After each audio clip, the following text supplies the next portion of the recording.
The Invention of the Jewish People. Shlomo Sand. Translated by Yael Lawton. To the memory of the refugees who reached this soil and those who were forced to leave it. Preface to the English language edition. This book was originally written in Hebrew. My mother tongue is actually Yiddish, but Hebrew has remained the language of my imagination, probably of my dreams and certainly of my writing. I chose to publish the book in Israel because initially my intended readers were Israelis, both those who see themselves as Jews and those who are defined as Arabs. My reason was simple enough: I live in Tel Aviv, where I teach history. When the book first appeared in early 2008, its reception was somewhat odd.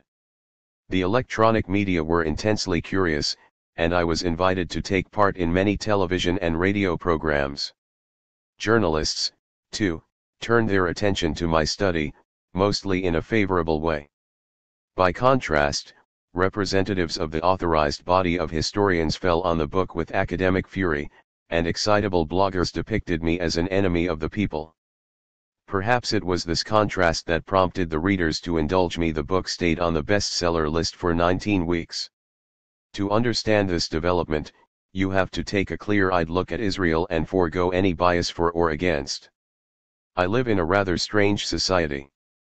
As the closing chapter of the book shows to the annoyance of many book reviewers, Israel cannot be described as a democratic state while it sees itself as the state of the Jewish people, rather than as a body representing all the citizens within its recognized boundaries, not including the occupied territories.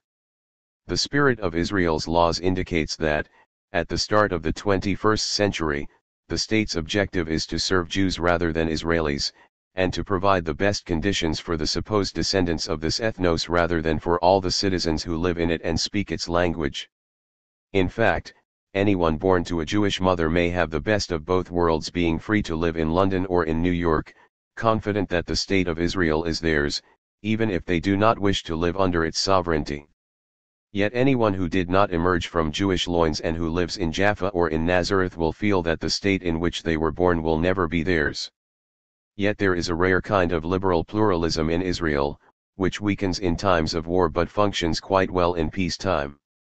So far it has been possible in Israel to express a range of political opinions at literary events, to have Arab parties take part in parliamentary elections, provided they do not question the Jewish nature of the state, and to criticize the elected authorities. Certain liberal freedoms such as freedom of the press, of expression, and of association have been protected, and the public arena is both variegated and secure. That is why it was possible to publish this book, and why its reception in 2008 was lively and aroused genuine debate. Furthermore, the tight grip of the national myths has long been loosened. A younger generation of journalists and critics no longer echoes its parents' collectivist ethos, and searches for the social models cultivated in London and New York. Globalization has sunk its aggressive talons into the cultural arenas even of Israel and has, in the process, undermined the legends that nurtured the builders' generation. An intellectual current known as post-Zionism is now found, though marginally, in various academic institutions, and has produced unfamiliar pictures of the past. Sociologists, archaeologists, geographers, political scientists, philologists, and even filmmakers have been challenging the fundamental terms of the dominant nationalism. But this stream of information and insights has not reached the plateau on which resides a certain discipline, called the history of the Israelite people in Hebrew academies.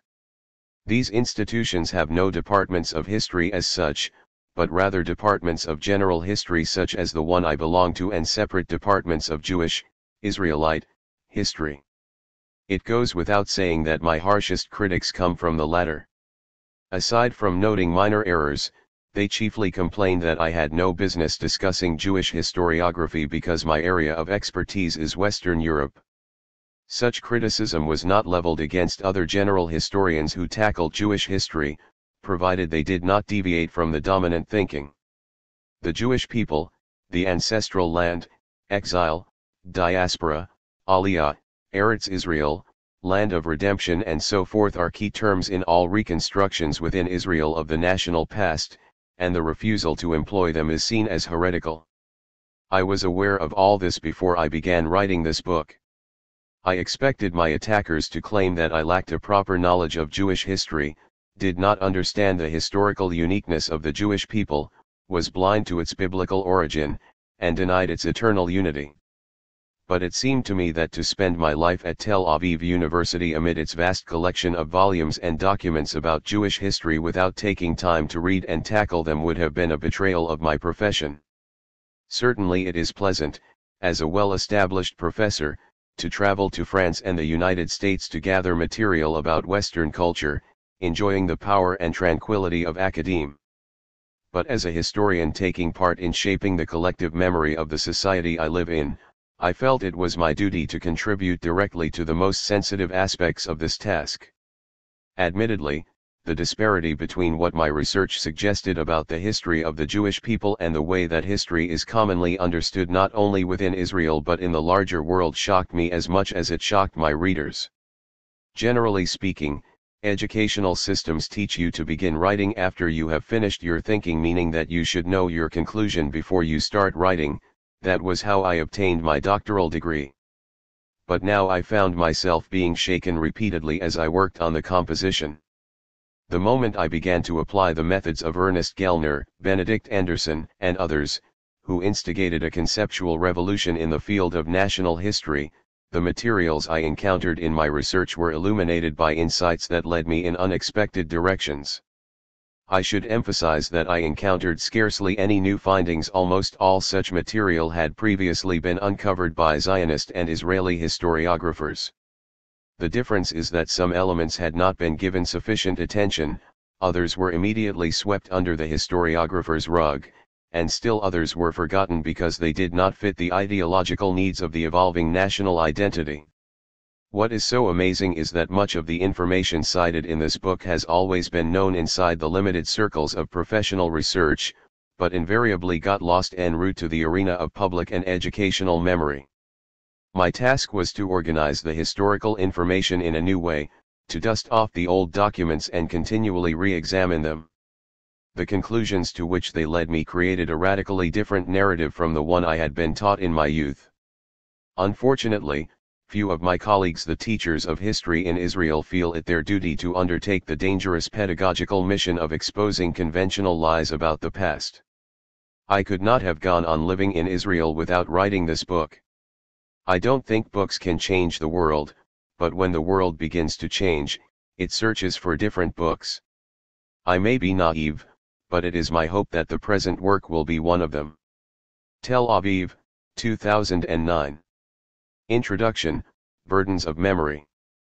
A nation is a group of persons united by a common error about their ancestry and a common dislike of their neighbors.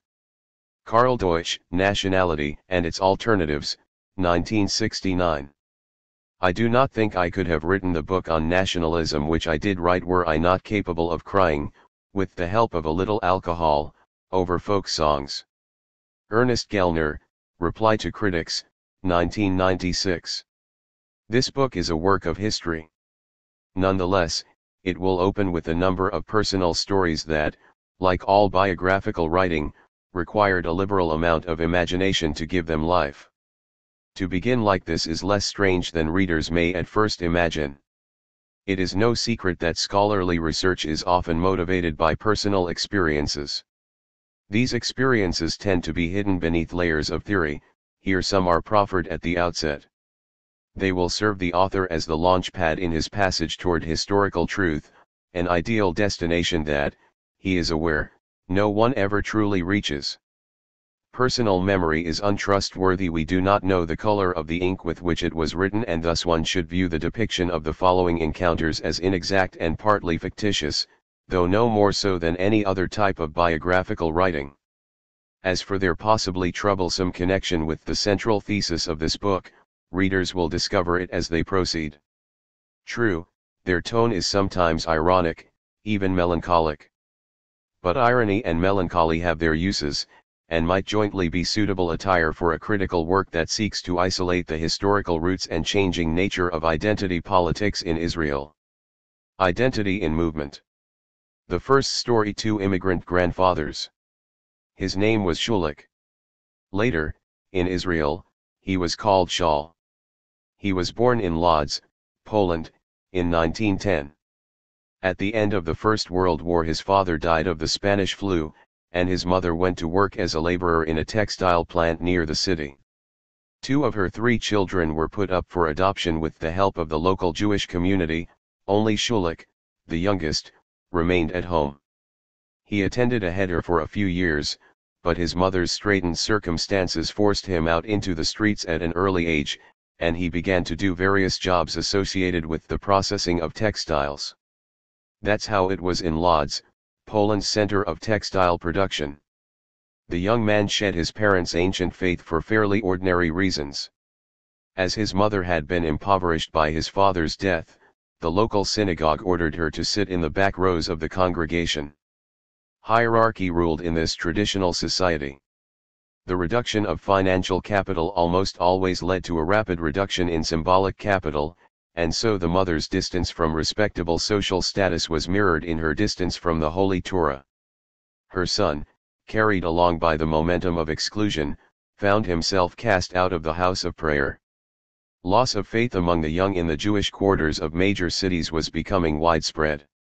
Overnight young Shulik, too, found himself without a home and without a faith. But not for long.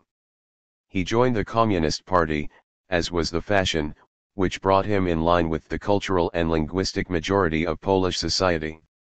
Soon Shulik became a revolutionary activist. The socialist vision filled his imagination and strengthened his spirit, prompting him to read and think in spite of the demanding work he did for a living. The party became a haven. Before long, however, this warm and lively shelter also got him thrown in prison for political sedition. He spent 6 years there, and while he never finished school, his education was considerably broadened. Though unable to assimilate Marx's Das Kapital, he became familiar with the popular writings of Friedrich Engels and Vladimir Ilyich Lenin. He who never finished his heder education, and did not fulfill his mother's hope that he would enter a yeshiva, became a Marxist. One cold December day in 1939, Shulik saw 3 Jews hanged in Lodz's Central Avenue, a stunt by some German soldiers who'd been drinking in a nearby beer hall. A few days later, he and his young wife and her sister were swept up with a flood of displaced people rushing eastward toward the Red Army, which had occupied half of Poland. Shulik did not take his mother along. Later he would say she was old and frail. In fact, she was then 50 years old. She was similarly old and also indigent when the ghetto dwellers and she among them began to be eliminated in slow and cumbersome gas trucks, the primitive extermination technology that preceded the more efficient gas chambers.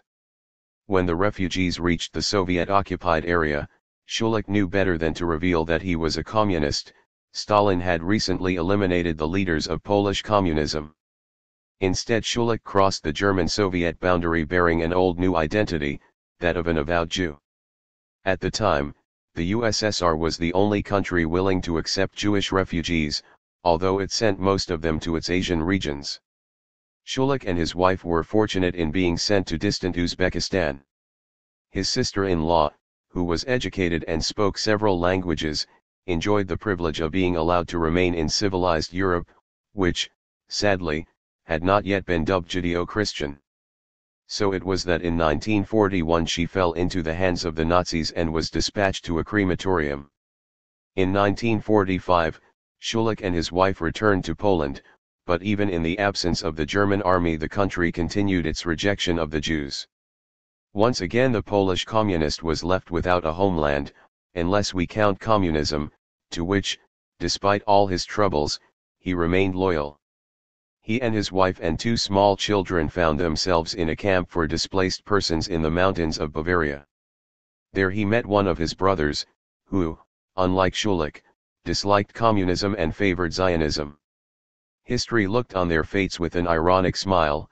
The Zionist brother got a visa to emigrate to Montreal, where he remained for the rest of his life, while Shulik and his little family were transferred by the Jewish agency to Marseilles, whence at the end of 1948 they sailed to Haifa. In Israel, Shulik lived for many years as Shaul, though he never became a real Israeli. Even his identity card did not classify him as such. It defined him as Jewish by nationality and religion. Since the 1960s, the state had recorded a religion for all citizens, including confirmed unbelievers, but he was always much more of a communist than a Jew, and more of a Yiddishist than a Pole. Though he learned to communicate in Hebrew, he did not much care for the language, and continued to speak Yiddish with family and friends. Schulich was nostalgic for the Yiddish land of Eastern Europe and the revolutionary ideas that had seeded and fermented there before the war. In Israel he felt he was stealing other people's land, though it wasn't his doing, he continued to regard it as robbery. His obvious alienation was not from the native-born Sabras, who looked down on him, but from the local climate. The hot breath of the Levant was not for him. It only intensified his longing for the heavy snows that blanketed the streets of Lodz, the Polish snow that slowly melted in his memory until his eyes finally closed. At his graveside, his old comrades sang the Internationale. Bernardo was born in Barcelona, Catalonia, in 1924. Years later he would be called Dov. Bernardo's mother, like Schulich's mother, was a religious woman her entire life, although she attended a church rather than a synagogue. His father, however, had early on abandoned any intensive preoccupation with the soul and, like many other metal workers in rebellious Barcelona, become an anarchist. At the beginning of the Spanish Civil War, the anarcho-syndicalist cooperative supported the young leftist republic and for a while actually ruled Barcelona. But the right-wing, Francoist forces soon reached the city, and young Bernardo fought alongside his father in the final retreat from its streets. Bernardo's conscription into Franco's military, a few years after the end of the Civil War, did not soften his feelings about the new regime. As an armed soldier in 1944, he deserted to the Pyrenees, where he helped other opponents of the regime cross the border. Meanwhile he waited eagerly for the American forces to arrive and bring down the cruel ally of Mussolini and Hitler. To his dismay, the Democratic Liberators did not even try. Bernardo had no choice but to cross the border himself and become a stateless person. He worked as a miner in France, then stowed away on a ship in hope of reaching Mexico. But he was caught in New York and sent back to Europe in shackles. Thus in 1948 he, too, was in Marseilles, working in one of the shipyards. One evening in May, he met a group of enthusiastic young men in a dockside cafe. The young metal worker, still dreaming of the human beauty of Barcelona's revolutionary cooperatives, became convinced that the kibbutz in the new state of Israel was their natural successor. Without the slightest connection to Judaism or Zionism, he boarded an immigrant ship, arrived in Haifa and was promptly sent to the battlefront in the valley of Latron. Many of his companions fell during combat, but he survived and immediately joined a kibbutz, just as he had dreamed of doing that spring day in Marseilles. There he met the woman of his life. Along with several other couples, they were married by a rabbi in a speedy ritual. In those days, the rabbis were still happy to provide the service and asked no superfluous questions. The Ministry of the Interior soon discovered that a serious error had been made. Bernardo, now known as Dov, was not a Jew. Although the marriage was not annulled, Dov was summoned to a formal meeting to clarify his true identity. In the government office to which he was directed sat an official wearing a large black skullcap. At that time, the religious Zionist party Mizrahi, which ran the Ministry of the Interior, was cautious and hesitant.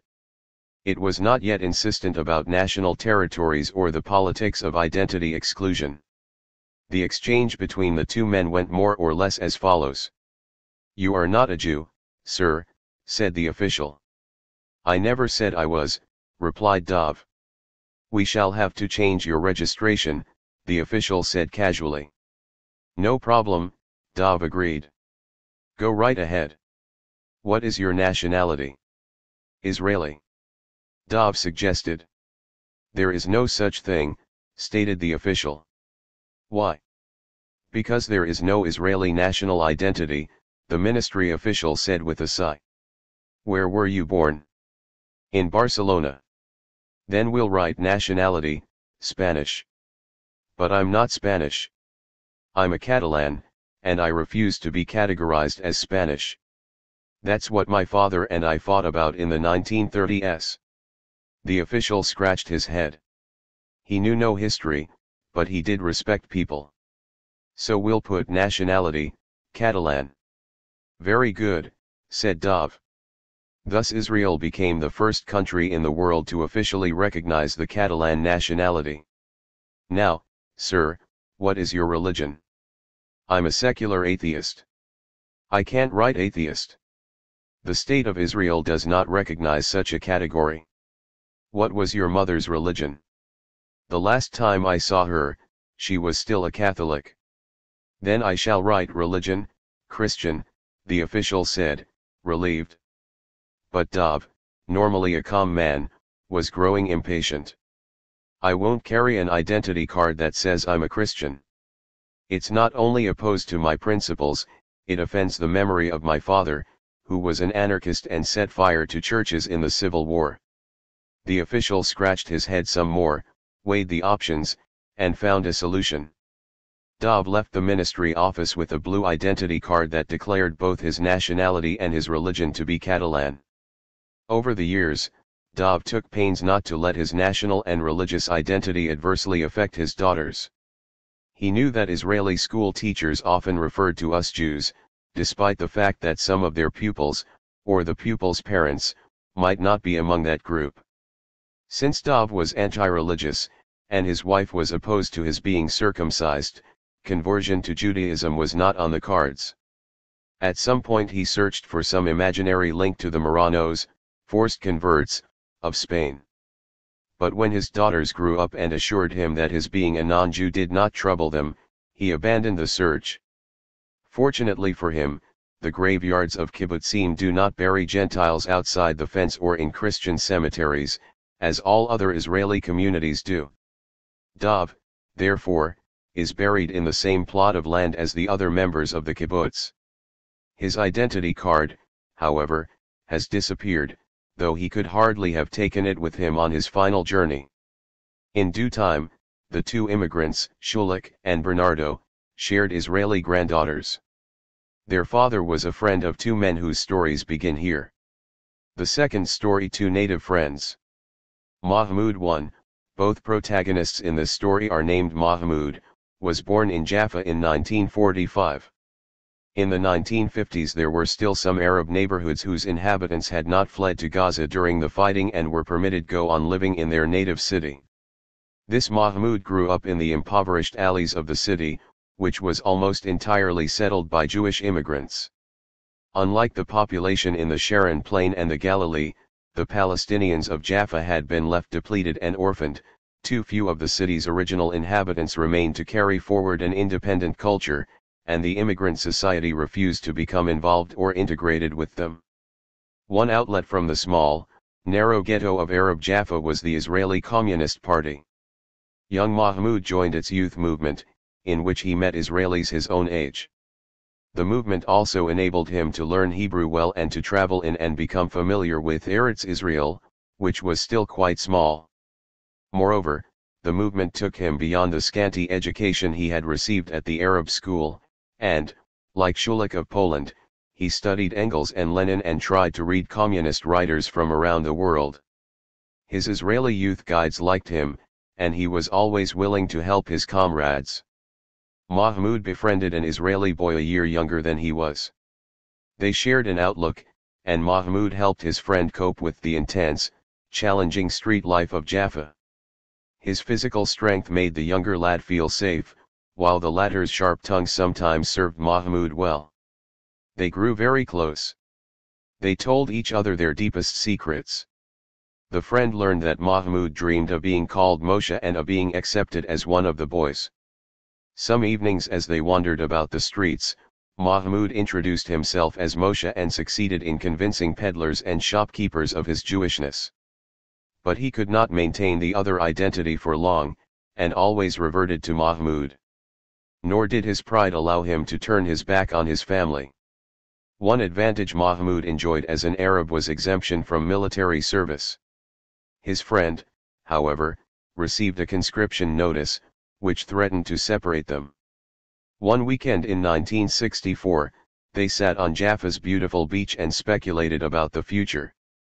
Fantasizing freely, they resolved that as soon as Mahmud's friend completed his military service they would travel the world, and perhaps, if they were lucky, would not have to come back to Israel.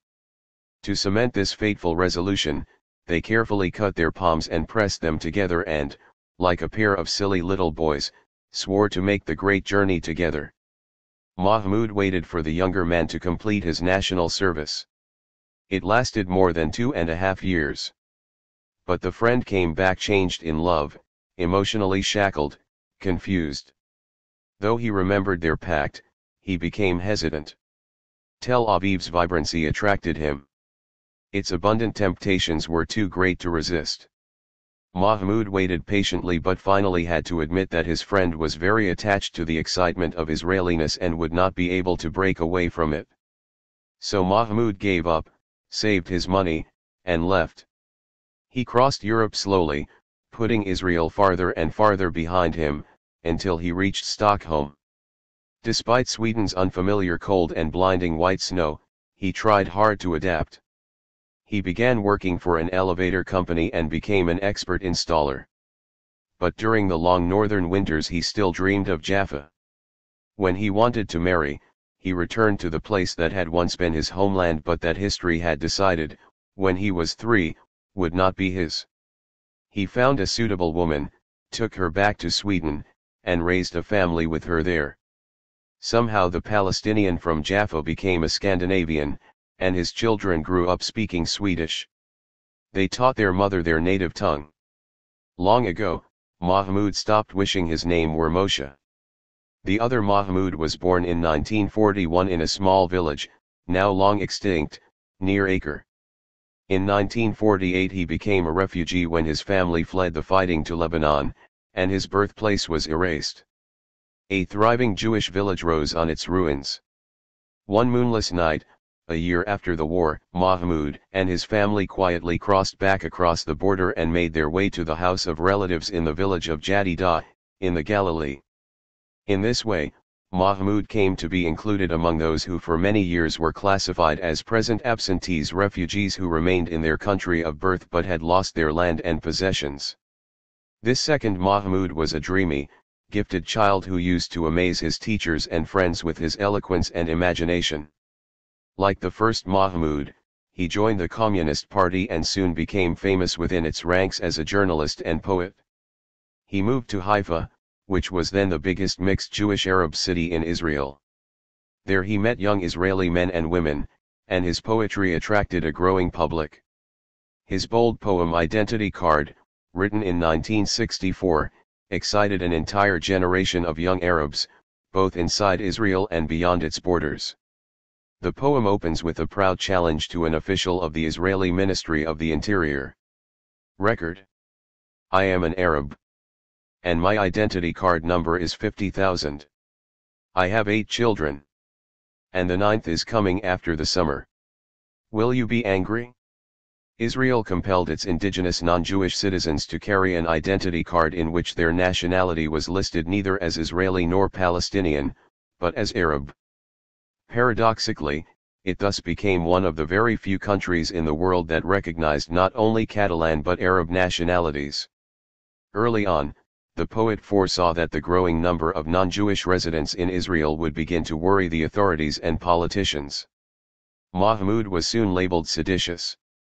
In the 1960s, Israel still feared poets more than shaheeds, martyrs. He was repeatedly detained, sentenced to house arrest, and in quiet periods forbidden to leave Haifa without a police permit. He suffered the persecution and restrictions with a stoical, rather than a poetical, sang-froid, and took comfort in the friends who made the pilgrimage to his flat in Haifa's Wadi Nisna's neighborhood. Among his distant associates was a young communist from Jaffa. This comrade knew no Arabic, but Mahmud's poems in Hebrew translation fired his imagination and tempted him to try his hand at writing. Once discharged from the army, he would travel to Haifa from time to time to visit the poet. Their talk not only strengthened his faith in the struggle, but was also a useful deterrent against writing puerile verse. At the end of 1967 the young man again visited Haifa. While taking part in the conquest of East Jerusalem, he had had to shoot at the enemy and intimidate terrified inhabitants. Israelis were intoxicated with victory, Arabs were sick with humiliation. Mahmoud's young friend felt bad and smelled bad with the stink of war. He longed to abandon everything and leave the country. But he also wanted a final meeting with the poet he admired. During the fighting in the Holy City, Mahmoud was manacled and taken to prison through the streets of Haifa. The soldiers saw him after his release. They passed a sleepless, drunken night immersed in the fumes of alcohol beside windows made dim by cigarette smoke. The poet tried to persuade his young admirer to remain and resist, rather than flee to alien cities and abandon their common homeland. The soldier poured out his despair, his revulsion with the general air of triumphalism, his alienation from the soil on which he had shed innocent blood. At the end of the night, he vomited his guts out. At midday, the poet woke him with a translation of a poem he had written at first light, a soldier dreaming of white lilies. Understanding. As he told me. That home. Is drinking his mother's coffee. And coming back safely at evening. I asked him. And the land? He said. I don't know it. In 1968, a Palestinian poem about an Israeli soldier capable of feeling remorse for his violence and for having lost his head in battle, of feeling guilty about taking part in a conquest of the land of others, was perceived by the Arab world as a betrayal. Surely such Israeli soldiers did not exist. The Haifa poet was roundly chastised, even accused of cultural collaboration with the Zionist enemy. But this did not last.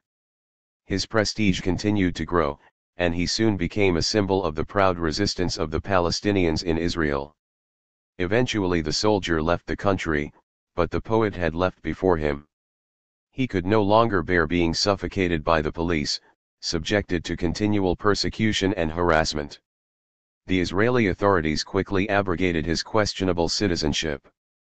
They never forgot that the cheeky poet was the first Arab in Israel to issue his own identity card, when he wasn't supposed to have an identity at all. The poet traveled from one capital to another, his fame growing all the while. Finally, during the ephemeral Oslo Initiative thaw, he was allowed to return and settle in Ramallah, on the West Bank. But he was forbidden to enter Israel. Only when a fellow writer died did the security authorities relent and allow Mahmoud to set his eyes on the scenes of his childhood, if only for a few hours. As he did not carry explosives, he was subsequently permitted to enter a few more times.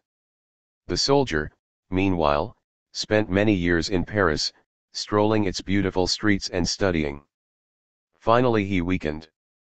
Despite the alienation, he was overcome by longing for the city in which he had grown up, and so he returned to the painful place where his identity was forged.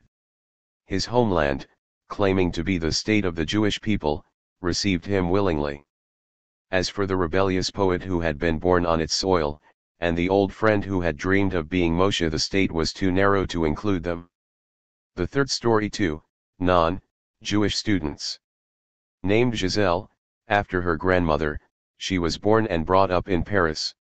She was a lively, impetuous girl whose first response was always, no. Yet despite the stubborn no, or perhaps because of it, she was an excellent student, though barely tolerated by her teachers. Her parents indulged her in every way, even when she suddenly decided to study the Holy Tongue. They had hoped she would be a scientist, but she made up her mind to live in Israel.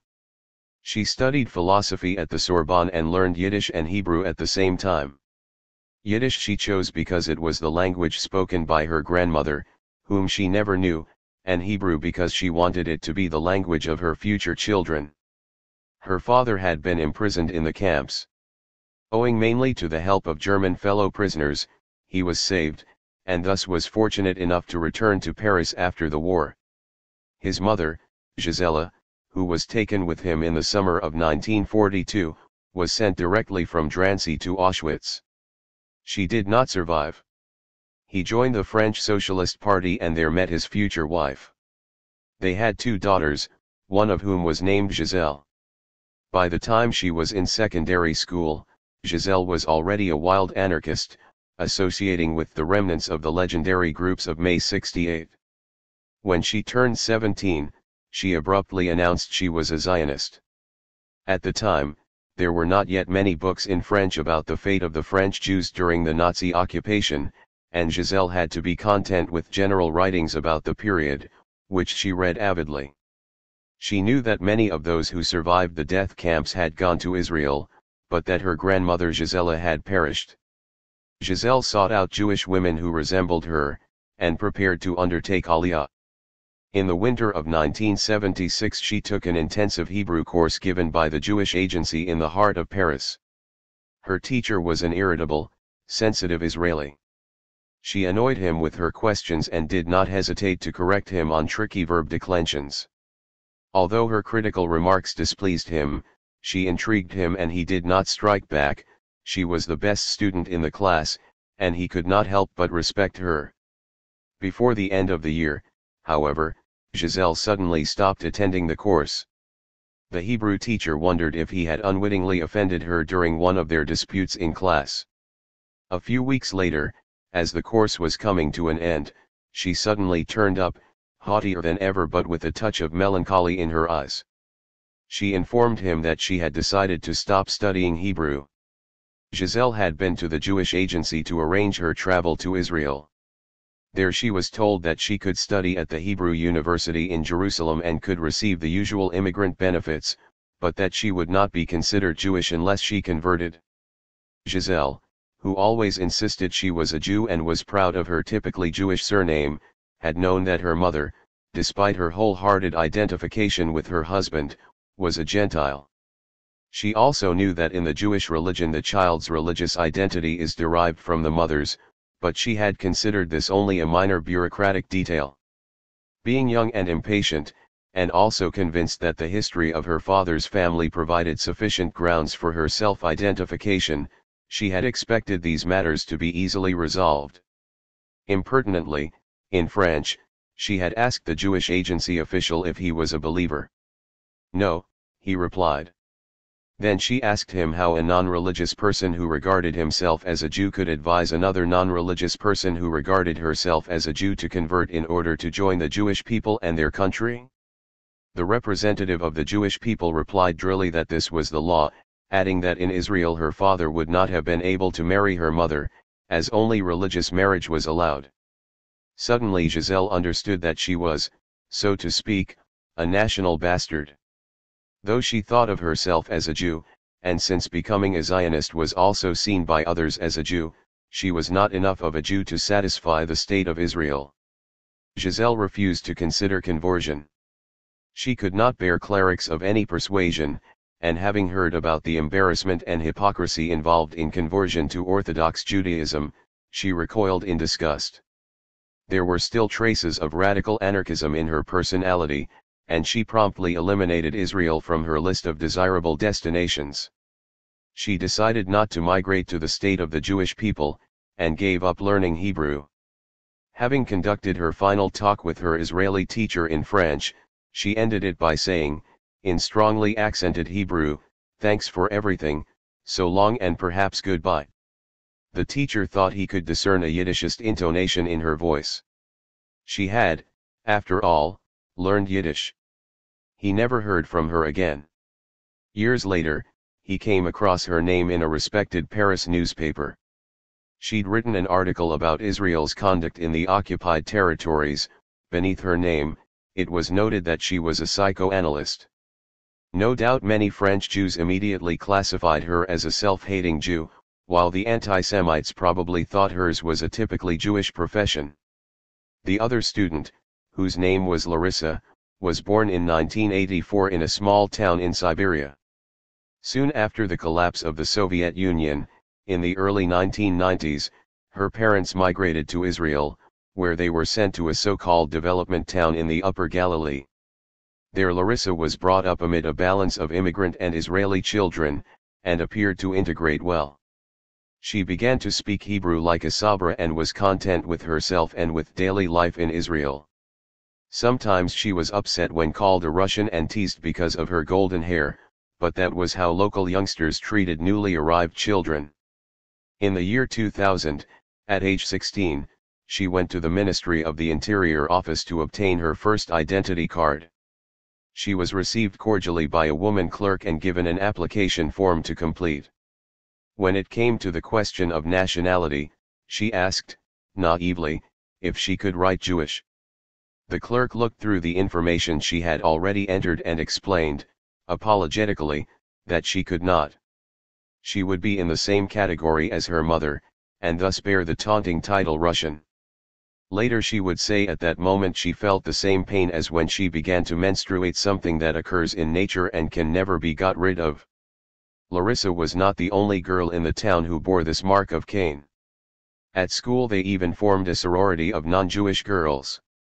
They shielded each other and tried to smudge the nationality information on their identity cards to make it illegible, but that didn't work and they had to continue to carry the incriminating document. At 17 they all hastened to get a driver's license, as that did not detail nationality and could substitute for an identity card.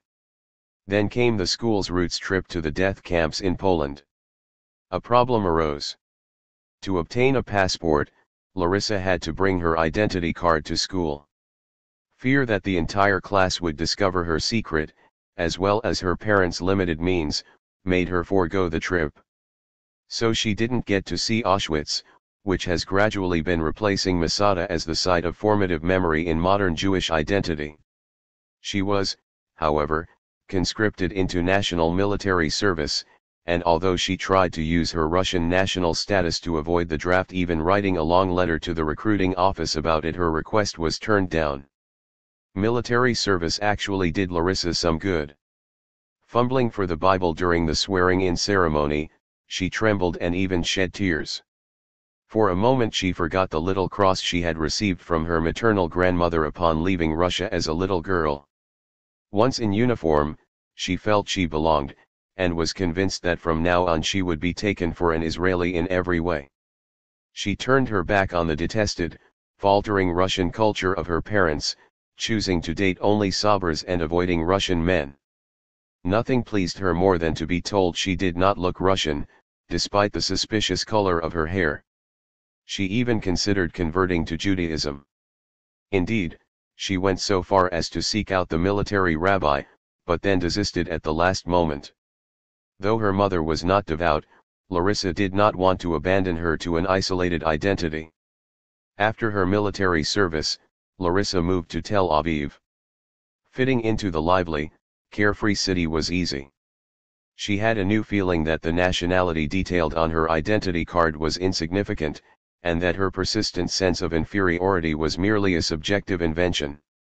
Yet sometimes at night, when she was in love with someone, a worry nagged at her: what Jewish mother would want non-Jewish grandchildren from a Gentile daughter-in-law, a shix? She began to study history at the university. She felt wonderful there, and liked to spend time in the student cafeteria. In her third year she signed up for a course called Nations and Nationalism in the Modern Age, having heard that the lecturer was not too strict and that the work was not difficult. Later she realized that something else, too, had attracted her curiosity. During the first class the teacher asked if any of the students in the room were registered as something other than Jewish by the Ministry of the Interior. Not a hand was raised. She feared that the lecturer would stare at her, but he only looked slightly disappointed and said nothing more about it. The course appealed to her, though the lessons were sometimes boring and the professor tended to repeat himself. She began to understand the unique nature of Israeli identity politics. Unwrapping situations she'd experienced while growing up, she saw them in a new light. She understood that in her mind, if not in her lineage, she was in fact one of the last Jews in the state of Israel. Later in the semester, obliged to choose a subject for a term paper, she quietly approached the professor. "Do you remember the question you asked in the first class?" "What do you mean?" "You asked if any student present was not classified as Jewish." "I should have raised my hand, but I couldn't bring myself to do it." Then she added, with a smile, you might say I once again failed to come out of the closet. Well, then, he said. Write a term paper about what made you pretend. Maybe it will spur me to start writing a book about a confused nation pretending to be a wandering people race. Her paper received a high mark. It was the final push that broke the barrier of anxiety and mental struggle. By now, you may have guessed that Larissa's history teacher in Tel Aviv was also Giselle's Hebrew teacher in rainy Paris. In his youth, he was a friend of Mahmoud the elevator installer, as well as of the Mahmoud who became the Palestinians' national poet. He was the son-in-law of Bernardo, the Barcelona anarchist, and the son of Schulich, the Lodz communist. He is also the author of the present troublesome book written, among other reasons, so that he can try to understand the general historical logic that might underlie these personal stories of identity. Constructed memories. Undoubtedly, personal experience can sway a historian's choice of research topic, probably more so than for a mathematician or a physicist. But it would be wrong to assume that personal experience dominates the process and method of the historian's work. Sometimes a generous grant directs a researcher to a particular field. At other times, if less often, findings rise up and compel a scholar to take a new direction. Meanwhile, everything that originally alerted the scholar to the central issues with which he or she is preoccupied continues to engage the mind. Other factors, too, of course, help shape any intellectual endeavor. Over and above all these components is the fact that the historian, like other members of society, accumulates layers of collective memory well before becoming a researcher. Each of us has assimilated multiple narratives shaped by past ideological struggles. History lessons, civics classes, the educational system, national holidays, memorial days and anniversaries, state ceremonies, various spheres of memory coalesce into an imagined universe representing the past, and it coalesces well before a person has acquired the tools for thinking critically about it. By the time a historian has taken the first steps in his career, and begun to understand the unfolding of time, this huge universe of culturally constructed truth has taken up residence in the scholar's mind, and thoughts cannot but pass through it. Thus, the historian is the psychological and cultural product not only of personal experiences but also of instilled memories. When, as a young child in nursery school, the author stamped his feet during Hanukkah festivities and sang enthusiastically, "Here we come with fire and light/darkness to expel," the primary images of us and them began to take shape in his mind. We, the Jewish Maccabees, became associated with the light, they, the Greeks and their followers, with the dark. Later, in primary school, Bible lessons informed him that the biblical heroes had conquered the land that had been promised him. Coming from an atheistic background, he doubted the promise, yet in a natural sort of way he justified Joshua's warriors, whom he regarded as his ancestors. He belonged to a generation for whom history followed a path directly from the Bible to national revival, unlike the elision made in later years from the exile to the Holocaust. The rest is known. The sense of being a descendant of the ancient Jewish people became not merely a certainty but a central component of his self-identity. Neither studying history at university nor becoming a professional historian could dissolve those crystallized historical memories. Although historically the nation-state arose in the world before compulsory mass education, only through this system could it consolidate its position. Culturally constructed memories were firmly entrenched at the upper levels of state education. At their core was national historiography. To promote a homogeneous collective in modern times, it was necessary to provide, among other things, a long narrative suggesting a connection in time and space between the fathers and the forefathers of all the members of the present community. Since such a close connection, supposedly pulsing within the body of the nation, has never actually existed in any society, the agents of memory worked hard to invent it. With the help of archaeologists, historians, and anthropologists, a variety of findings were collected.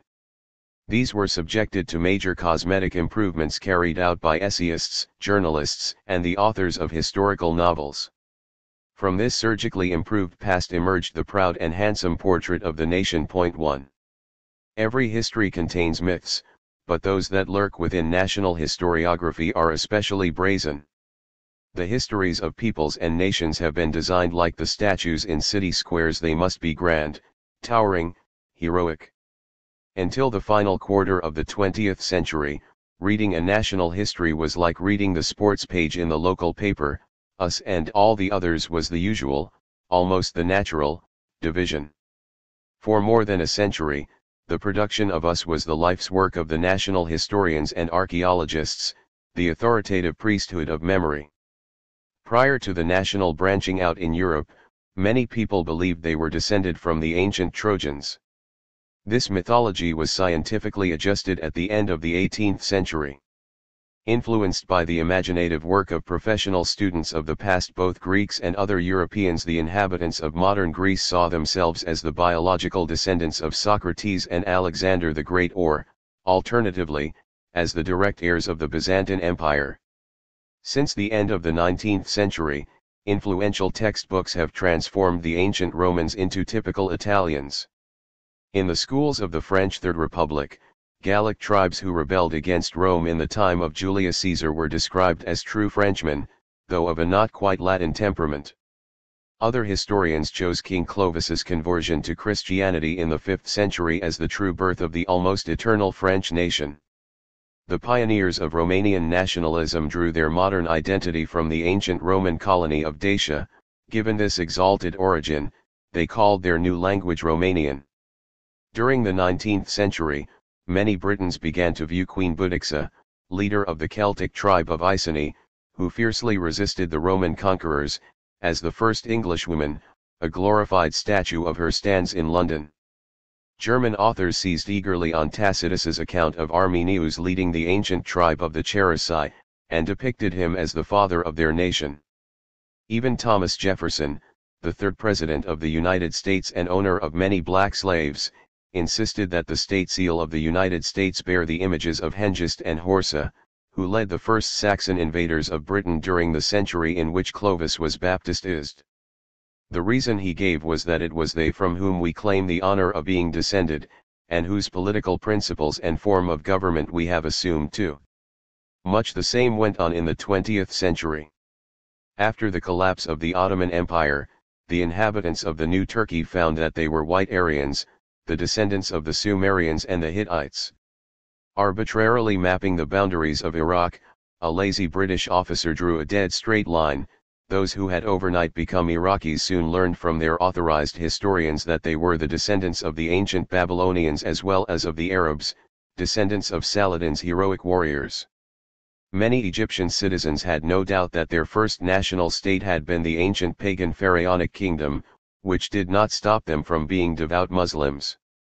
Indians, Algerians, Indonesians, Vietnamese, and Iranians still believe that their nations always existed, and from an early age their school children memorize long historical narratives. For Israelis, specifically those of Jewish origin, such mythologies are far-fetched, whereas their own history rests on firm and precise truths. They know for a certainty that a Jewish nation has been in existence since Moses received the tablets of the law on Mount Sinai, and that they are its direct and exclusive descendants, except for the 10 tribes, who are yet to be located. They are convinced that this nation came out of Egypt, conquered and settled the land of Israel, which had been famously promised it by the deity, created the magnificent kingdom of David and Solomon, which then split into the kingdoms of Judah and Israel. They are also convinced that this nation was exiled, not once but twice, after its periods of glory after the fall of the First Temple in the 6th century BCE, and again after the fall of the Second Temple, in 70 CE. Yet even before that second exile, this unique nation had created the Hebrew Hasmonean kingdom, which revolted against the wicked influence of Hellenization. They believe that these people, their nation, which must be the most ancient, wandered in exile for nearly 2,000 years and yet, despite this prolonged stay among the Gentiles, managed to avoid integration with, or assimilation into, them. The nation scattered widely, its bitter wanderings taking it to Yemen, Morocco, Spain, Germany, Poland, and distant Russia, but it always managed to maintain close blood relations among the far-flung communities and to preserve its distinctiveness. Then, at the end of the 19th century, they contend, rare circumstances combined to wake the ancient people from its long slumber and to prepare it for rejuvenation and for the return to its ancient homeland. And so the nation began to return, joyfully, in vast numbers. Many Israelis still believe that, but for Hitler's horrible massacre, Eretz Israel would soon have been filled with millions of Jews making Aliyah by their own free will, because they had dreamed of it for thousands of years. And while the wandering people needed a territory of its own, the empty, virgin land longed for a nation to come and make it bloom. Some uninvited guests had, it is true, settled in this homeland, but since the people kept faith with it throughout their dispersion for 2 millennia, the land belonged only to that people, and not to that handful without history who had merely stumbled upon it. Therefore the wars waged by the wandering nation in its conquest of the country were justified, the violent resistance of the local population was criminal, and it was only the, highly unbiblical, charity of the Jews that permitted these strangers to remain and dwell among and beside the nation, which had returned to its biblical language and its wondrous land. Even in Israel these burdens of memory did not appear spontaneously but rather were piled layer upon layer by gifted reconstructors of the past, beginning in the second half of the 19th century. They primarily collected fragments of Jewish and Christian religious memories, out of which they imaginatively constructed a long, unbroken genealogy for the Jewish people. Before then, there had been no organized public remembering, and remarkably enough, it has not changed much since then. Despite the academization of Jewish history studies with the founding of universities in British-ruled Jerusalem and later in Israel, and the opening of Jewish studies courses throughout the West, the idea of the Jewish past has remained generally unchanged, retaining its unified, ethno-national character to this day. Different approaches have, of course, been employed in the extensive historiography of Judaism and Jews. There has been no shortage of polemic and disagreement in the highly productive field of the national past. But, so far, hardly anyone has challenged the fundamental concepts that were formed and adopted in the late 19th and early 20th centuries. Neither the important processes that profoundly changed the study of history in the Western world in the late 20th century, nor the significant paradigm changes in the study of nations and nationalism, have affected the departments of the history of the people of Israel, aka Jewish history, in Israeli universities.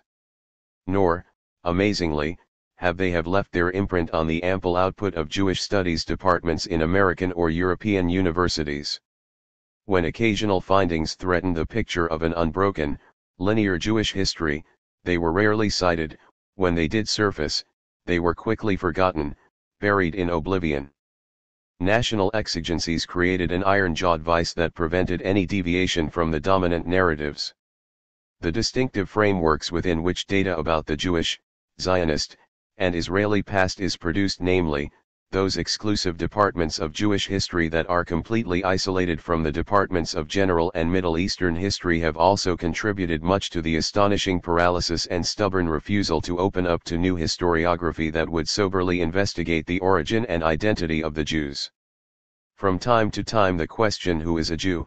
has stirred up the public in Israel, chiefly because of the legal issues it entails. But it has not perturbed the Israeli historians.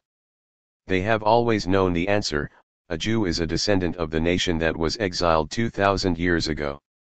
The dispute of the new historians, which began in the 1980s and for a short while looked set to shake the structure of Israeli memory, involved almost none of the authorized historians. Of the small number of individuals who took part in the public debate, most came from other disciplines or from outside the academy. Sociologists, political scientists, Orientalists, philologists, geographers, scholars of literature, archaeologists, even a few independent essayists, voiced new reservations about Jewish, Zionist, and Israeli history. Some had doctorates in history from outside Israel but had not yet found positions in the country. Departments of Jewish history, however, which should have been the main sources of breakthrough research, contributed only uneasy, Conservative responses framed in apologetic, conventional rhetoric. Point 3. In the 1990s, the counter-history dealt mainly with the stages and outcomes of the 1948 war, focusing especially on its moral implications. This debate was certainly of great significance in the morphology of memory in Israeli society. What one might call the 1948 syndrome, which troubles the Israeli conscience, is important for the future politics of the State of Israel, but perhaps even essential for its future existence. Any meaningful compromise with the Palestinians, if it ever materializes, would have to take into account not only the history of the Jews, but the recent history of the others. Yet this significant debate has yielded limited achievements in the area of research, and its presence in the public mind has been marginal. The older, established generation has utterly rejected all the new findings and evaluations, unable to reconcile them with the strict morality it believes guided its historical path. A younger generation of intellectuals might have been willing to concede that sins were committed on the road to statehood, but many among that group possessed a relative and flexible morality that was willing to allow for exceptions. How bad was the Nakba compared with the Holocaust? How can anyone liken the short and limited Palestinian refugee situation to the agonies of a 2,000-year exile? Socio-historical studies that concentrated less on political sins and more on the long-term processes of the Zionist enterprise received less attention. And though written by Israelis, they were never published in Hebrew. Point 4. The few Hebrew works that tried to question the paradigms that underpin the national history were met with general indifference. These include Boaz Evren's bold Jewish State or Israeli Nation, and Uri Ram's intriguing essay Zionist Historiography and the Invention of Modern Jewish Nationhood. Both issued a radical challenge to the professional historiography of the Jewish past, but such challenges scarcely disturbed the authorized producers of this past. The present work was written after the breakthroughs of the 1980s and early 1990s. Without the challenging writings of Evren, Ram, and other Israelis 5 and above all the contributions of non-Israeli scholars of nationalism such as Ernest Gellner and Benedict Anderson 6, it is doubtful if it would have occurred to this author to question anew the roots of his identity and to extricate himself from the many layers of memory that, since childhood, had been heaped upon his own sense of the past. Where national history is concerned, it is not merely hard to see the wood for the trees. A momentary glance at the encompassing woodland reveals a forest canopy of intimidating size. Professional specialization sequesters scholars in specific portions of the past. Narratives grow toward inclusiveness, but for a heretical meta-narrative to take shape, it is necessary that historical research be conducted in a pluralistic culture, free from the tension of armed national conflict and from chronic anxiety about its identity and sources. In light of Israel reality in 2008, such a statement may justifiably be called pessimistic. In the 60 years of Israel's existence, its national history has hardly developed, and there is no reason to expect it to attain maturity anytime soon. The author has few illusions about the reception of this book. He does, nevertheless, hope that a small number of readers will be willing to risk a more radical re-evaluation of the past, and thus help to erode the essentialist identity that permeates the thoughts and actions of almost all Jewish Israelis. Though the present work was composed by a professional historian, it takes risks not usually permitted or authorized in this field of endeavor. The accepted rules of academe demand that the scholar follow prescribed pathways and stick to the field in which he is supposedly qualified. A glance at the chapter headings of this book, however, will show that the spectrum of issues discussed herein exceeds the boundaries of a single scientific field. Teachers of Bible studies, historians of the ancient period, archaeologists, medievalists and, above all, experts on the Jewish people will protest that the author has encroached on fields of research not his own. There is some truth in this argument, as the author is well aware. It would have been better had the book been written by a team of scholars rather than by a lone historian. Unfortunately, this was not possible, as the author could find no accomplices. Some inaccuracies may therefore be found in this book, for which the author apologizes, and he invites critics to do their best to correct them. He does not see himself as an Israeli Prometheus, stealing the fire of historical truth for the Israelis.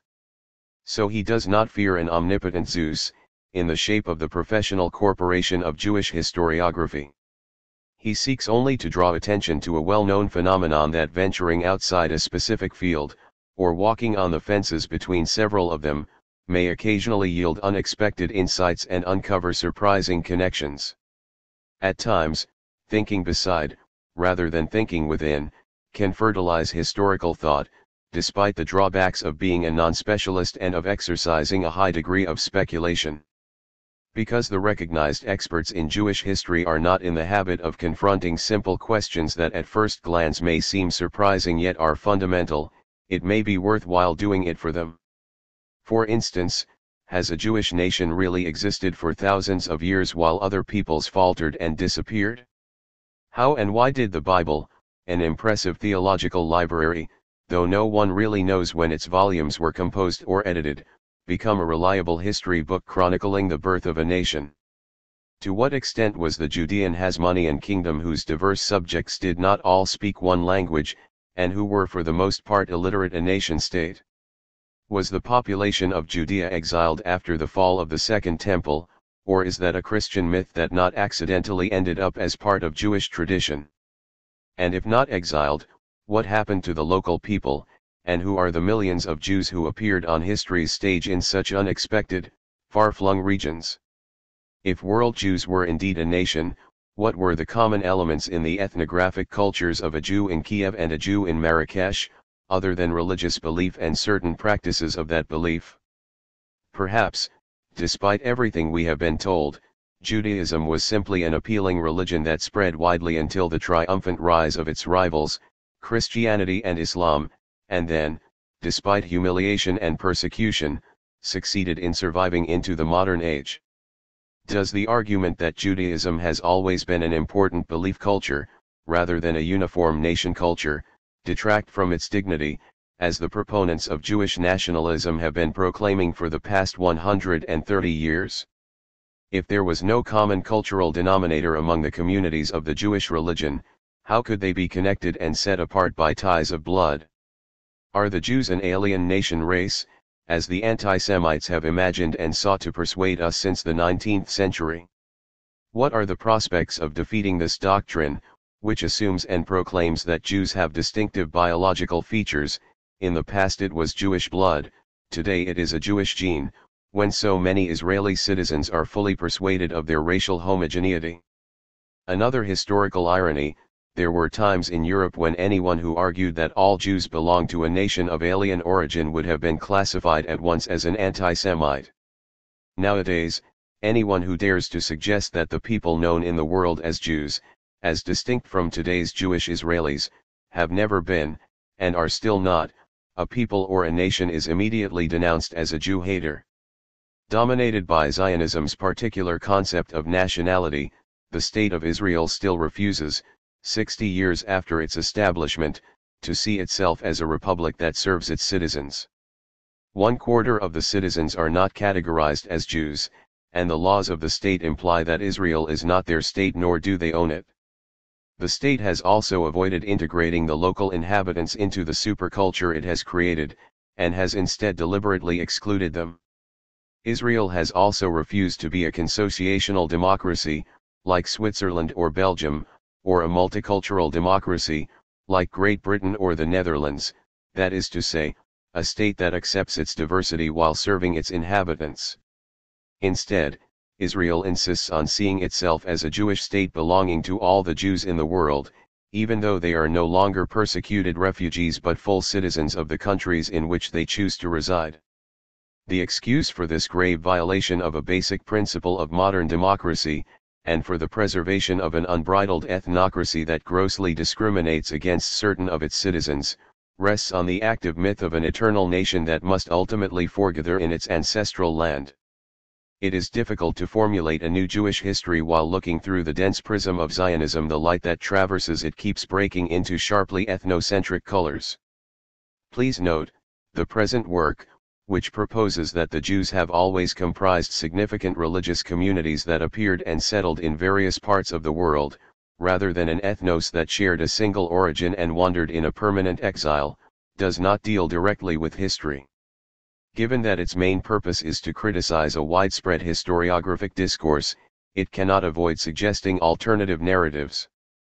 The author began with the question posed by the French historian Marcel Deschamps: how can we denationalize national histories?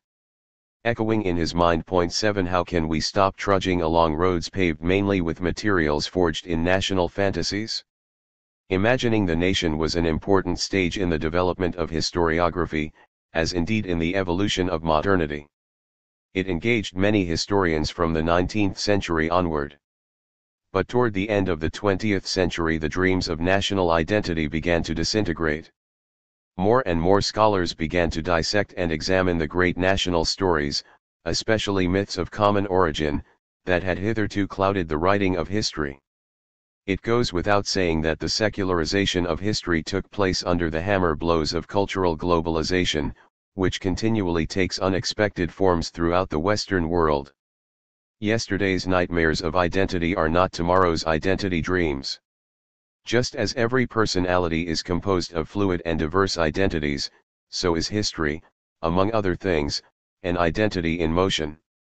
This book seeks to illuminate this dimension, both human and social, that is inherent in the passage of time. Though this lengthy plunge into the history of the Jews differs from the usual narratives, it may not be free of subjectivity, nor does the author claim to be free of ideological bias. He intends to present some outlines for a future counter-history that may promote a different kind of culturally constructed memory, a memory that is aware of the relative truth it contains, and that aspires to help forge emerging local identities and a critical, universal consciousness of the past. 1. For the invention of a fictional past, C.E. Hobsbawm and T. Ranger, eds, The Invention of Tradition, Cambridge, Cambridge University Press, 1983. 2. Quoted in Patrick J. Geary, The Myth of Nations, The Medieval Origins of Europe, Princeton, Princeton University Press, 2002, 7. This brilliant work exposes the fallacy of ethnic labeling as applied in most modern, national histories dealing with the Middle Ages. 3. To understand this controversy, see Lawrence J. Silberstein, The Post-Zionism Debates, Knowledge and Power in Israeli Culture, New York, Routledge, 1999, and also my book Les mots et la terre, Les intellectuels en Israel, Paris, Fayard, 2006, 247-87. 4. 2 works mainly, Barak Kimmerling, Zionism and Territory, The Socio-Territorial Dimensions of Zionist Politics, Berkeley, University of California Press, 1983, and Gershon Schaefer, Land, Labor and the Origins of the Israeli-Palestinian Conflict, 1882-1914, Cambridge, Cambridge University Press, 1989. 5. C. Boaz Evren, Jewish State or Israeli Nation, Bloomington, Indiana University Press, 1995, and Yuri Ram, Zionist Historiography and the Invention of Modern Jewish Nationhood, The Case of Ben Zion Diner, History and Memory 7:1, 1995, 91-124. The intellectuals of the Canaanite movement were the first Israelis to challenge the classical paradigms of Zionist historiography, but they did so with the aid of highly tenuous mythologies. 6. C. Benedict Anderson, Imagined Communities, Reflections on the Origin and Spread of Nationalism, London, Verso, 1991, and Ernest Gellner, Nations and Nationalism, Oxford, Blackwell, 1983. 7. Marcel Deschamps, Comment et Autochtone, Paris, Seuil, 2003, 15. It is worth mentioning here that my conversations with the French historian Marc Ferraud provided material and inspiration for this book. See his article Les Juifs, two de Semites, in Les Taboos de l'Histoire, Paris, Nil Editions, 2002, 115-35. Chapter 1. Making Nations, Sovereignty and Equality. No nation possesses an ethnic base naturally, but as social formations are nationalized, the populations included within them, divided up among them or dominated by them, or ethnicized, that is, represented in the past or in the future as if they formed a natural community. Etienne Balibar, The Nation Form, History and Ideology. Nationalism was the form in which democracy appeared in the world, contained in the idea of the nation as a butterfly in a cocoon. Leah Greenfeld, Nationalism, 5 Roads to Modernity. Thinkers and scholars have struggled for more than 100 years with the issue of nationalism but have not come up with an unambiguous and universally accepted definition. A widely accepted description will probably be achieved only after the age of the nation has ended, when Minerva's owl takes flight and we see past this overarching collective identity that so powerfully shapes modern culture. 1. But it is only proper that a historical work, particularly one likely to cause controversy, should begin its explorations with a look, however brief, at the basic concepts that it will employ. In any event, this is sure to be a challenging, even exhausting, voyage, but a lexicon that consists of explanations of the conceptual apparatus employed in this book may prevent superfluous wandering and frequent stumbling. European languages use the term nation, which derives from the late Latin natio. Until the 20th century, this term denoted mainly human groups of various sizes and with internal connections. For example, in ancient Rome it commonly referred to aliens, as well as to species of animals. In the Middle Ages it could denote groups of students who came from afar. In England at the start of the modern era it denoted the aristocratic strata. Now and then it was used in reference to populations of a common origin, sometimes a group speaking a particular language. The term was used in diverse ways throughout the 19th century, and its precise significance remains a subject of controversy to this day. The great French historian Marc Bloch said that to the great despair of historians, men fail to change their vocabulary every time they change their customs too. We might add that one source of anachronism in historiographical research, though not the only one, is human laziness, which naturally affects the creation of terminology. Many words that have come down to us from the past and, in a different guise, continue to serve us in the present are sent back, charged with a new connotation. In that way, distant history is made to look similar, and closer, to our present-day world. A close reading of historical and political works, or even of a modern European dictionary, reveals a constant migration of meanings within the boundaries of terms and concepts, especially those devised to interpret changing social reality. 3 We can agree that the word stone, for instance, though context-dependent, does correspond more or less to a specific and agreed object. Like many other abstract terms, however, concepts such as people, race, ethnos, nation, nationalism, country, and homeland have, over the course of history, been given countless meanings, at times contradictory, at times complementary, always problematic. The term nation was translated into modern Hebrew as Leom or Ummah, both words derived, like so many others, from the rich biblical lexicon. 4 But before taking the discussion to the crucial national issue, and trying to define nation, which still very reluctantly submits to an unequivocal definition, we should stop to consider 2 other problematic concepts that keep tripping up the clumsy feet of professional scholars. Lexicon, people and ethnos. Almost all history books published in Israel use the word people, as a synonym for leom, nation. Am is also a biblical word, the Hebrew equivalent of the Russian narod, the German Volk, the French Peuple, and the English people. But in modern Israeli Hebrew, the word am does not have a direct association with the word people in a pluralistic sense, such as we find in various European languages, rather it implies an indivisible unity. In any case, the am in ancient Hebrew, as well as in other languages, is a very fluid term, and its ideological use, which has unfortunately remained very sloppy, makes it difficult to include it in any meaningful discourse. 5. The best way to define a concept is to follow its history, but as it is not possible to expand on the evolution of the term am in such a short chapter, the present discussion will confine itself to a number of comments on the history of the meanings it acquired in the past. Most of the agrarian societies that preceded the rise of modern society in 18th century Europe developed statewide supercultures that influenced their surroundings and gave rise to various collective identities among the elite. Yet in contrast to the image that a good many history books continue to peddle, these monarchies, principalities and grand empires never sought to involve all the people in their administrative superculture. They neither needed such participation nor possessed the necessary technological, institutional, or communications systems with which to foster it. The peasants, the absolute majority in the pre-modern world, were illiterate, and continued to reproduce their local, unlettered cultures without hindrance. Where they resided in or near a ruling city, their dialects more closely resembled the central administrative language.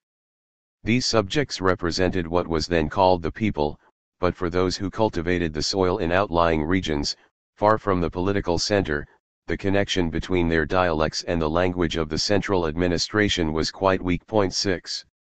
So long as human societies were dominated by the principle of divine kingship, rather than by the will of the people, rulers did not need their subjects' love. Their principal concern was to ensure they had enough power to keep people afraid. The sovereign had to secure the loyalty of the state's administration in order to preserve the continuity and stability of the government, but the peasants were required simply to pass along the surplus agricultural produce and sometimes to provide the monarchy and nobility with soldiers. Taxes were of course collected by force, or at any rate by its constant implicit threat, rather than by persuasion or efforts at consensus.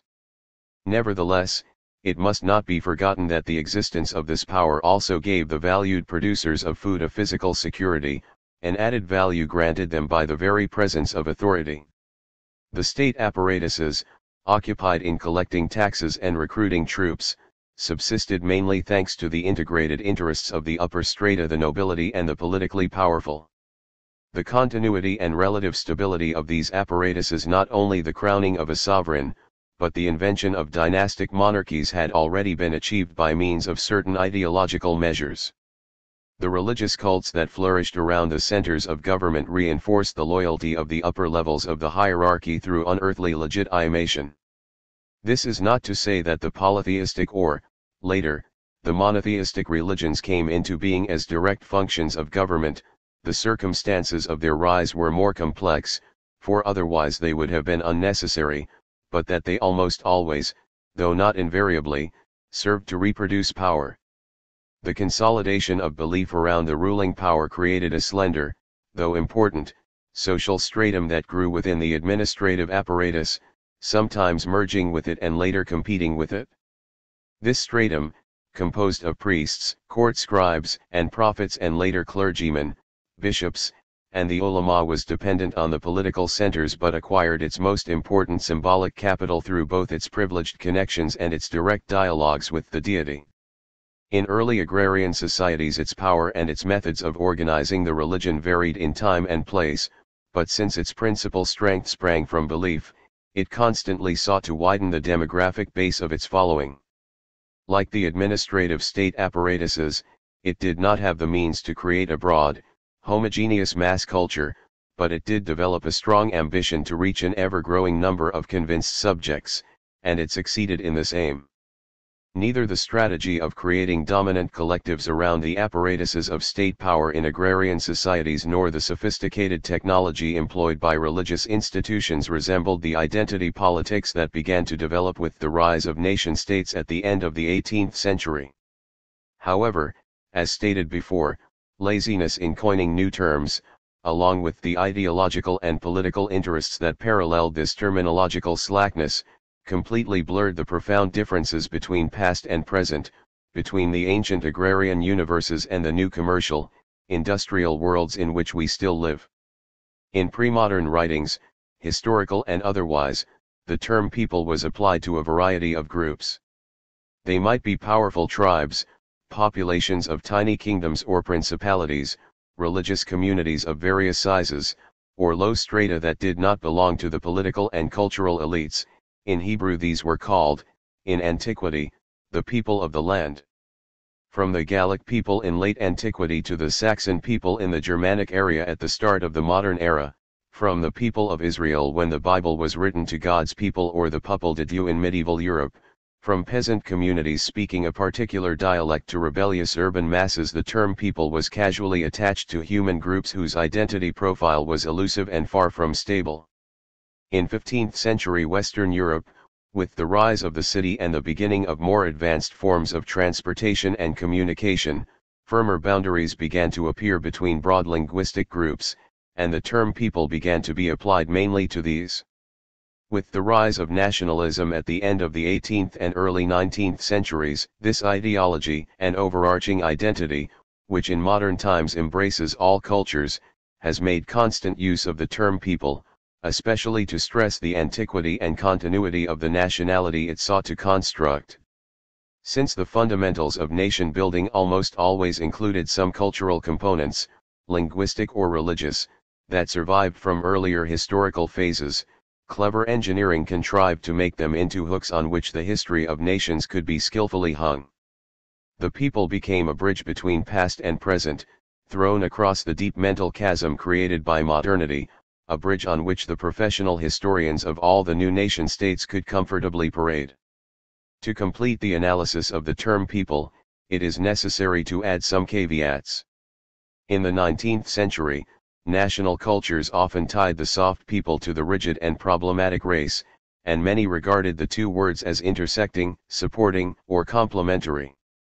The homogeneous collective origin of the people always, of course, superior and unique, if not actually pure, became a kind of insurance against the risks represented by fragmentary though persistent sub-identities that continued to swarm beneath the unifying modernity. The imagined origin also served as an efficient filter against undesirable mixing with hostile neighboring nations. The murderous first half of the 20th century having caused the concept of race to be categorically rejected, various historians and other scholars enlisted the more respectable concept of ethnos in order to preserve the intimate contact with the distant past.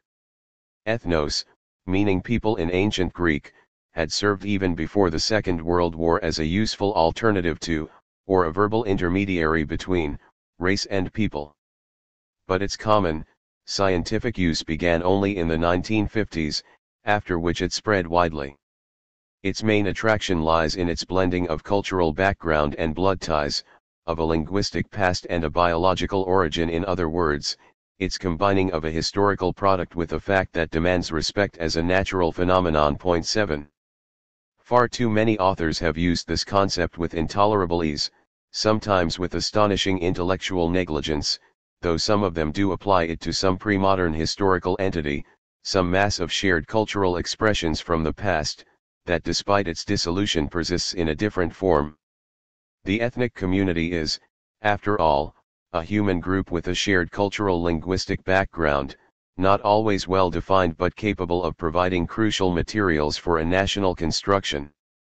Yet a good many other scholars cling to ethnos as though to bring in by the back door the essential primevalism, the racial concept that in the 19th and 20th centuries bolstered the promoters of the fragile national identity. Thus ethnos has become not merely a historical and cultural unit but an ambiguous entity of ancient origin, at whose heart lies a subjective sense of closeness that it inspires in those who believe in it, much as race did in the 19th century. Committed scholars argue that this identity belief should not be challenged, because it carries a powerful sense of origin that should not only be taken into account during critical analysis and dissection a legitimate, even essential process, but should even be adopted as a whole, and as a positive historical fact that need not be questioned. These scholars admit that the idea that the modern nation sprang from the ethnos may be unverifiable. Nevertheless, we have no choice but to live with it. Attempting to question it is pointless and ultimately undesirable. Blurring the categories of ancient social groupings, as these scholars have helped to do, apparently seemed to them a necessary condition for the preservation of unstable identities in the present. Anthony D. Smith, who became one of the most active scholars in the field of nation studies, made a significant contribution to this process. At a relatively late stage in his work, he decided to grant the ethnic principle a decisive role in his research, and even described his approach as ethno-symbolic. The term symbolic helps soften the essentialist resonance of the phrase while supplying the desired ambiguity. For Smith, an ethnic group, then, is distinguished by four features: the sense of unique group origins, the knowledge of a unique group history and belief in its destiny, one or more dimensions of collective cultural individuality, and finally a sense of unique collective solidarity. 8. The diligent British scholar, it seems, considers that the ethnos is no longer a linguistic community with a common way of life, that the ethnos does not inhabit a particular territory but needs only to be associated with one, that the ethnos need not have an actual history, for ancient myths can continue to serve this function equally well. The shared memory is not a conscious process moving from the present to the past, since there is always someone around who can organize it, but rather a natural process, neither religious nor national, which flows by itself from past to present.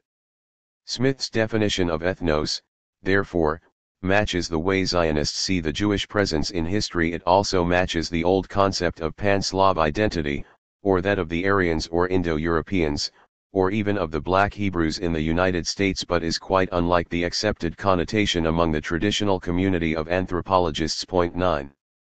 Toward the end of the 20th century and in the early 21st, ethnicity, which Etienne Balibar rightly described as entirely fictitious, has experienced a resurgence in popularity.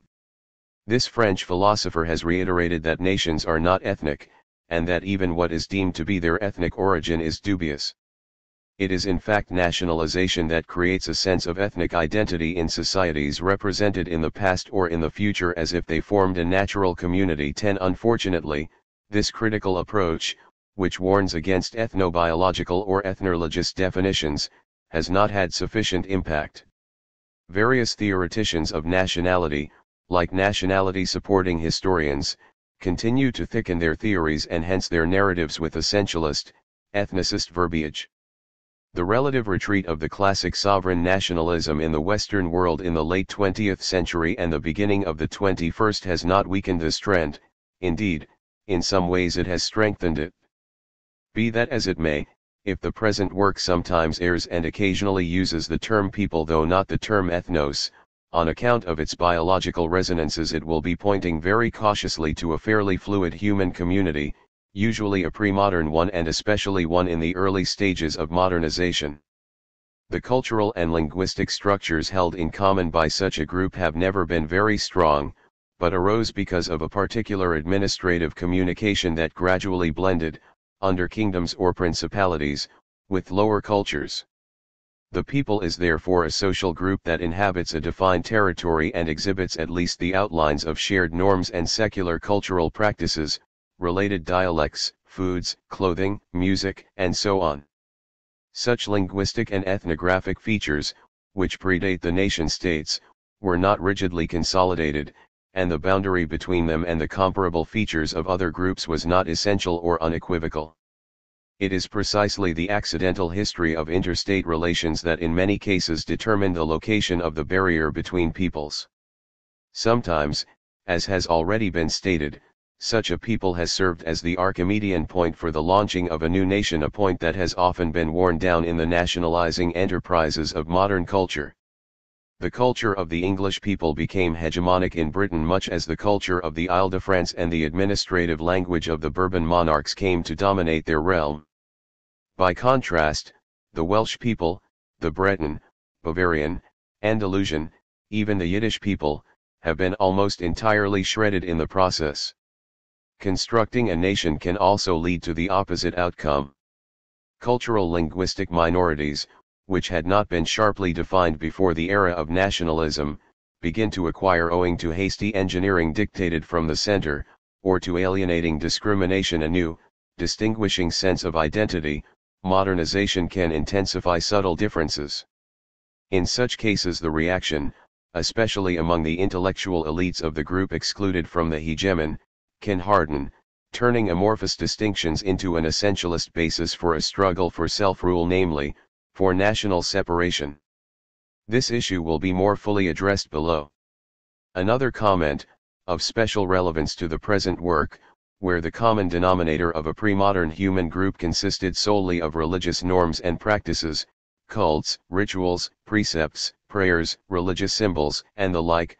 The terms used here will be religious congregation, religious community, or religious civilization.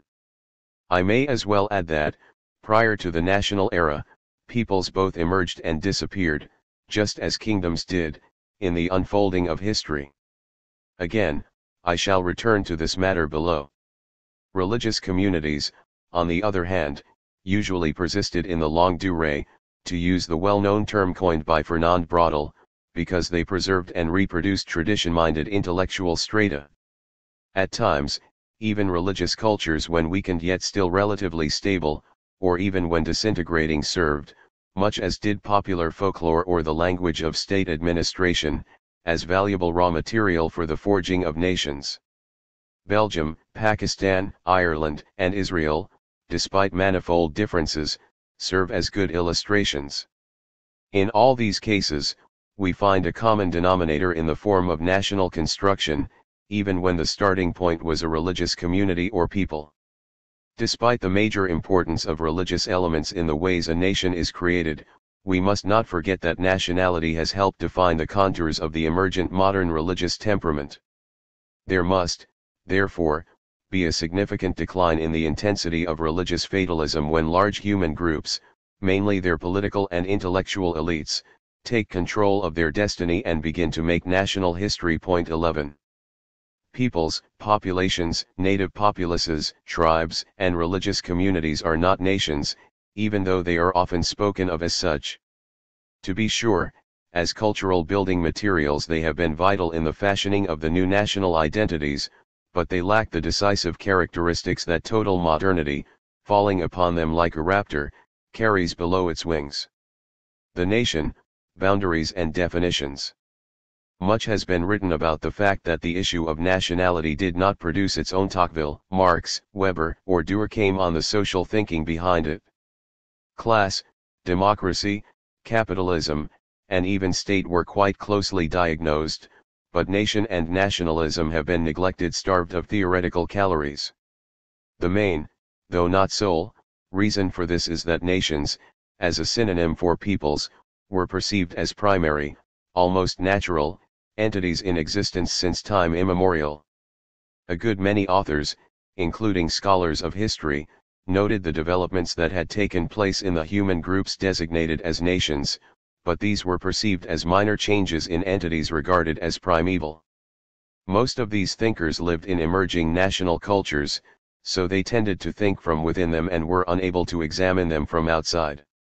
Moreover, they wrote in the new national languages, and were thus held captive by their principal working tool. The past was made to conform closely to the linguistic and conceptual structures molded in the 19th century. As Marx, seeing the social realities of his time, assumed that history was essentially a vast supernarrative of class struggles, so most of the others, principally the historians, imagined the past as the constant rise and fall of eternal nations, and their mutual conflicts thickly and solemnly packed the history books.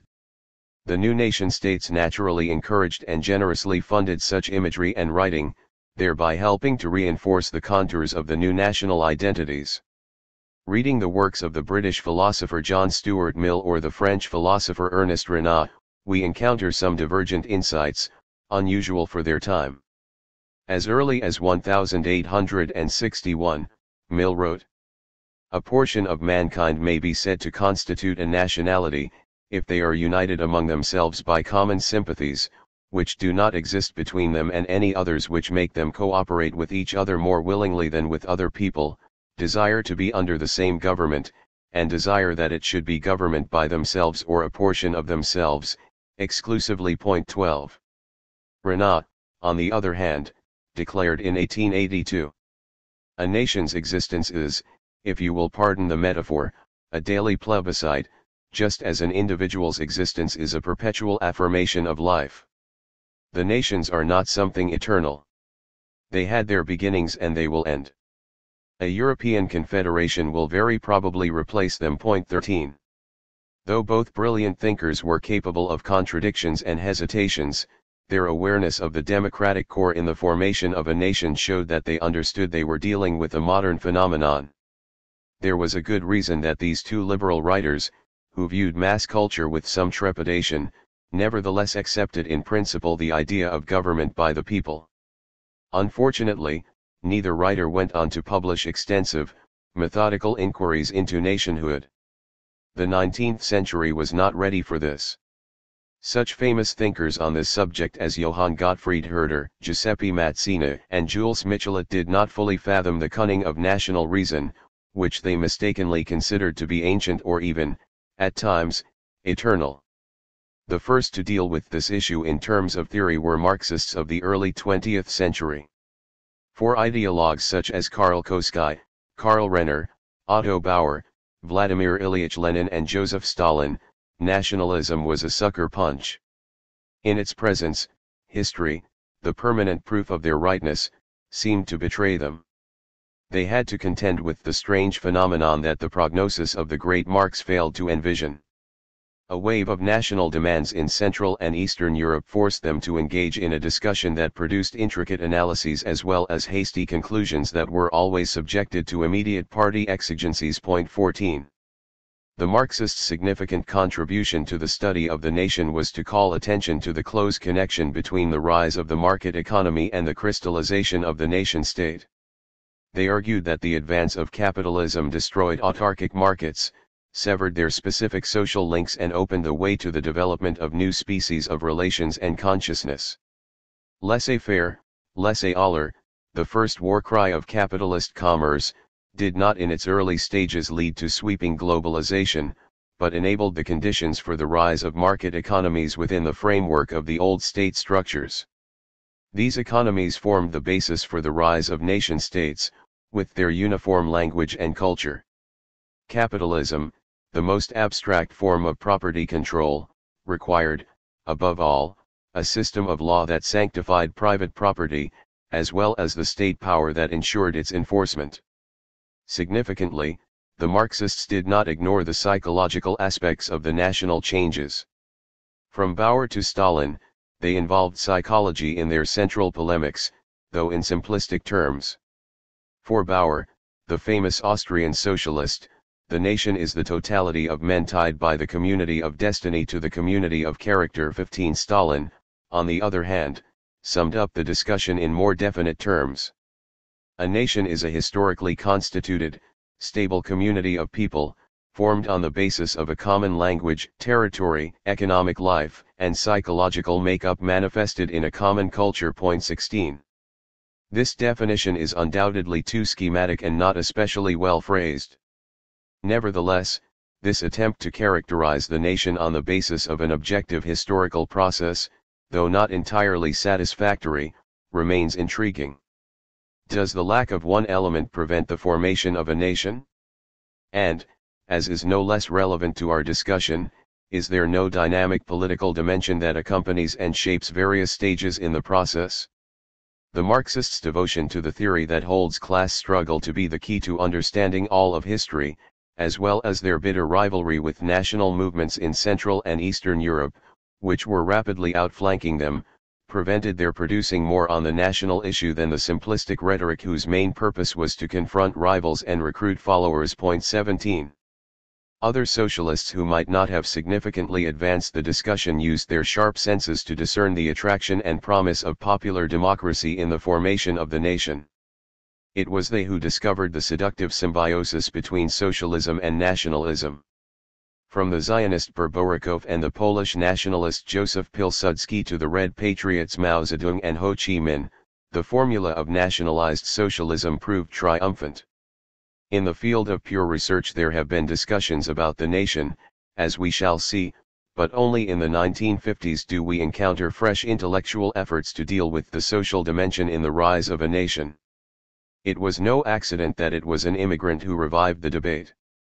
While Marxist thought provided, as it were, a lens through which to observe the nation from the outside, the experience of migration, of being uprooted from one's birthplace and of living as an alien, a subject minority in a dominant culture, proved an almost indispensable condition for the more advanced methodological tools of observation.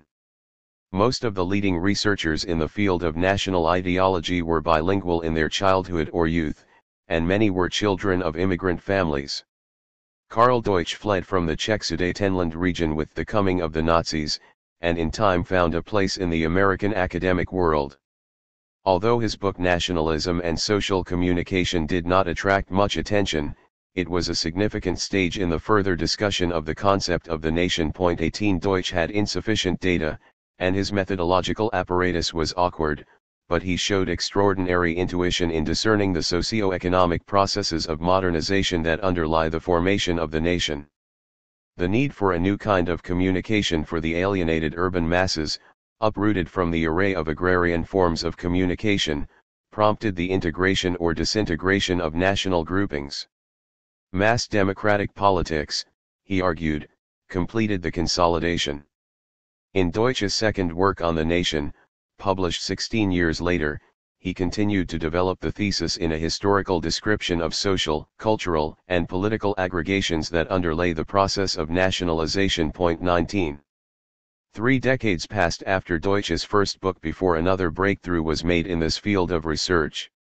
The rapid communications revolution in the final quarter of the 20th century, and the gradual conversion of human labor in the West into an activity of symbols and signs, provided a congenial setting in which to re-examine the old issue.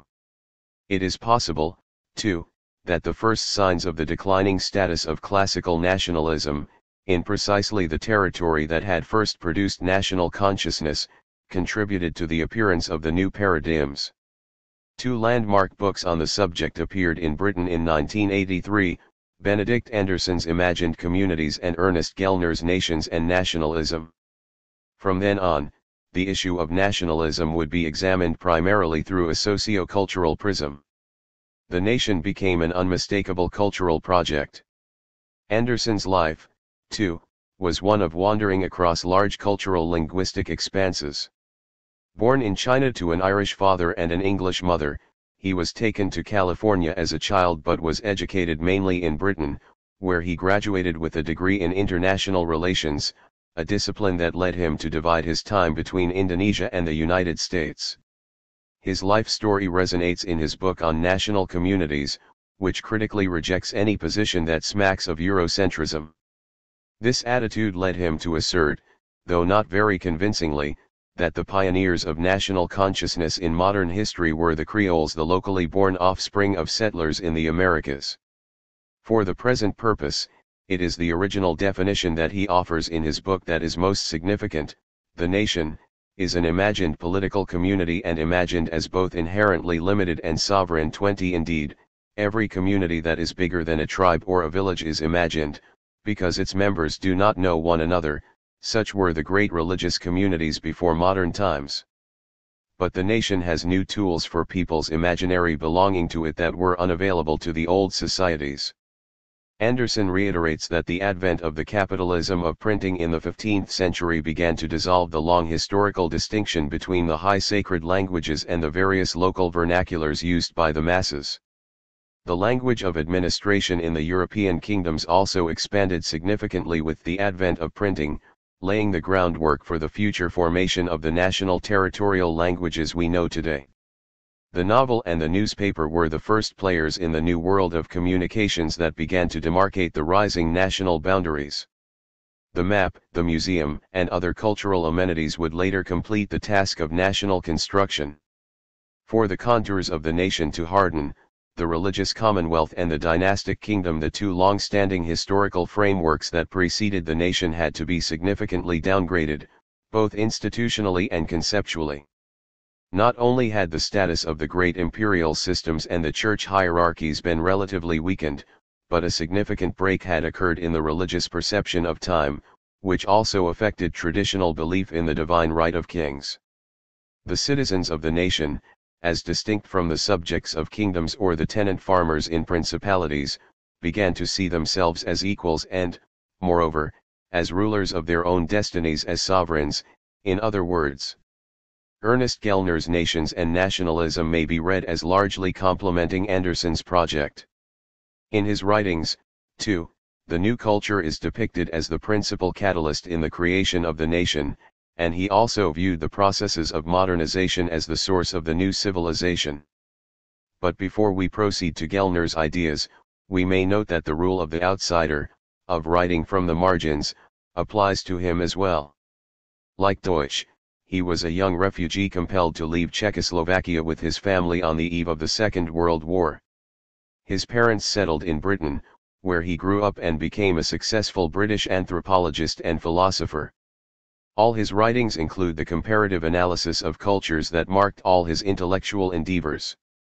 His brilliant, concise book opens with a double definition. 1. Two men are of the same nation if and only if they share the same culture, where culture in turn means a system of ideas and signs and associations and ways of behaving and communicating. 2. Two men are of the same nation if and only if they recognize each other as belonging to the same nation. In other words, nations make man, nations are the artifacts of men's convictions and loyalties and solidarities. Point 21. The subjective aspect must, therefore, complement the objective one. Together they describe an unfamiliar historical phenomenon that had not existed prior to the emergence of the new bureaucratic, industrialized world.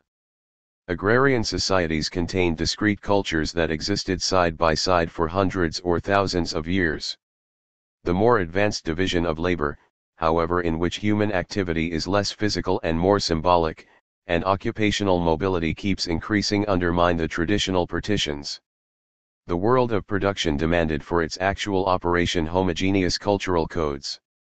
The new occupational mobility, both horizontal and vertical, shattered the insularity of the higher culture and forced it to become an ever-expanding mass culture.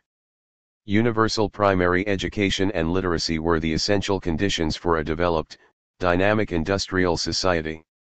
And this, according to Gellner, was the great secret of the political phenomenon known as the nation. Thus the formation of a national group is an unmistakable socio-cultural process, although it can take place only in the presence of some state apparatus, local or alien, whose presence facilitates or stimulates the awakening of a national consciousness, the construction of a national culture, and their continuation. Many scholars expressed reservations about certain premises in Gellner's thesis. Point 22. Did nationalism always wait for complete industrialization before hoisting its flags and symbols? Had there been no national feelings, no aspirations for sovereignty in early capitalism, before the rise of a complex, developed division of labor? Some of the criticism was persuasive, but it did not detract from Gellner's important philosophical achievement in determining that the advanced consolidation of a nation is closely connected with the formation of a unified culture, such as can exist only in a society that is no longer agrarian and traditional. To define the term nation in light of Anderson's and Gellner's theoretical propositions, as well as some working hypotheses of scholars who followed in their footsteps, it might be suggested that the nation, though its historical rise is multifaceted and fluid, is distinguished from other social groupings in history by several features. 1. A nation is a human group wherein universal education gives rise to a homogeneous mass culture that claims to be common and accessible to all its members. 2. The nation gives rise to a perception of civil equality among all who are seen and who see themselves as its members. This civil body regards itself as sovereign, or demands political independence in cases where it has not yet achieved that independence. 3. There must be a unifying cultural linguistic continuum, or at least some general idea of such a continuum between the actual representatives of the sovereign power, or those aspiring to it, and every last citizen. 4. In contrast to the subjects of past rulers, the citizenry that identifies with the nation is conscious of belonging to it, or aspires to be a part of it, with the aim of living under its sovereignty. 5. The nation has a common territory about which the members feel and assert that they are its sole owners, and any attack on it is felt to be as powerful as a threat to their personal property. 6. The aggregate economic activity within the boundaries of this national territory, after the achievement of its sovereignty, was more closely interconnected, at least until the late 20th century, than its relations with other market economies. This is, of course, an ideal depiction in the Weberian sense. We have already implied that there are scarcely any nations that do not harbor or coexist with cultural and linguistic minorities, whose integration in the dominant superculture has been slower than that of other groups. Where the principle of civil equality has been slow to apply to them, it has led to constant friction. In exceptional cases, such as Switzerland, Belgium, and Canada, the national state has formally maintained 2 or 3 dominant languages that had developed separately and remained unbridgeable. 23 Furthermore, in contrast to the proposed model, certain productive and financial sectors have eluded the rule of the dominant national market and have been subjected directly to global supply and demand. But it should be reiterated that only the post-agrarian world, with its altered division of labor, its distinctive social mobility and thriving new communications technologies, has produced conditions conducive to linguistic and cultural homogeneity, leading to an identity and self-awareness not confined to narrow elites or groups, as was always the case in the past, but now broadly manifest among the productive masses. Whereas earlier, in the era of the great empires, through the nature of the feudal and religious fabric, human societies had always been marked by definite cultural linguistic divisions and strata, henceforth all the people, high and low, rich and poor, educated or not, would feel they belonged to a particular nation and, what is no less meaningful, would be convinced they belonged to it in equal degree. The consciousness of legal, civil, and political equality, produced mainly by social mobility in the era of commercial, and later of industrialized, capitalism, created an umbrella under which everyone could share an identity. Whoever was not covered or included by it could not be a member of the national body, an immanent aspect of equality. It is this equality that underlies the political demand that construes the people as a nation that warrants full self-government. This democratic aspect, the rule of the people, is utterly modern and clearly distinguishes nations from the older social formations, such as tribes, peasant societies under dynastic monarchies, religious communities with internal hierarchies, even pre-modern peoples. No pre-modern human community manifested an inclusive sense of civil equality or a persistent desire for self-rule that was felt by the entire populace. But when people begin to see themselves as sovereign creatures, there arises the consciousness, or illusion, that enables them to believe they can rule themselves through political representation. This is the attitudinal core of all national expressions in the modern age. The principle of self-determination, accepted since the end of the First World War as a guiding principle in international relations, is to a large extent a universal translation of this process of democratization, demonstrating the sway of the new masses in modern politics. The birth of the nation is undoubtedly a real historical development, but it is not a purely spontaneous one. To reinforce an abstract group loyalty, the nation, like the preceding religious community, needed rituals, festivals, ceremonies, and myths. To forge itself into a single, firm entity, it had to engage in continual public cultural activities and to invent a unifying collective memory. Such a novel system of accessible norms and practices was also needed for the overarching consciousness, an amalgamating ideological consciousness, namely, nationalism. From ideology to identity.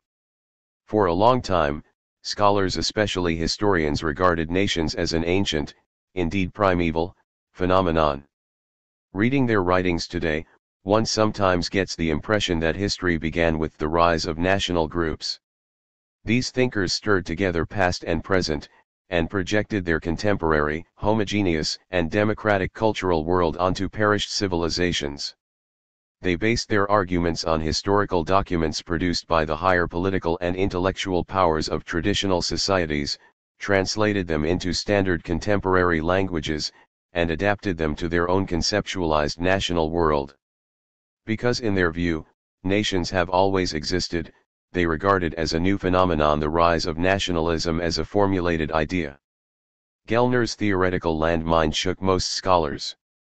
It is nationalism which engenders nations, and not the other way round, he declared with his trenchant radicalism, forcing everyone, even the reluctant, to re-evaluate the issue. 24 Economic, administrative, and technological modernization had created the infrastructure and the need for the nation, but the process was accompanied by deliberate ideological practices for steering or wishing to steer, where the state system had yet to achieve power: the language, education, memory, and other cultural elements that create and define the nation's contours.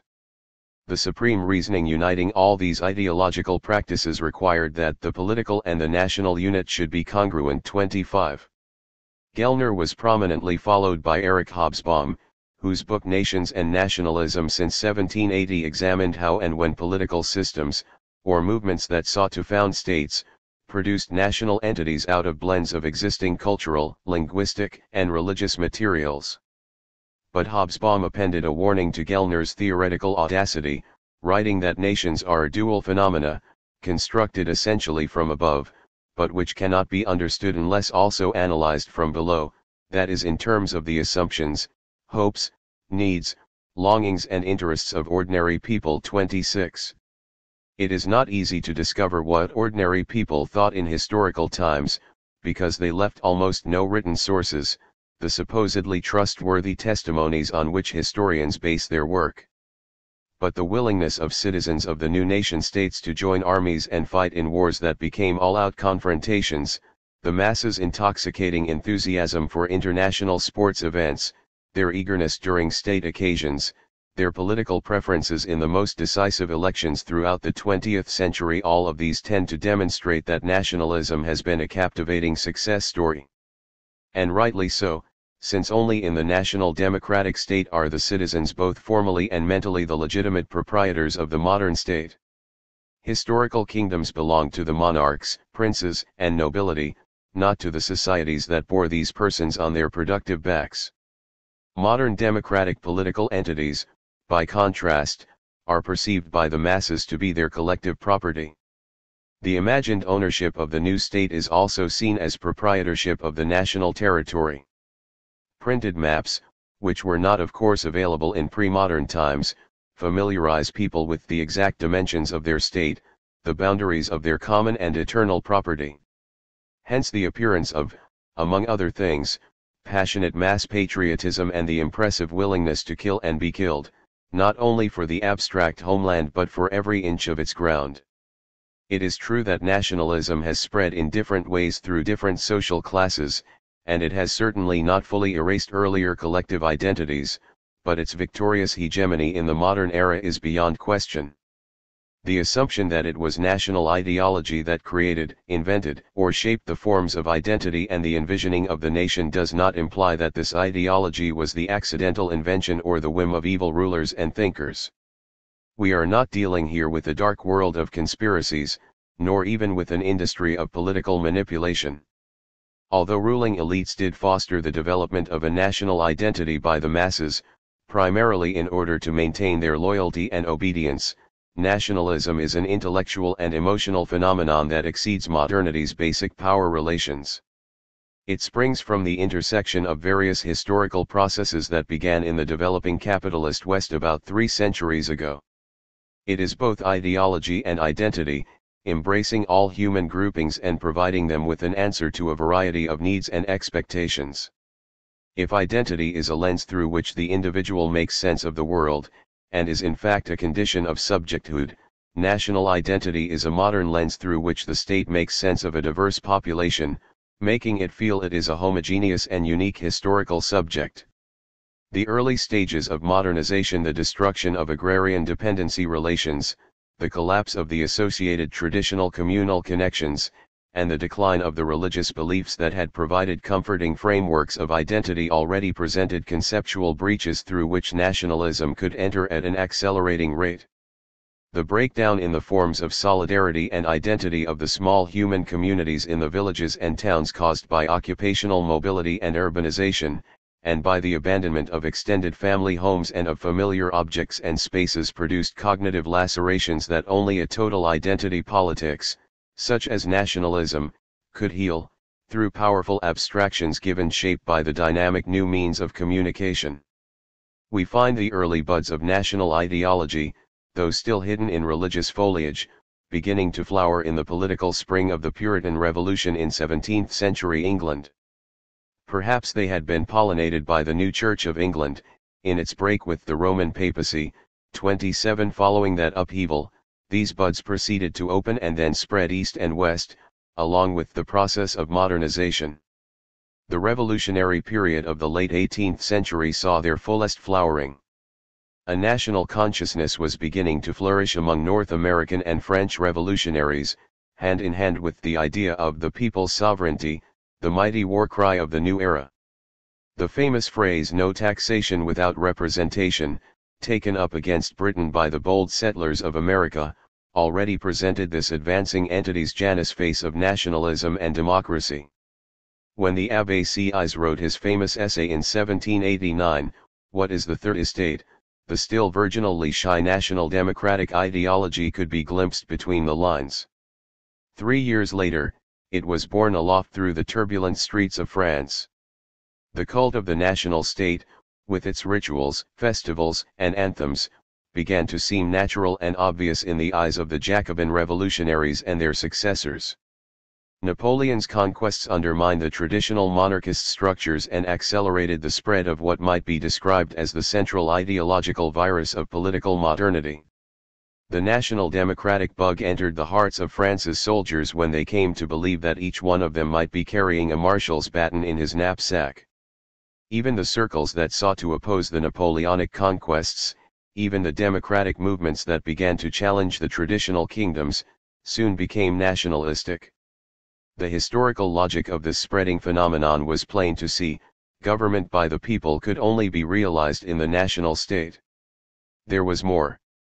Old, enfeebled dynastic empires, the Prussian and the Austro-Hungarian and, later, the Tsarist Russian, were also obliged to adopt, cautiously and incrementally, the national innovation, in hopes of extending their own survival. In the course of the 19th century, nationalism triumphed almost everywhere in Europe, although it would mature only with the passage of the law of compulsory education and, toward the end of the century, the universal franchise.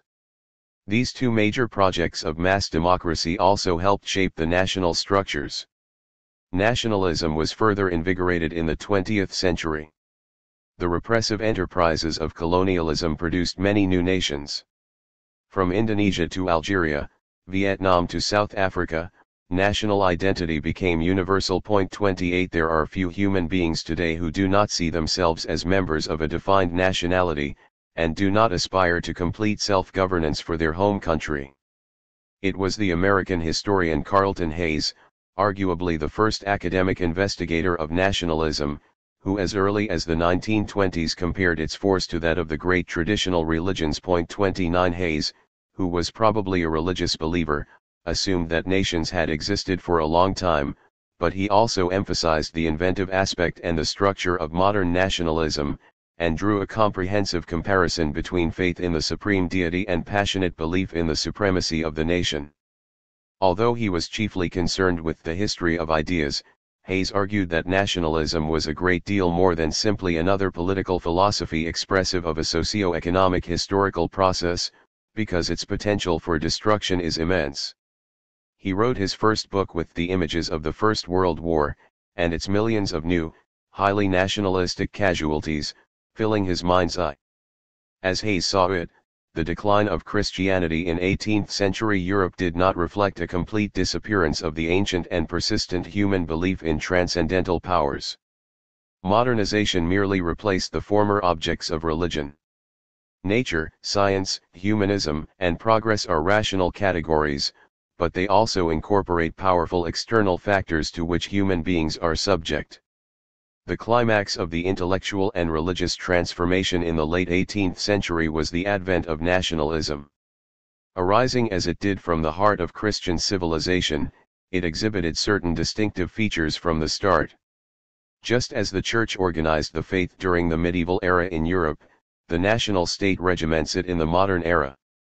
This state sees itself as performing an eternal mission, it demands to be worshipped, has substituted strict civil registration for the religious sacraments of baptism and marriage, and regards those who question their national identity as traitors and heretics. Hayes's ideas were taken up by many who viewed nationalism as a sort of modern religion.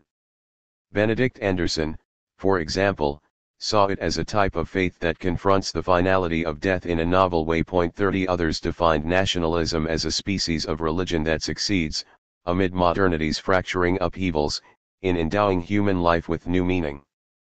Giving meaning to constantly changing reality was one of the main functions of the new secular religion.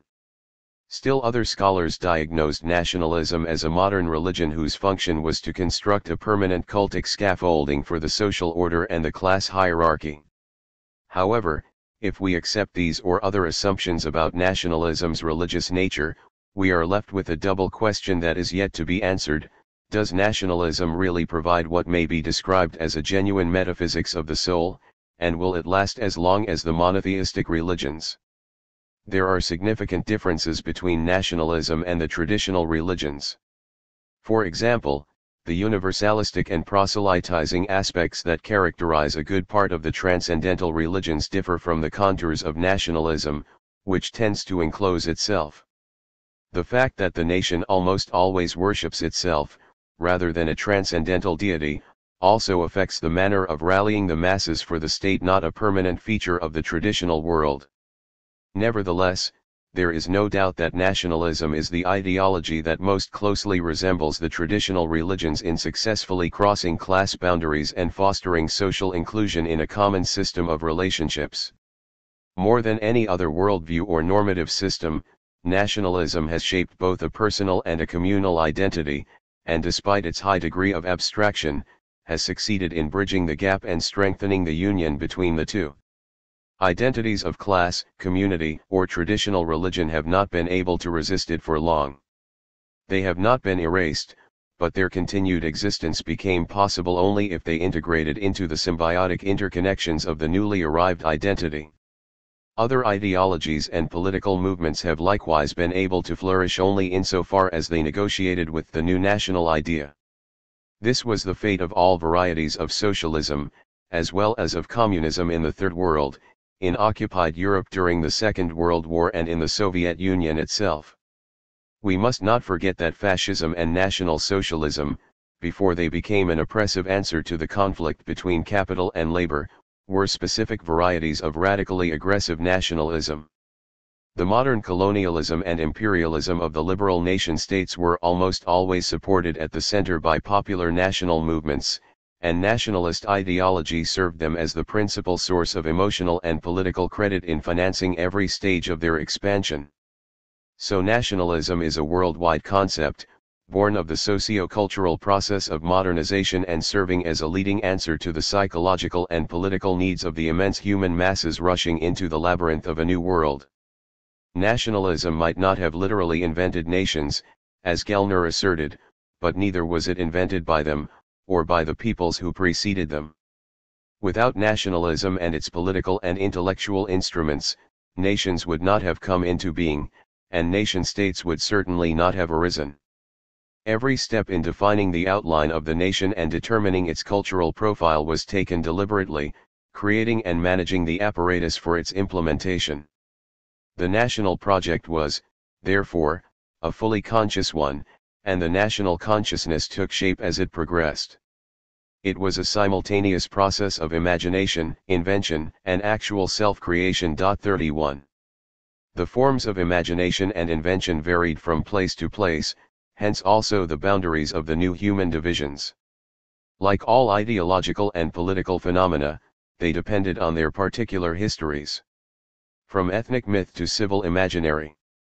Hans Kohn, a Zionist of Czech-German background who began to despair of Jewish nationalism, left Mandatory Palestine for the United States at the end of the 1920s. There he became, along with Carlton Hayes, one of the fathers of the academic study of nationalism. His youth in Eastern Europe, where he had fought in the First World War, along with his experiences and disillusion in the Zionist colonialist enterprise and his migration to New York, equipped him with more valuable first-hand data than his colleague Hayes possessed. 32. He, too, was a captive of the essentialist premise that peoples and nations had always existed, and he, too, assumed that only the national consciousness was a novel phenomenon that had to be interpreted in the context of modernization. Thus, much of his writing belongs to the history of ideas, though it includes a cautious attempt to make use of socio-political history as well. His crucial contribution to the study of nationalism was his pioneering effort to map its different expressions. Cohn began writing on the issue of nationalism back in the 1920s, but it was only in his comprehensive study The Idea of Nationalism, published in 1944, that he formulated his famous theory of dichotomy, which won him many supporters as well as many opponents. 33 If the First World War pointed him toward the study of nationalism, it was the Second World War that determined his political and ideological sensibilities and, in effect, determined his scholarly achievement. Cohn saw nationalism as made up of two dominant categories: Western nationalism, with an essentially voluntarist approach, which developed on either side of the Atlantic Ocean, bounded on the east by Switzerland, and the organic national identity that spread eastward from the Rhine, encompassing Germany, Poland, the Ukraine, and Russia. Nationalism in the West, except in Ireland, is an original phenomenon that sprang from autochthonous socio-political forces, without outside intervention.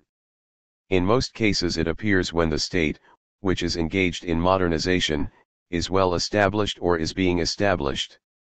This nationalism draws its ideas from the traditions of the Renaissance and the Age of Enlightenment, and its principles are based on individualism and liberalism, both legal and political.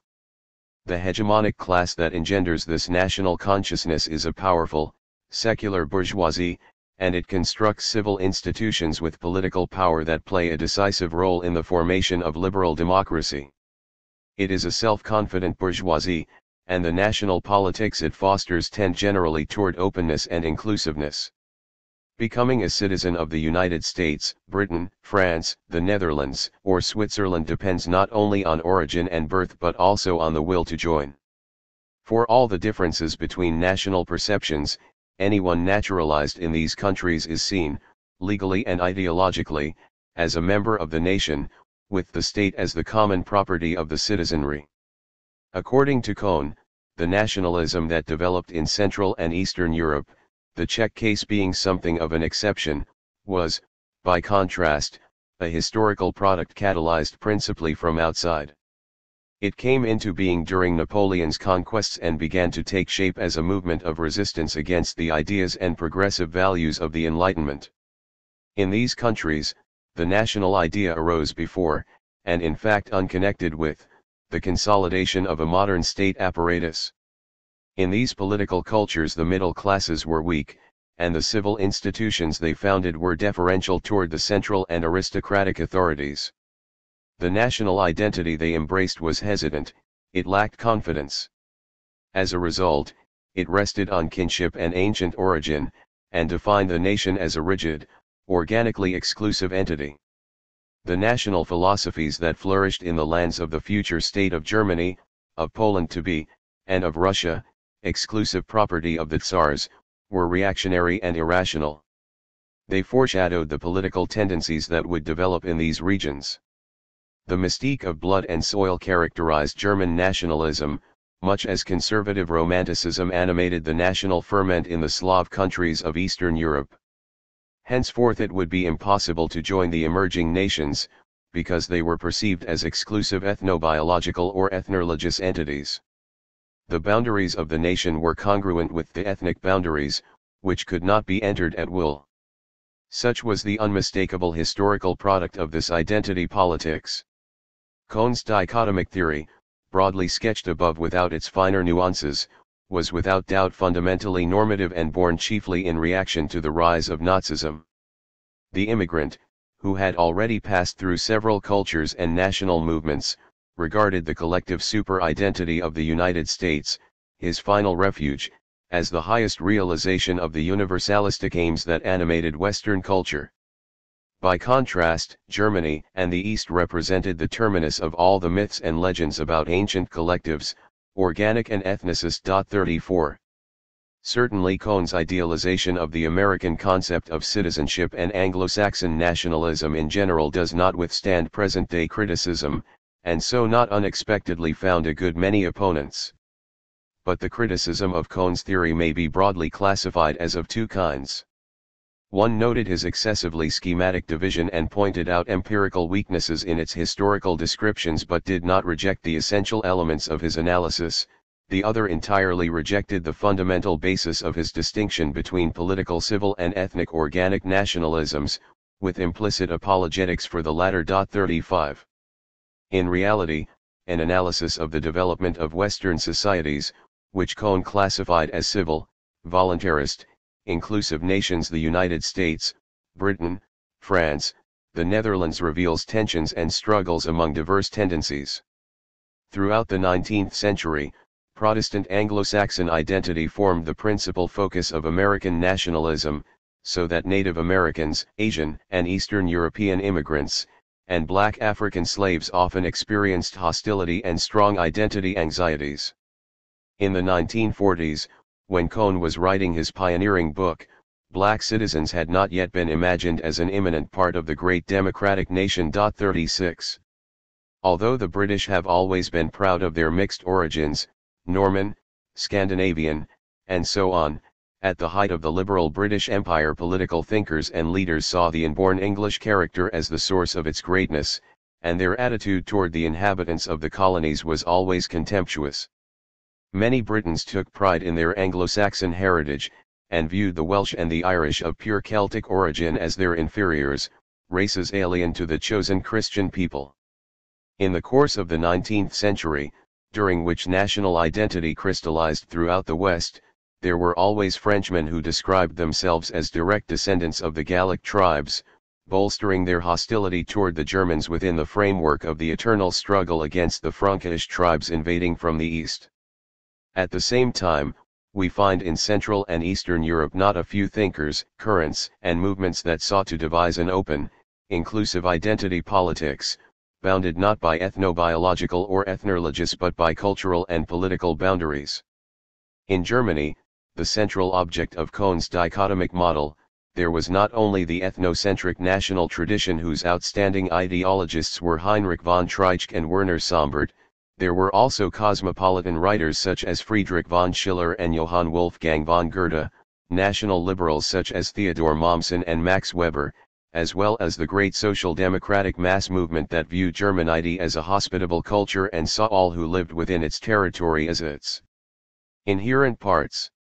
Similarly, in Tsarist Russia it was not only the various socialist movements that took the inclusive political position that anyone who saw oneself as a Russian must be regarded as such, but also liberal currents and broad intellectual strata that regarded Jews, Ukrainians, and Belarusians as integral parts of the great nation.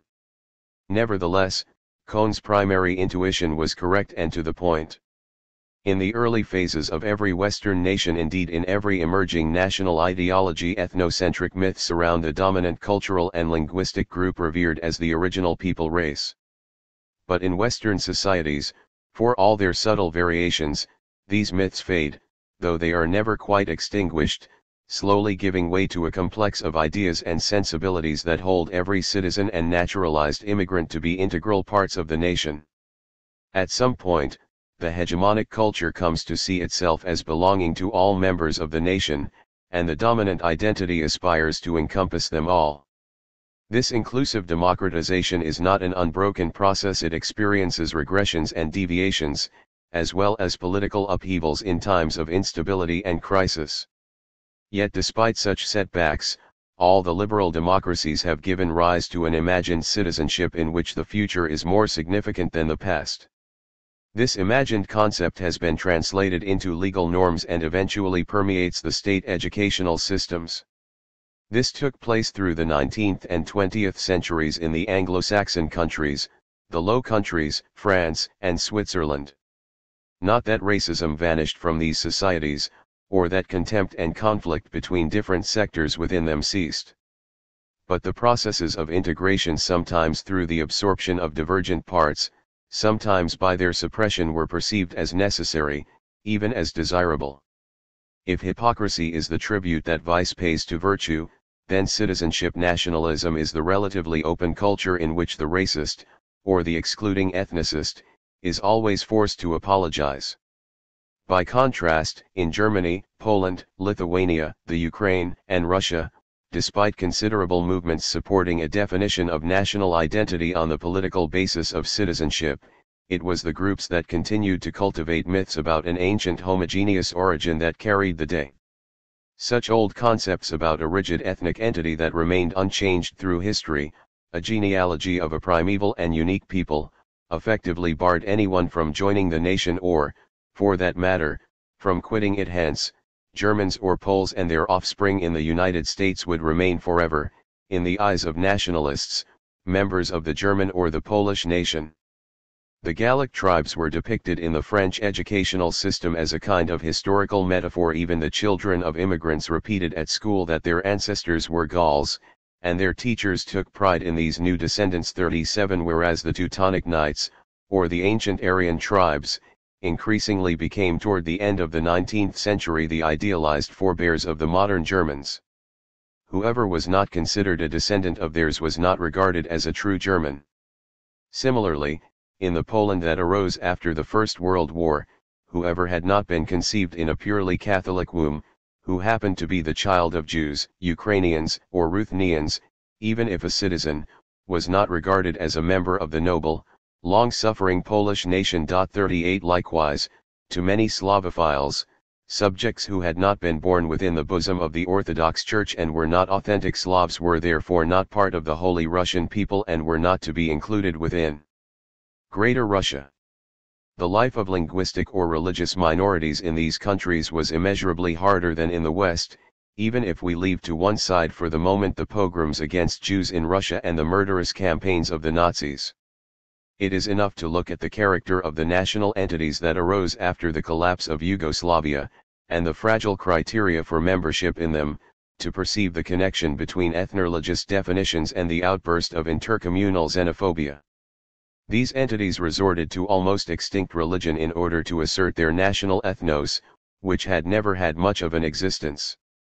It was only the use of ancient, and utterly fictitious, myths that made it possible to set Catholic Croatians against Orthodox Serbs, and these in an especially vicious way against Muslim Bosnians and Kosovars. Following the failure of the former communist regime's integrative policies, minute cultural and linguistic differences turned into exclusionary walls. 39. Until the final decade of the 20th century, Germany and Eastern Europe remained dominated by persistent ethnicist nationalism. Cultural and linguistic minorities, even when in possession of citizenship, were still not included in the dominant public consciousness within the national boundaries. Locally born second and even third-generation immigrants were not granted citizenship. Yet ethnic Germans who had lived for generations in the East, in some cases since the Middle Ages, and who had lost all cultural and linguistic connection with any kind of Germanity, still had the privilege of becoming German citizens anytime they wished.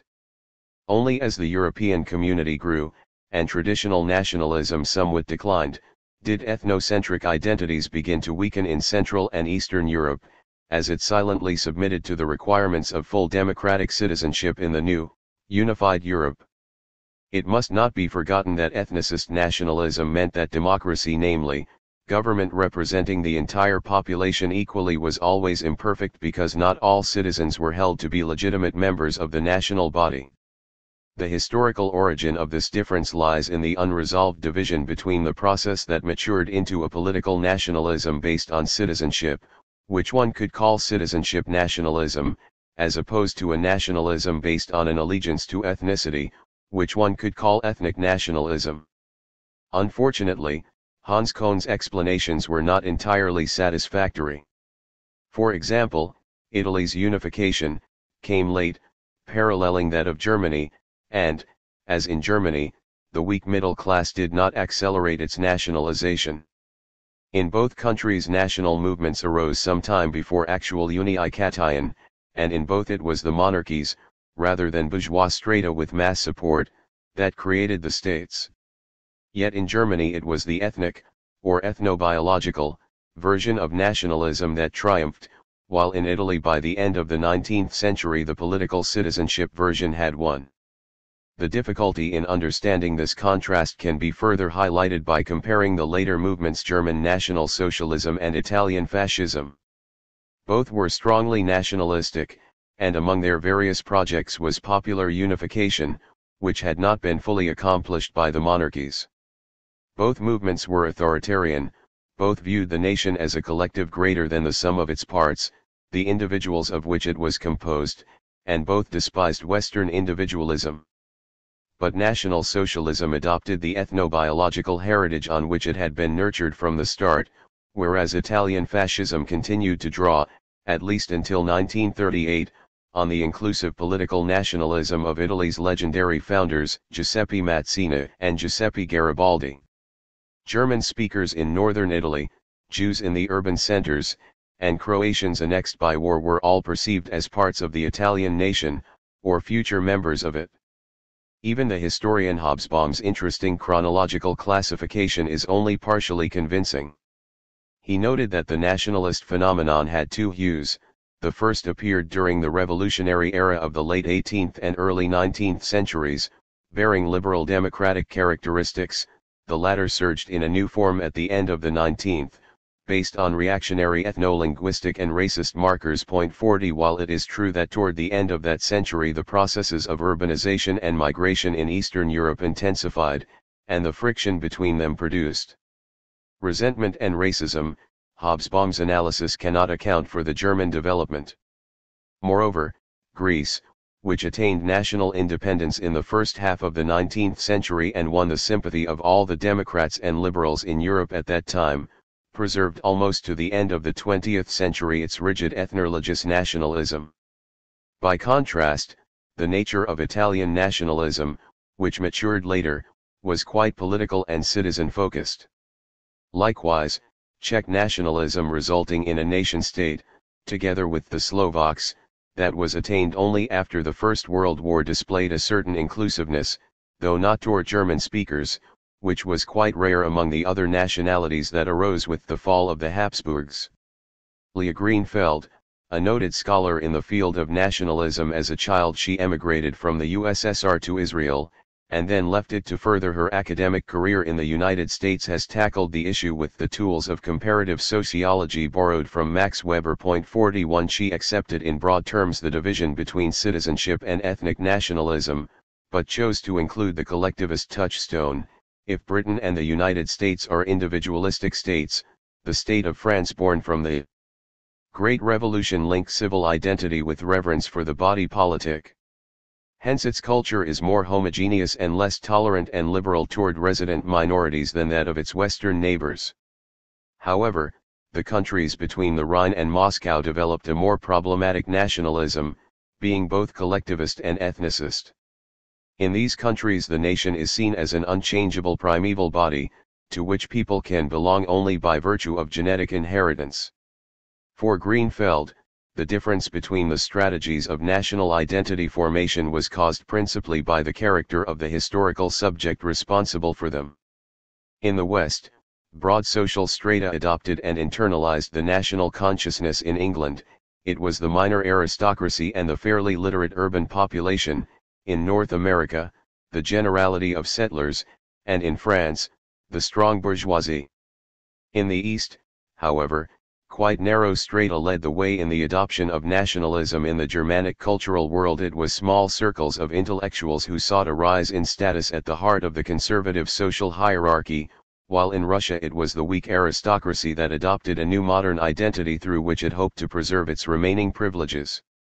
The prolonged isolation of the groups who created Eastern nationalism was largely responsible for its exclusivity and its persistent attachment to a mythological past. Other scholars have proposed further explanations for the disparate kinds of national temperament that produced such different histories in Europe and worldwide. According to Gellner, in the West it did not take many broken eggs to make the national omelette. Thanks to the long existence of a high culture, only a few moderate corrections were needed to define the national boundaries. But the East, given its general disarray, had no such long-standing high culture, hence the need felt by a particular cultural and linguistic group to forcibly modify the body politic through the use of exclusion, expulsion, even the physical annihilation of other cultural groups. 42 Here, too, Gellner's analysis, like Hobsbawm's, fails to fit the Germanic world.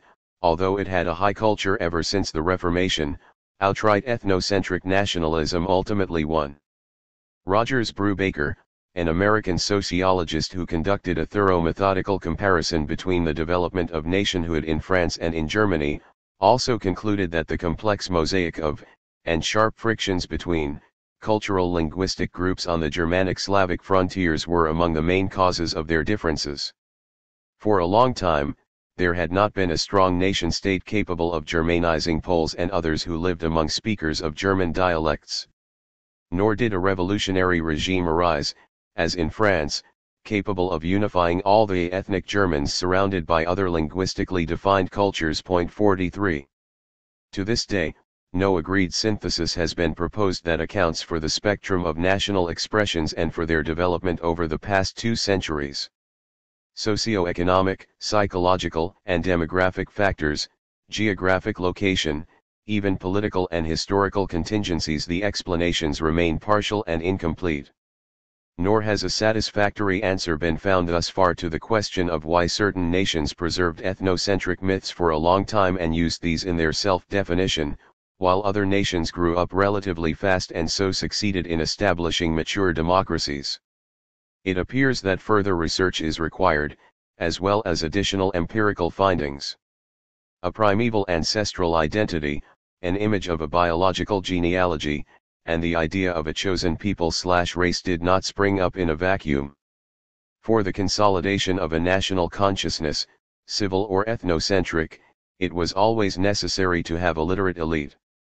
To enable the nation to remember and consolidate its historical imagery, it required the services of scholarly producers of culture, masters of memory, creators of laws and constitutions.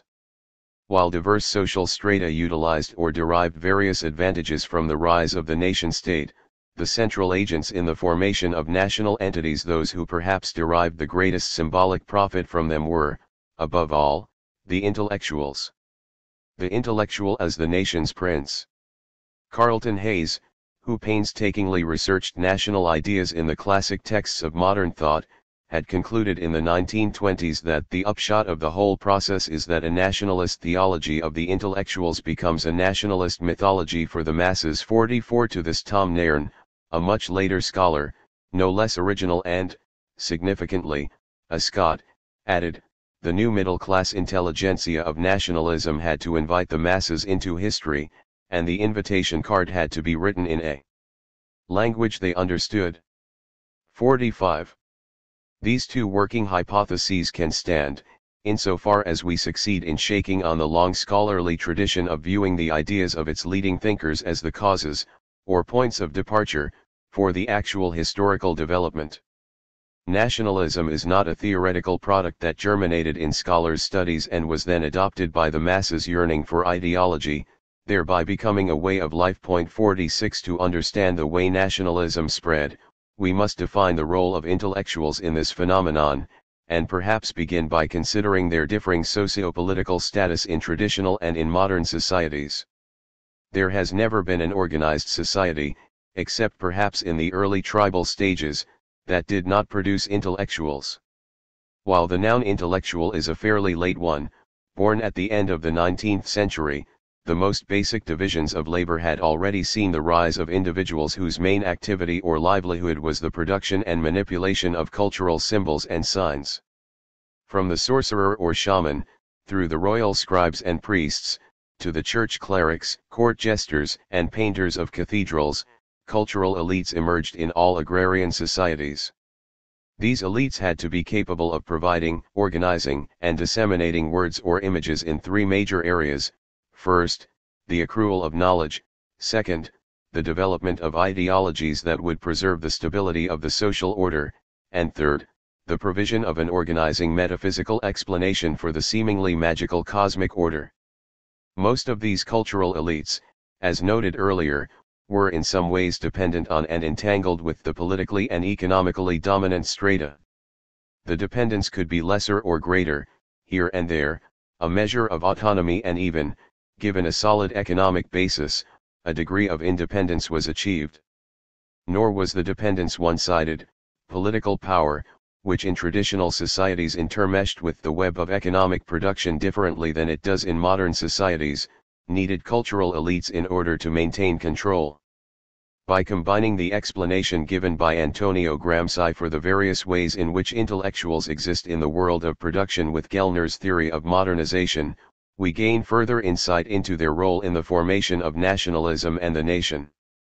According to the Italian Marxist, every social class, coming into existence on the original basis of an essential function in the world of economic production, creates with itself, organically, one or more groups of intellectuals who give it homogeneity and consciousness of its function. 47.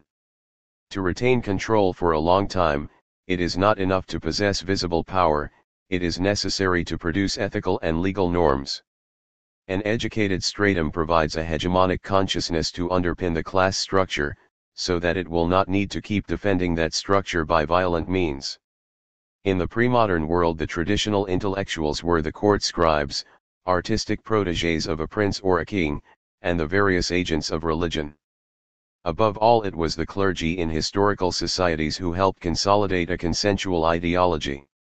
Gramsci, in his time, admitted that it was still necessary to investigate the rise of the intellectuals in the feudal and classical world, and indeed his writing on the subject is tentative and rather disappointing.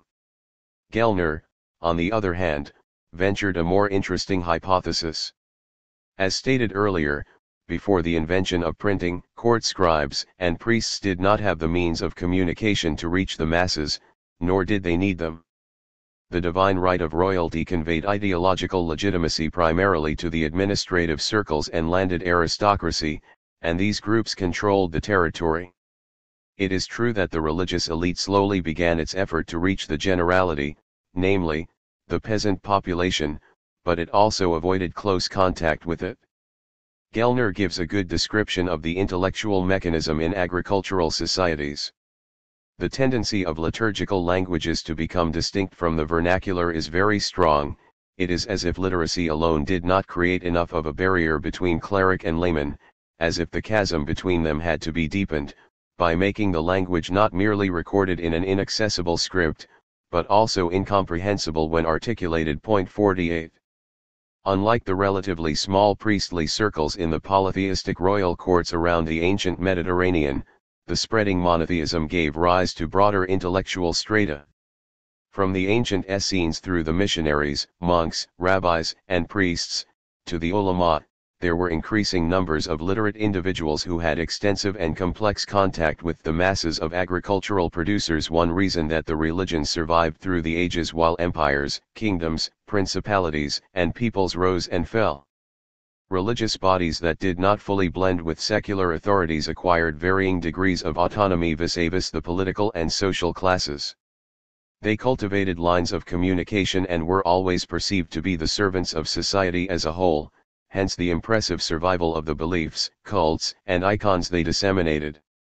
Another reason for the longevity of religions was that the value of the spiritual merchandise they provided to the masses must have been more meaningful than the earthly, and exploitative, security provided by the political powers. Divine providence secured for believers the purity, grace, and salvation of the next world. We might add that the autonomy of religious bodies in the pre-modern world was achieved not only thanks to their reputation and widespread universal message, but also to the direct material support they received from the devout producers of food.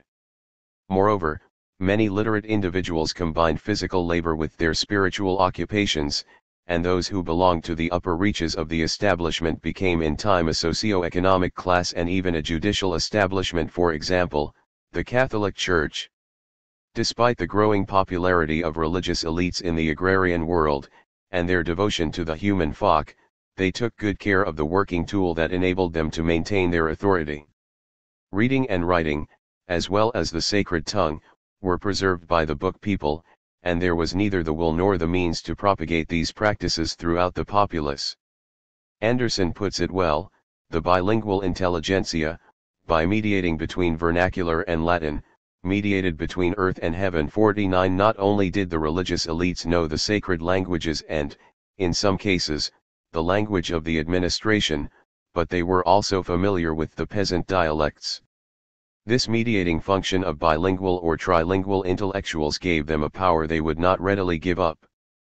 But the process of modernization, the decline in the power of the church, the shrinking of the religious communities, the disappearance of the patron-protégé relations that had sustained the medieval producers of culture, and the formation of a market economy in which almost everything might be bought and sold inevitably contributed to the transmutation of all cultural morphologies, leading to major alterations in the place and status of the intellectuals. Gramsci repeatedly emphasized the links between these new literati and the rising bourgeoisie. These intellectuals, whom he described as organic, were not large capitalists but came mainly from the urban and rural middle strata. Some became skilled experts who administered production, while others followed the free professions or became public officials. At the top of the pyramid, Gramsci placed the creators in the various fields of knowledge, philosophy, art, etc., 50, but he used the term intellectual broadly, including in effect the politicians and bureaucrats, that is, most of the modern state's organizers and directors. In fact, although he does not say so, for him the new state apparatus as an intellectual collective replaced the rational prince, the famous, idealized autocrat depicted by Niccolò Machiavelli. But unlike that mythological figure, the modern prince is not a single and absolute ruler, but rather a core of intellectuals who control the apparatus of the nation-state. This body does not express its own interests but is supposed to represent the totality of the nation, for which purpose it produces a universal discourse claiming to serve all its members. In bourgeois society, Gramsci argued, the political intellectual prince is a dependent partner of the property-owning classes that control production. Only when the party of workers comes to power, a new intellectual prince, will the universal dimension be realized in society's upper political spheres. 51. It is not necessary to believe in Gramsci's political utopia designed to justify his work as an intellectual in a workers' party to appreciate his theoretical achievement in analyzing the intellectual function that characterizes the modern state. Unlike the powers that ruled agrarian societies, modernization and the division of labor required that the political apparatus perform diverse, ever-multiplying intellectual functions. While the majority of the populace remained illiterate, this apparatus expanded and cultivated within it the bulk of the literate population. Which social classes produced these first intellectuals in the growing state bureaucracy? The answer might help solve the question of the historical differences in the formation of civil and ethnic nationalisms. In Britain, after the Puritan Revolution, the state apparatus was staffed by members of the new minor aristocracy and commercial bourgeoisie. In the United States, the staff came mainly from wealthy farming families and prosperous city dwellers. In France, it was mainly educated members of the commercial class and the petty bourgeoisie who filled the ranks of the gown nobility, while the upheavals of the revolution continued to inject new social elements into the body politic. In Germany, on the other hand, the Prussian imperial state system was made up principally of conservative members of the Junker class, their offspring, and their associates, and things did not immediately change when Prussia became part of the German Reich after 1871. In Russia, too, the Tsarist state drew its public servants from the traditional nobility. In Poland, the first social class that aspired and struggled for a national state were the aristocrats. Without revolutions to introduce educated, dynamic elements and members of the new mobile classes, the early stages of state formation did not include intellectuals who were commoners in the political game or, therefore, in the dominant pro-national ideologies. The French thinker Raymond Aron wondered whether racism is not, among other things, the snobbery of the poor. 52 This observation not only diagnoses a familiar mental state of the modern mass, it can also point to the historical sources of the concept of blood ties, which dictated the boundaries of certain national groups. Before the modern age, it was the nobility that marked blood as the measure of kinship. 53 Only the aristocrats had blue blood in their veins, which they inherited from their precious ancestral seed. In the old agrarian world, biological determinism as the criterion for human classification was perhaps the most important symbolic possession of the ruling classes. It was the basis of the legal customs that served as the infrastructure of its prolonged, stable power over the land and the realm. As Alexis de Tocqueville observed in his time, upward mobility during the Middle Ages was possible only in the Church. It was the only system not based exclusively on genealogy and was thus the source of modern egalitarianism. 54. The dominant presence of members and associates of the declining nobility among the new intellectuals in the government systems of Central and Eastern Europe apparently affected the direction of the future national identities that were then developing. When the Napoleonic Wars forced the kingdoms east of France to don national costumes, their loyal and conservative literate circles sowed the ideological seeds that exchanged the horizontal concept of blue blood for a vertical one, and the reversal of aristocratic identity initiated the hesitant beginnings of a proto-national identity. This identity, assisted by later intellectuals, soon led to the ideological and legal principle defining the membership of the ethnic nationality as blood-based, jus sanguinis.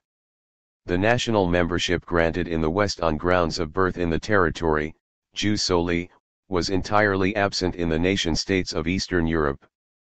Yet here, too, the Italian example flies in the face of overconfident schematization. Why did civil political nationalism succeed here at such an early stage? Surely the first intellectuals of the state apparatus throughout the future Italy also derived from the traditional aristocracy. A possible, if inadequate, explanation for the relative restraint of ethnicism in the consolidation of Italian identity could be the tremendous weight of the papacy and the Catholic universalism that it imbued in all the strata from which the Italian bureaucracy arose. Perhaps also the clearly political myth of the ancient Roman Republic and Empire helped immunize this unusual civil identity. Moreover, the marked differences between northern and southern Italians could have prevented a dubious ethnic nationalism. Or we may ditch all of Gramsci's analyses and choose a firmer basis on which to clarify the role of the intellectuals in national modernization. We can limit the term intellectuals to the producers, organizers, and propagators of culture in the modern state and its extensions in civil society. With this approach, it will still be possible to discover how indispensable they were for the consolidation of nationalism and the formation of nation-states. As Anderson pointed out, one of the major developments leading up to the age of nationalism was the printing revolution that began in Western Europe at the end of the 15th century. This techno-cultural revolution weakened the status of the sacred languages and helped spread the languages of state administration that would eventually become national languages. The position of the clergy, whose use of the sacred languages was their main symbolic possession, declined. The clerics, who had attained their status and even earned their living thanks to their bilingualism, lost their historical role and were forced to seek other sources of income. 55. The symbolic properties inherent in the national languages offered an expanding market of fresh opportunities. Flourishing book production required new specializations and new intellectual endeavors. Philosophers, scientists, and, before long, writers and poets abandoned Latin and turned to French, English, German, and other vernaculars. The next stage, the rise of journalism, would hugely increase the number of readers, and thus the core of writers catering to the public. But the real catalyst of national language and culture was the state, whose nature kept evolving. To promote production and compete with other national economies, the state apparatus had to take on the task of educating the populace and turn it into a national enterprise. Universal education and the creation of agreed cultural codes were preconditions for the complex specializations demanded by the modern division of labor. Therefore every state that became nationalized, whether authoritarian or liberal, made elementary education a universal right. No mature nation failed to declare education compulsory, obliging its citizens to send their children off to school. This institution, which became the central agent of ideology rivaled only by the military and by war, turned all subjects into citizens, namely, people conscious of their nationality. 56 If Joseph de Maistre maintained that the executioner was the mainstay of social order in the state, Gellner's provocative insight was that the decisive role in the state belonged to none other than the educator. 57 More than to their rulers, the new national citizens became loyal to their culture. Yet Gellner's argument that this has turned the modern state into a community made up entirely of priests/scribes is imprecise. 58 Though literacy has become universal, there is a new division of labor in the nation between those who create and disseminate literacy and make their living doing so, and those who consume its products and make use of it. From the elected minister of culture through the university scholar and lecturer to the schoolteacher, A hierarchy of intellectuals serves the state, filling the roles of director and playwright, and even leading actors in the immense cultural spectacle called the nation. Agents of culture from the fields of journalism, literature, theater and, later, cinema and television form the supporting cast. In the kingdoms that preceded the consolidation of nations, notably those in Western Europe, the agents of culture constituted an efficient corps that worked in tandem with administrative officialdom, the judiciary, and the military, and collaborated with them in the nation-building project. Among minority groups cultural, linguistic or religious, and generally defined as ethnic that had suffered discrimination under the supranational kingdoms and imperial powers, the intelligentsia were almost the only midwives of the new, rapidly rising nations. Within the broad boundaries of the Austro-Hungarian, Tsarist Russian, and Ottoman empires, and later the British, French, Belgian, and Dutch colonies, there arose small circles of vigorous intelligentsia characterized by an acute sensitivity to cultural discrimination, linguistic repression, or exclusion on religious grounds. These groups arose only when the nationalist ferment was already seething in the metropolitan center, still weak and fictive in the crumbling kingdoms, but authentic and hegemonic in the new empires. These circles were familiar with the high culture that was taking shape and spreading in the centers of power, but still felt inferior to it, because they had come in from the margins and were constantly reminded of that fact. Since their working tools were cultural and linguistic, they were the first to be affected and thus formed the vanguard of the nationalist revolt. These dynamic groups started a long campaign to lay the foundations for the emerging national movements that would claim sovereignty over the nations they represented while, at the same time, bringing them into being. Some of these intellectuals retrained to become the political leaders of the new mass movements. Others clung to their intellectual occupations and passionately continued to delineate the contours and contents of the new national culture. Without these early literati, nations would not have proliferated, and the political map of the world would have been more monochromatic. 59. These intellectuals had to utilize popular or even tribal dialects, and sometimes forgotten sacred tongues, and to transform them quickly into new, modern languages. They produced the first dictionaries and wrote the novels and poems that depicted the imagined nation and sketched the boundaries of its homeland. They painted melancholy landscapes that symbolized the nation's soil 60 and invented moving folk tales and gigantic historical heroes, and weaved ancient folklore into a homogeneous whole. 61 Taking events related to diverse and unconnected political entities, they welded them into a consecutive, coherent narrative that unified time and space, thus producing a long national history stretching back to primeval times.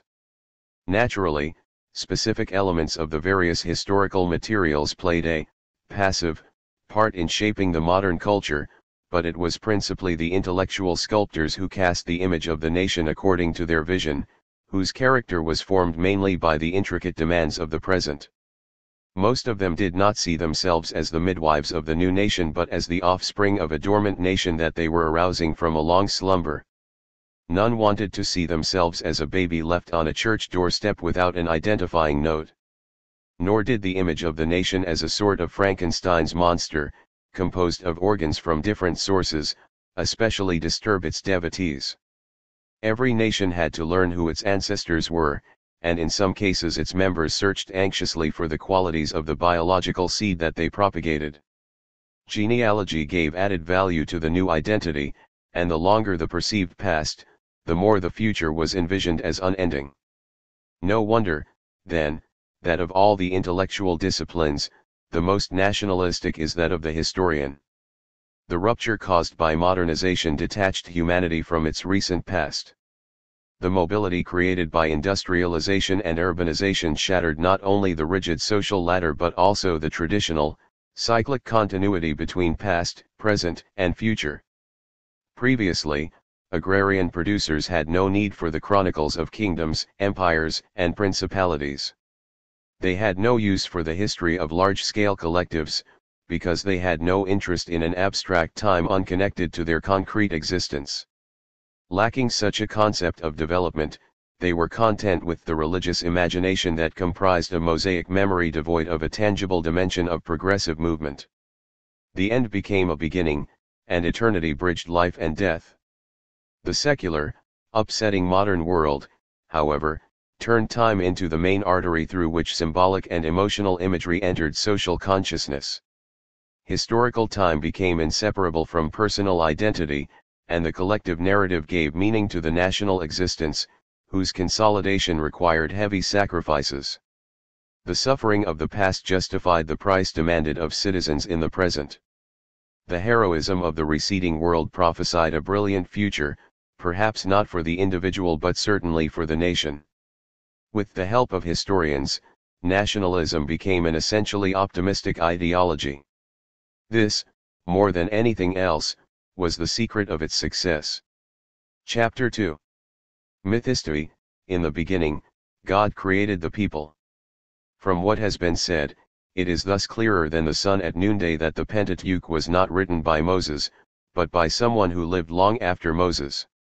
Baruch Spinoza, A Theologico-Political Treatise, 1670. The land of Israel was the birthplace of the Jewish people. Here their spiritual, religious, and political identity was shaped. Here they first attained to statehood, created cultural values of national and universal significance and gave to the world the eternal book of books. The Declaration of the Establishment of the State of Israel, May 14, 1948. Antiquities of the Jews, the fascinating work by Flavius Josephus, was written in the late 1st century CE. It may be the first work by a known author who sought to reconstruct a general history of the Jews or, more precisely, Judeans from their beginning to his own time. 1 Josephus was a Hellenized Jew and a believer, and boasted he was of the chosen priestly seed. So he opened his book with the words, "In the beginning God created the heaven and the earth. But when the earth did not come into sight, but was covered with thick darkness, and a wind moved upon its surface, God commanded that there should be light. And this was indeed the first day. But Moses said it was one day." 2. The ancient historian was certain that the Pentateuch, the first 5 books of the Old Testament, was dictated by God to Moses, and he took for granted that the history of the Hebrews and Judeans ought to start with the creation of the world, since this was how the scriptures present it. The scriptures, therefore, served as his only source for the opening of his work. Josephus tried now and then to bring in other sources to add verisimilitude to his history, but with little effect. From the story of the creation through the appearance of Abraham the Hebrew and the exodus from Egypt to the adventures of the pious Esther, he copied the biblical tales without commentary or doubt, except for some noticeable stylistic changes and a small number of tactical additions and deletions. Only in the final part of Josephus's work, when the historian proceeded to relate the story of the Judeans following the end of the biblical narrative, did he resort to more secular sources, which he strenuously adapted so as to create a continuous, coherent narrative. The believing Jewish author at the end of the 1st century CE deemed it reasonable to investigate the genealogy of his Jewish contemporaries for the history of Adam and Eve and their offspring, as well as the story of the deluge and Noah's Ark. He continued to intertwine God's actions with the deeds of men, without any separation or mediation. He openly glorified the Judeans by describing their origin from earliest times, antiquity being a virtue in Rome, and mostly praised their religious laws and the omnipotent deity that guided them. Josephus lived in Rome, but he felt at his back the wind of monotheism blowing into the cultural halls of the great pagan world, and it impelled his missionarizing writing. Ancient history, as he copied it from the Old Testament, was to him above all an exemplary philosophy, as defined by the Greek historian Dionysius of Halicarnassus, whose writing on the antiquities of the Romans served the Jewish historian as a model. 3. The ancient myths were still pervasive in the 1st century, and the human deeds related in them could be seasoned with otherworldly events. At the beginning of the nationalist era in our time, however, there was a remarkable realignment. Divinity was kicked off its pedestal.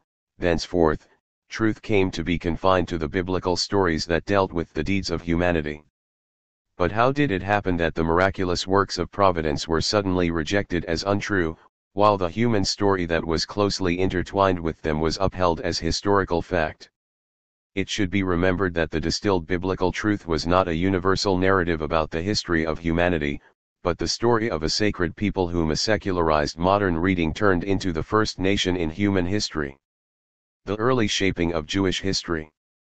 Between Flavius Josephus and the modern era there were no attempts by Jewish authors to write a general history of their past. Although Jewish monotheism was born encased in theological historical myth, no Jewish historiography was produced during the long period called the Middle Ages. Neither Christianity's highly developed tradition of chronicles nor Islamic historical literature appealed to rabbinical Judaism, which, with rare exceptions, refused to examine either its near or distant past. For the chronological sequence of events in secular time was alien to exilic time, a condition of constant alertness, attuned to the longed-for moment when the Messiah would appear. The distant past was a dim memory that ensured his coming. Some 16 centuries would pass before Jacques Basnage, a Normandy-born Huguenot theologian who settled in Rotterdam, undertook to continue the project of the Judean-born historian who had settled in Rome. The history of the Jews from Jesus Christ to the present time, being a supplement and continuation of the history of Josephus, was written in the early 18th century by this Protestant scholar, mainly as an attack on the detested Church of Rome. 5 In this work, as in that of Josephus, writing about the past was designed to serve moral and religious purposes. It was not a work of research in the modern sense, and uses scarcely any Jewish documents. Designed to extend the work of Josephus, Basnage's book does not begin with Genesis, though obviously as a devout theologian he did not doubt the veracity of that biblical prologue. Indeed, following Martin Luther in the 16th century, it was the Protestants who gave the Old Testament the greater importance and prestige, noticeable especially in the Anglican Church and its dissidents. But like most critics of the Catholic Church, Basnage did not draw an unbroken line from the ancient Hebrews to the Jewish communities of his time. He thought that the Old Testament belonged to all the offspring of the children of Israel, a term that embraced the Christians no less, and perhaps more, than the Jews, inasmuch as Christendom was the true Israel. While applying the term nation to the Jews, he did not intend its modern connotation, and he discussed their history mainly as a sect persecuted for its refusal to accept Christ as the Savior. Basnage, who wrote about them with some sympathy, saw the Jews as having been, throughout the Middle Ages, the chosen victims of the corrupt papacy. Only the progress of enlightened Protestant reform would eventually lead the Jews to salvation, namely, the great day when they would at last convert to Christianity. 6. About 100 years later, when the German Jewish historian Isaac Marcus Jost sat down to write a history of the Jews, he used Basnage's writing as his model. Although he also criticized it, he preserved the structure of the Protestant historian's work. The first of the 9 volumes of Jost's pioneering work, A History of the Israelites from the Time of the Maccabees to Our Time 7, appeared in 1820. The term Israelites was adopted by German and French persons of the religion of Moses, who preferred it to Jews, a term charged with negative connotations. This work would surprise today's readers, because this first modern attempt to tell the complete history of the Jews, written by a historian who saw himself as a Jew, skipped over the biblical period. Jost's long story opens with the kingdom of Judea under the Hasmoneans, followed by monographs reconstructing the histories of various Jewish communities up to modern times. This is a non-consecutive narrative, broken into numerous stories, but its most memorable aspect is the fact that it lacks the beginning that would later be viewed as integral to the history of Jews in the world. By the latter half of the 19th century, the time of nationalist formation, which saw the restoration of the Bible to many Jewish literati in Europe, this historiographic feature must have seemed strange. To understand this first methodical study of the history of Jews through the ages, we must remember that its Gypt author was not yet a national historian or, more precisely, not a national Jew. We have to look over Jost's shoulder and appreciate his sensitivities as part of the new mental fabric of the young intelligentsia emerging from the old Jewish world. During the first 2 decades of the 19th century, the self-perception of German Jewish intellectuals, even those who were very Jewish, was largely cultural and religious. At that time, the young Germany was not so much a political entity as a cultural linguistic concept. This society of speakers of various dialects of German, a society of which the Jews constituted 1%, had recently begun the relative unification imposed by the French invader. Most of the intellectuals, whether of Jewish or of Christian background, had not yet fully responded to the political seduction of nationalism, though a few of them, including Jost, were already aware of its first hammer blows.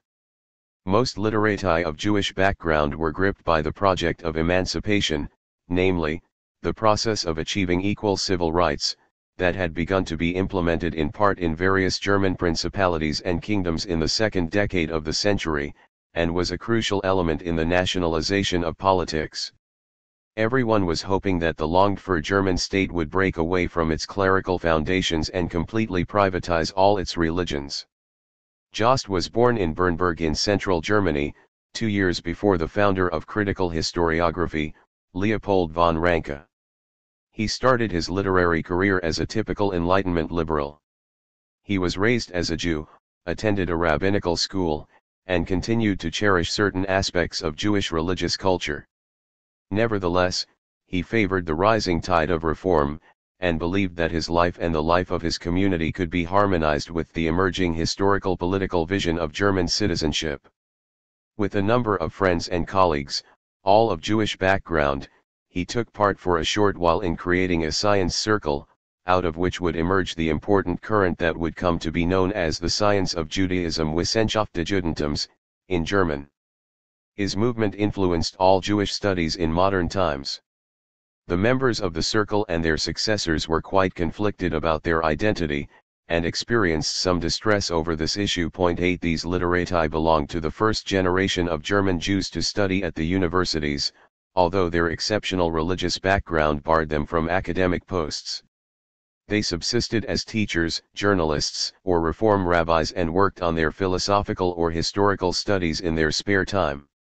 As intellectuals whose symbolic capital lay principally in their Jewish heritage, they were unwilling to forego their cultural distinction and sought to preserve whatever was best in it. At the same time, they longed to be integrated into the emerging Germany. They therefore set out on a complex and difficult intellectual journey, believing that to research the Jewish past and highlight its positive aspects would help build a bridge that could enable the Jewish community to participate in this future Germany. Thus, at the early stages of writing Jewish history in modern times, the project was not characterized as a national discourse, which accounts for the writer's ambivalence about including biblical history as part of that history. For Jost, as for Leopold Zunz, the second important historian in the early days of the science of Judaism, Jewish history began not with the conversion of Abraham, or the tablets of the law on Mount Sinai, but with the return of the exiles from Babylonia. It was only then, they argued, that historical religious Judaism began, its culture having been forged by the experience of exile itself. The Old Testament had nurtured its birth, but it then grew into a universal property that would later inspire the birth of Christianity. 9. Besides aspiring to civil emancipation, Jost, Zunz and, later, Abraham Geiger, and indeed most 19th-century supporters of reform, were guided by the non-Jewish biblical research that was gaining impetus at this time. Jost had been a pupil of Johann Gottfried Eckhorn, one of the gifted pioneers of this critical trend, and was familiar with the new philological criticisms, most of which he willingly adopted. 10 He knew that the scriptures were written fairly late by various authors and, in addition, lacked external evidence that could substantiate them. This does not mean he doubted the truth of the myth about the rise of the Hebrews and the later consolidation of their kingdom. But he assumed that the period in question was too obscure to serve as the basis for a meaningful historical study. Moreover, the Hebrews in Canaan, despite having the laws of Moses imposed upon them, did not differ from the surrounding pagan peoples. Until their exile to Babylonia, they persistently rejected the divine commandments, which were followed only by a narrow stratum of priests and prophets. The Bible became the work that shaped identity and belief after it was edited and disseminated among a faithful public that truly needed it. When the children of Israel came out of Egypt, they were primitive and ignorant, writes Jost. The Jews in Persia studied and learned from the Persians a new religious outlook, a civilized life, language, and science. 11 Hence, it was the period of exile, in the broadest sense, that ought to represent the start of Jewish history. The breach between ancient Hebraism and Jewish history came to be the underlying concept for most of the German pioneers of the science of Judaism. 12. Every historical corroboration depends on ideology, whether overt or hidden. Jost's approach was consistently fair. His great work sought to convince German readers, Jewish and Christian alike, that despite the distinct faith of the Israelites, they were not an alien people in their far-flung habitations. Long before the destruction of the Second Temple, their forefathers preferred to live outside the Holy Land, and despite their traditional religious self-isolation, they were always an integral part of the peoples among whom they lived. They remained Jews, although also members of other nations, Jost reiterates. They loved their brethren in Jerusalem and wished them peace and prosperity, but they cherished their new homeland more. They prayed with their blood brothers, but they went to war with their country brothers. They were friendly toward their blood brothers, but they shed their blood for their homeland. 13. In the distant past, their homeland had been Babylonia or Persia, whereas then it was mainly post-Napoleonic Germany. Jost was well aware of the early signs of German nationalism and, like most literate individuals of Jewish origin, looked for indirect ways to join it. This accounts for the creation of a historiography work of amazing scope and originality, which remains utterly unlike all the Jewish histories that followed. In the 19th century, a person setting out to write a history of the collective of which he regarded himself to be a member usually did so from nationalist motives. Jost, however, was impelled by quite different intellectual and mental stimuli to reconstruct his history of the Israelites. His premise was that the Jews might share a common origin, but the different Jewish communities were not separate members of a single body. The communities differed widely from place to place in their cultures and ways of life, and were only linked by their distinctive deistic belief. No super-Jewish political entity separated Jews from non-Jews, hence in the modern world they were entitled to the same civil rights as all the other communities and cultural groups that were rushing to enter the modern nation.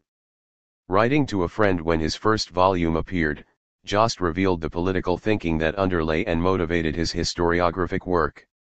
The state cannot recognize Jews as legitimate as long as they will not marry the inhabitants of the country. The state exists only by virtue of its people, and its people must constitute a unity. Why should it elevate an association whose main principle is that it alone possesses the truth and therefore must avoid all integration with the inhabitants of the country? This is the way our children will reason, and they will gladly abandon a coercive church to gain freedom, a sense of belonging to the voc, love of the fatherland and service to the state, the highest possessions of earthly man. 14. These plain statements show that Jost clearly identified the basic principles of his time's surging nationalism. But he had doubts about the possibility of a symbiosis between Jews and non-Jews in the emerging German nation, and these doubts would intensify following the wave of conservatism during the 1830s with all its anti-Jewish currents. The later writings of this pioneering historian show a number of developments. German identity politics would undergo a conceptual upheaval after mid-century, but the first signs of it were discernible even before the revolutions of 1848, and they affected the early reconstruction of the Jewish past.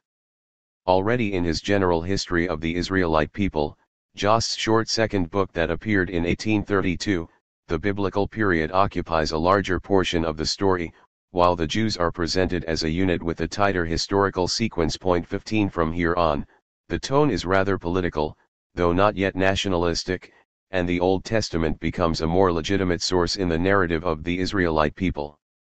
In the following years Jost's political opinions became more cautious and hesitant, and he also began to retreat from the biblical criticism he had followed in his first book. This change became manifest in the relative length of the eras he assigned to the early Hebrews and later Jews. Thus, right from the start, there was a close connection between the perception of the Old Testament as a reliable historical source and the attempt to define modern Jewish identity in pre-nationalist or nationalist terms. The more nationalistic the author, the more he treats the Bible as history, as the birth certificate attesting to the common origin of the people. Some of the reformists were interested in the Bible for quite different reasons, such as opposition to the orthodox rabbinical attachment to the Talmud, or in imitation of Protestant fashions. But from Isaac Jost, through some of the intellectuals who joined the second stage of the science of Judaism, to the appearance of the great innovator Heinrich Graetz, the Old Testament came to serve as the point of departure for the first historiographical exploration into the fascinating invention of the Jewish nation, an invention that would become increasingly important in the second half of the 19th century. The Old Testament as mythhistory. Jost's History of the Israelites, the first Jewish history composed in modern times, was not very popular in its day, and it is no accident that the work was never translated into other languages, not even into Hebrew. While it suited the outlook of the German Jewish intellectuals, secular or not, who were involved in the emancipation movement, most of them did not wish to look for their roots in misty antiquity. They saw themselves as German, and insofar as they continued to believe in a providential deity, they described themselves as members of the Mosaic religion and supported the lively reform current. For most of the literate heirs to the Enlightenment in Central and Western Europe, Judaism was a religious community, certainly not a wandering people or an alien nation. The rabbis and the traditional religious figures, that is, the organic intellectuals of Jewish communities, did not yet have to examine history in order to affirm their identity, which for centuries had been taken for granted. The first volumes of the history of the Jews from the oldest times to the present, by Heinrich Graetz, began to appear in the 1850s. It was very successful, and parts of it were relatively soon translated into Hebrew, as well as into several other languages. 16 This pioneering work, written with impressive literary flair, remained a presence in national Jewish history throughout the 20th century. It is hard to measure its impact on the rise of future Zionist thought, but there is no question of its significance and centrality. Though this expansive work is short on descriptions of Jewish history in Eastern Europe, Graetz, who was born in Poznan, then part of Germany, and whose mother tongue was Yiddish, refused to have his book translated into his parents' shameful dialect. The early nationalist intellectuals in the Russian Empire embraced it enthusiastically. We can still find traces of his bold declarations in all their recorded dreams of the ancient homeland. 17 His work fertilized the imagination of writers and poets eagerly seeking new fields of historical memory that were no longer traditional but nonetheless continued to draw on tradition. He also fostered secular, if not quite atheistic, interest in the Old Testament. Later, the first Zionist settlers in Palestine used his work as their road map through the long past.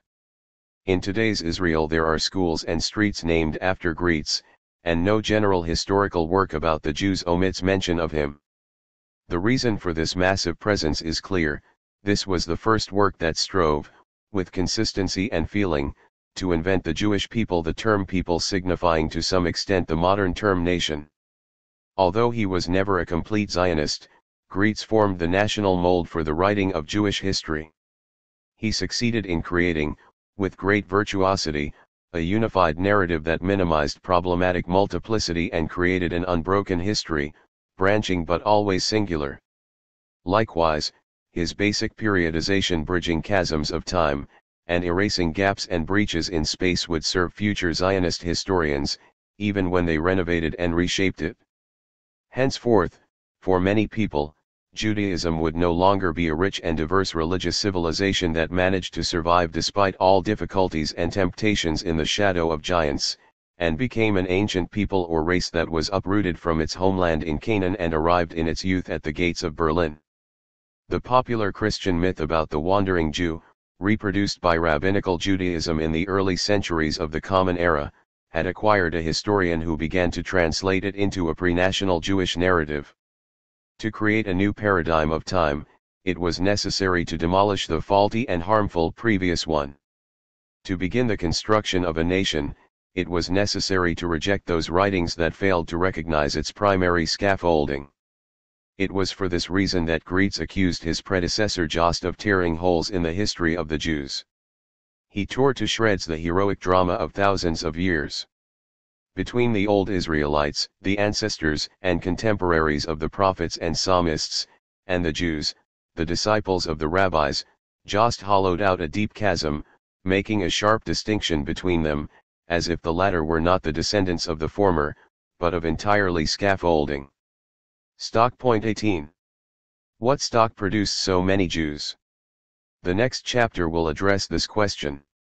For now, it should be noted that a nationalist history or, strictly speaking, a pre-nationalist one, since the platform in this case did not include an unambiguous call for political sovereignty, does not tolerate lacunae or perverse aberrations. Greetz sought to mend the unbearable gash that he claimed Jost, Zunes, Geiger and others had caused by their blindness, and that prevented them from seeing the ancient kingdom as a legitimate chapter in Jewish history, thereby condemning the Jews to continue seeing themselves as members of a mere religious civilization rather than as an eternal people or tribe, Volksstamm. Greetz's sharp criticism doesn't appear in the early part of this work but toward its end, in the volume about the modern era, which he wrote several years after Jost's death in 1860. When Greetz began publishing his immense oeuvre in 1853, he too, like Basnage and Jost, began the Jewish narrative after the biblical period, and the first volume covered the time of the Mishnah and Talmud, after the fall of the Temple. Shortly afterward, he returned to the period of the Hasmonean kingdom, but only 20 years later, that is, after the rise of the Second Reich and the unification of Germany by Bismarck's Prussia, with nationalism triumphantly increasing throughout Central and Southern Europe, did Greetz's proto-nationalist position achieve its final, mature form. Point 19. Only after he had summed up the history of the Jews in his time, and concluded his book with the mid-19th century present, in a defiant and bitter tone, did Greetz retreat chronologically in order to reconstruct the birth of the chosen moral people. It was no accident that what was presented as the first national historical epic ever written about the Jews should culminate with the biblical era. For there to be a national consciousness, a modern collective identity, both mythology and teleology are required. The foundation myth was, of course, the textual cosmos of the Old Testament, whose narrative, historical component became a vibrant mythos in the latter half of the 19th century, despite the philological criticisms aimed at it. Point 20. For Greetz, the teleology was nurtured by a vague and not yet wholly nationalist assumption that the eternal Jewish people were destined to bring salvation to the world. The centuries-old Jewish communities never thought of the Old Testament as an independent work that could be read without the interpretation and mediation of the oral Torah, the Mishnah and Talmud. It had become, mainly among the Jews of Eastern Europe, a marginal book that could be understood only through the halakha, religious law, and of course its authorized commentators. The Mishnah and Talmud were the Jewish texts in regular use. Passages from the Torah, the Pentateuch, were introduced, without any narrative continuity, in the form of a weekly section read aloud in the synagogues. The Old Testament as a whole remained the leading work for the Karaites in the distant past and for Protestants in modern times. For most Jews through the centuries, the Bible was Holy Scripture and thus not really accessible to the mind, just as the Holy Land was barely present in the religious imagination as an actual place on earth. Mostly products of rabbinical schools, educated Jews who were feeling the effects of the secular age and whose metaphysical faith was beginning to show a few cracks longed for another source to reinforce their uncertain, crumbling identity. The religion of history struck them as an appropriate substitute for religious faith, but for those who, sensibly, could not embrace the national mythologies arising before their eyes, mythologies unfortunately bound up with a pagan or Christian past, the only option was to invent and adhere to a parallel national mythology. This was assisted by the fact that the literary source for this mythology, namely the Old Testament, remained an object of adoration even for confirmed haters of contemporary Jews. And since their putative ancient kingdom in its own homeland presented the strongest evidence that Jews were a people or a nation, not merely a religious community that lived in the shadow of other, hegemonic religions, the awkward crawl toward the Book of Books turned into a determined march in the imagining of a Jewish people. Like other national movements in 19th century Europe that were searching for a golden age in an invented heroic past, classical Greece, the Roman Republic, the Teutonic or Gallic tribes, so as to show they were not newly emerged entities but had existed since time immemorial. The early buds of Jewish nationalism turned to the mythological kingdom of David, whose radiance and power had been stored across the centuries in the batteries of religious belief. By the 1870s, after Darwin and the Origin of Species, it was not possible to begin a serious history with the story of creation. Greetz's work, therefore, unlike Josephus's ancient history, opened with the settlement of Israel in the land and the start of their becoming a people. The early miracles were omitted to make the work more scientific. Reducing the tales of the patriarchs and the Exodus from Egypt to brief summaries was, oddly, supposed to make the work more nationalistic. Greetz describes Abraham the Hebrew succinctly, and Moses in a couple of pages. To him it was Mother Earth, the ancient national territory rather than migration, wandering, and the Torah that bred nations. The land of Canaan, with its marvelous flora and fauna and distinctive climate, produced the exceptional character of the Jewish nation, which in infancy took its first bold, precocious steps in that setting. The nature of a people is determined in the very beginning, and thereafter will never change. And if when this nation was still in its infancy, the spiritual seeds were already burgeoning in its spirit, and its heart felt, though dimly, that it was destined to do great deeds, which would distinguish it from the other peoples and make it superior, and if its teachers and mentors instructed it till that dim feeling grew into a mighty faith, then it was not possible that such a nation in such a setting would not develop special qualities that would never be expunged from its heart. 21. Having made this statement, Greetz begins to follow the biblical story closely, highlighting in fine literary language the heroic deeds, the military prowess, the sovereignty of the kingdom, and above all the moral vigor of the childhood of the Jewish nation. While he voices some cautious reservations about the later books of the Old Testament, he presents the story following the conquest of Canaan as a solid block of unquestionable truth, a position he upheld to his dying day. To him, the children of Israel who cross the river and conquer the land of Canaan, which had been willed to their forefathers, were the descendants of a single primeval clan. Greetz strives to provide rational explanations for the miracles, but he also demotes them from central narrative to addenda. The prophecies he leaves intact, however, though it was human action that made them decisive. Thus the actions of the heroic judges and the triumph of young David over Goliath, for example, are related in some detail, and the rise of the red-headed young man to power and the consolidation of his kingdom fill many pages. Although David was quite a sinner, God and Greetz forgive the bold king, who became a paragon in Judaism on account of his great deeds, which were always done for the people.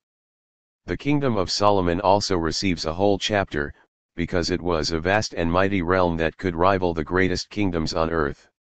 Greetz estimates its population as some 4 million, its division into 2 kingdoms marked the beginning of its decline. The sinful kingdom of Israel caused its own destruction, and eventually the same fate overtook the last kings of Judah. The story of the sad fate of the children of Israel is bound up with the religious concept of sin, but greater blame is placed on the daughters of Israel.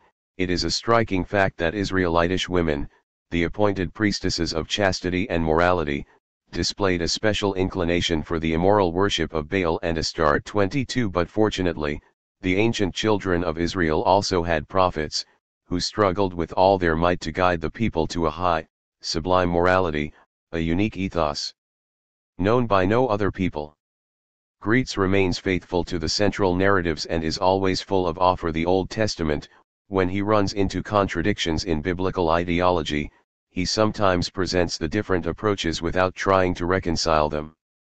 For example, parallel with the isolationist policy of Ezra, leader of the returnees from Babylonian exile, Greetz describes the life of Ruth the Moabite, King David's Gentile great-grandmother. Skillfully, he reconstructs the moral and political contrasts between the two, and for a moment it seems as if he cannot decide between them. Greetz clearly understood the significance of annulling mixed marriages and expelling Gentile women along with their children. He writes, Ezra held this to be a terrible sin. For the Judean or Israelitish race was in his eyes a holy one, suffered desecration by mingling with foreign tribes, even though they had abjured idolatry, at moment was to decide the fate of the Judean people.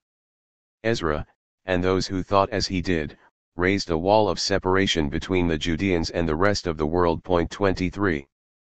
Greets does not hesitate to add that this move provoked hatred for the Jews for the first time. This may be the reason for the emphasis he places on the story of Ruth, aware that it was a universalist challenge to the concept of holy seed, held by the returnees from Babylonia. Ultimately, however, he throws his full support behind the invention of an exclusive Judaism and the rigid demarcation of its boundaries as laid down by its pioneers, Ezra and Nehemiah. A romantic conception based on an ethnologious foundation had already guided Greets in the earlier volumes, but not so forcefully. He was, after all, a historian of ideas, and his earlier volumes about the history of the Jews recounted their literary heritage and focused primarily on its moral and religious content.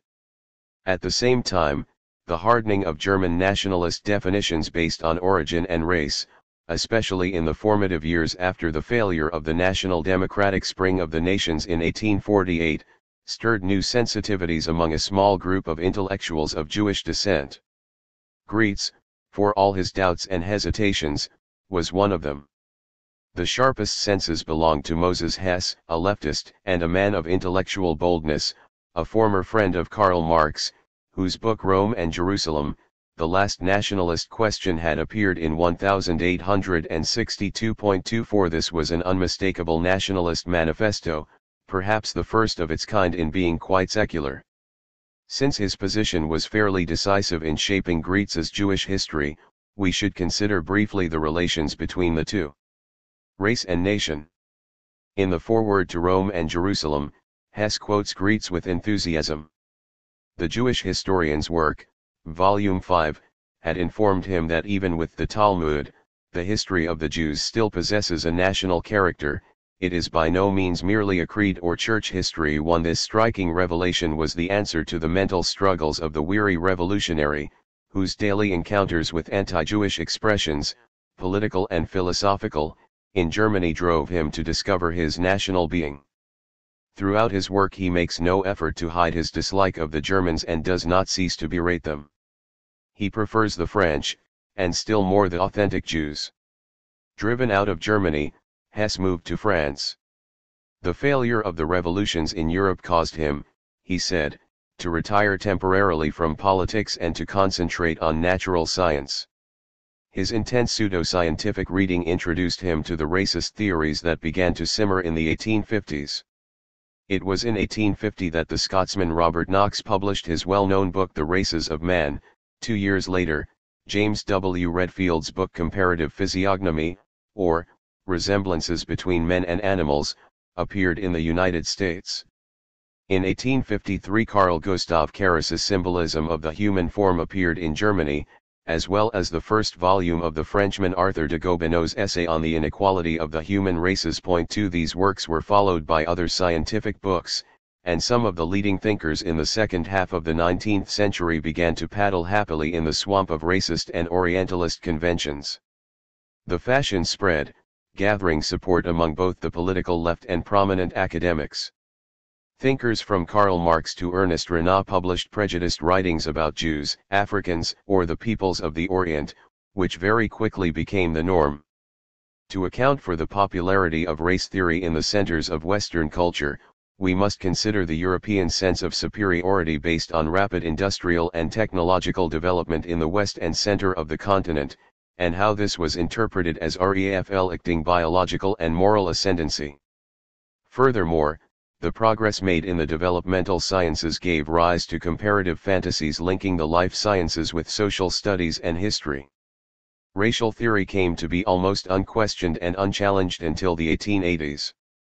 Hess devoured the new literature, and his sharp senses, which had previously made him a communist, perhaps the first in Germany, now led him to a new conclusion, that behind the problems of nationality and freedom there is a still deeper problem which cannot be solved by mere phrases, namely, the race question, which is as old as history itself and which must be solved before attempting the solution of the political and social problems. 27.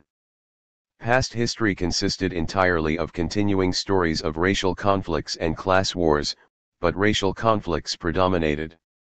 Until these bloody struggles come to an end, contends Hess, the Jews, at least those in Eastern Europe, should return to their place of origin, meaning the Holy Land. Hess concluded that the reason Jews were in conflict with Gentiles was that they had always been a distinct racial group. The beginning of this ancient and persistent race could be found in Egypt. The murals in the tombs of the pharaohs depicted, among the builders of the temples and palaces, human types whose physiognomy was identical with that of modern Jews. The Jewish race is one of the primary races of mankind that has retained its integrity, writes Hess, in spite of the continual change of its climatic environment, and the Jewish type has conserved its purity through the centuries. He continues, Jews and Jewesses endeavor, in vain, to obliterate their descent through conversion or intermarriage with the Indo-Germanic and Mongolian races, for the Jewish type is indestructible. 28. What accounts for the marvelous longevity of this nation?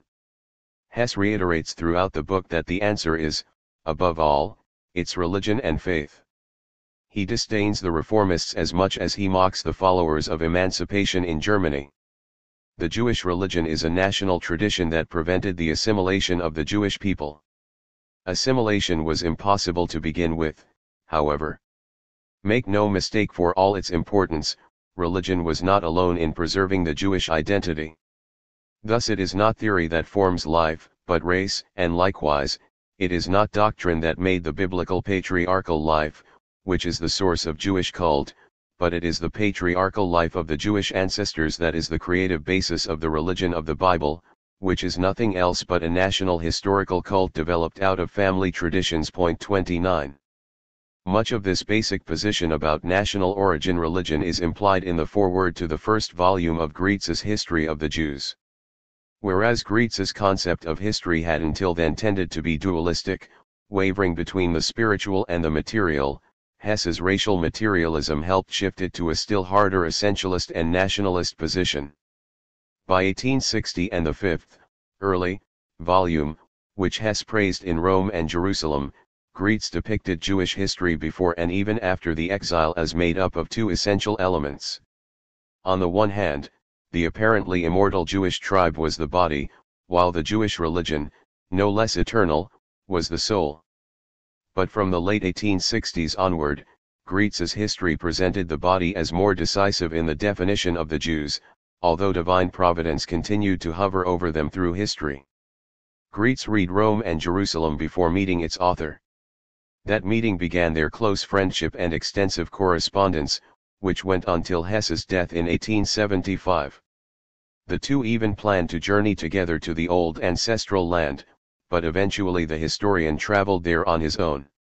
A year after the appearance of Hess's book, Grietz published a fascinating essay of his own, entitled The Rejuvenation of the Jewish Race. 30. This is largely an unstated dialogue with Hess, and though it suggests some doubts and hesitations, it also reveals a partial acceptance of the ideological breakthrough of which Hess was one of the catalysts. The rejuvenation reveals not only the means by which the Jewish people are invented in Grietz's writing, but also the historian's acute consciousness of the nationality issue roiling many circles of European intelligentsia. What gives a human community the right to present itself as a nation, Grietz wonders, and replies that it is not a racial origin, because sometimes different racial types join up to form one people. Nor is language necessarily the common denominator, as shown by Switzerland, for instance. Even a unified territory is not enough for a national formation. Do historical memories unify peoples, asks Grietz, and responds with a sharp and prescient historical observation that until the modern era the peoples did not take part in political history, but passively viewed the deeds of leaders and rulers. Was it, then, high culture that provided the basis for a nationality? No, because it, too, is new, and has not yet been acquired by the entire people. The existence of nations is a mystery, and there seems to be no single way to account for them. As Grietz puts it, there have obviously been mortal peoples that vanished in history and others that are immortal. Nothing is left of the Hellenic and Latin races, which have dissolved into other human divisions. By contrast, the Jewish race has succeeded in preserving itself and surviving, and is about to renew its marvelous biblical youth.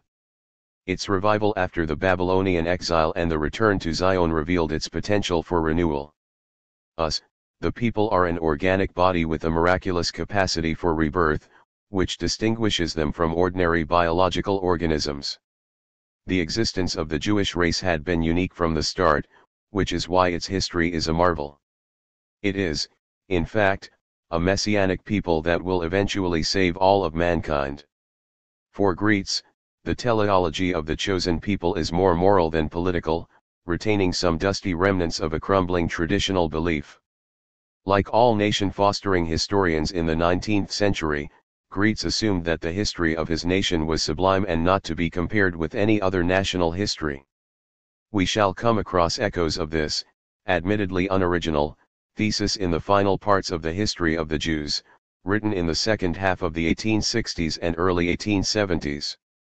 The national aspect is especially prominent in the volume devoted to Jewish history in modern times, up to the 1848 revolutions, and even more so, as noted earlier, in the final two volumes of the work, in which the historian sought to reconstruct the biblical genealogy of the Jews. The conceited tone of these volumes provoked the ire of another historian. A historian's dispute. In the 1870s, Heinrich von Treitschke was a well-known historian holding a respected chair at the University of Berlin. His highly praised work The History of Germany in the 19th Century began to appear in 1879, and that year the prestigious magazine Prussian Yearbooks, of which he was co-editor, published an important essay of his. The essay was entitled One Word About Our Jewry and was arguably the first academic legitimation of scholarly revulsion for the Jewish identity. The respected historian's chief anxiety was demographic. Waves of Jewish immigrants from Eastern Europe had enlarged the Jewish presence in Germany, which was perceived as a threat to the German nation's very existence. These immigrants, Treitschke argued, did not in the least resemble Jews of Spanish origin. The latter had lived in a tolerant society and therefore became well integrated into their host nations in Western Europe. But Polish Jews had suffered from Christianity's heavy hand, which left them deformed and alien to the superior German culture, so that their integration might give rise to a mongrel German Jewish culture. These Jews would have to make a tremendous effort to assimilate into the German nation, which was still barred to them. But this hoped-for development was far from being achieved, because they were being led by scholars who preached self-segregation, notably the impertinent historian Heinrich Graetz. Treitschke had read History of the Jews, or at any rate its final volumes, and was enraged. Do read Graetz's History of the Jews, what zealous rage against the age-old enemy, Christianity, what deadly hatred for purest and grandest representatives of the German nation, from Luther to Goethe and Fichte. And what overblown, hollow, and unoffensive pride? Nor is this rigid hatred for the German Gentiles by any means confined to the mind of a single zealot. 31. Graetz was not intimidated by Treitschke's high standing, and wrote a closely argued response to the anti-Jewish critique. But he could not resist concluding his article with a provocative quote from Benjamin Disraeli. "You cannot destroy a pure Caucasian race.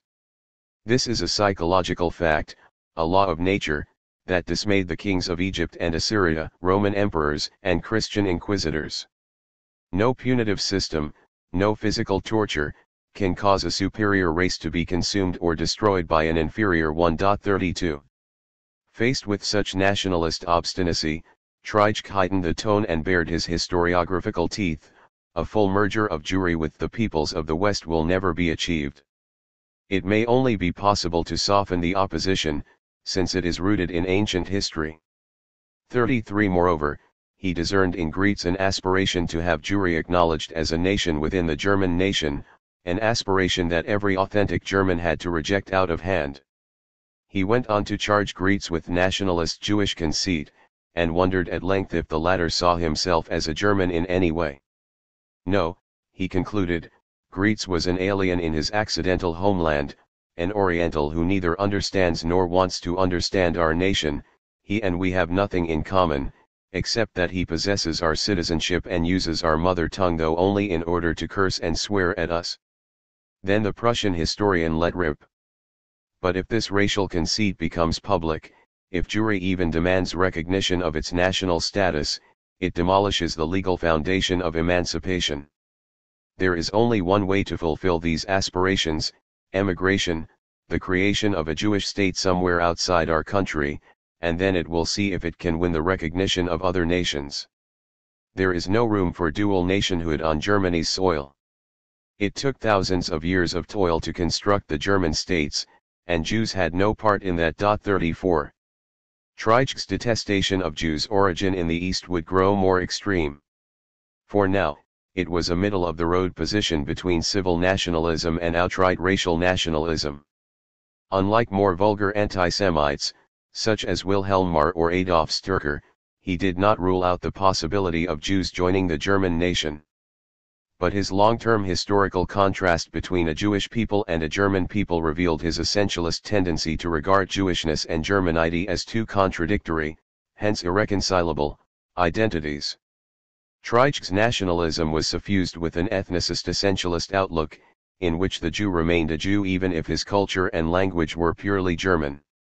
In this he was, in fact, not very different in principle from Greiz, who in the final chapters of his book presented similar, even identical, positions.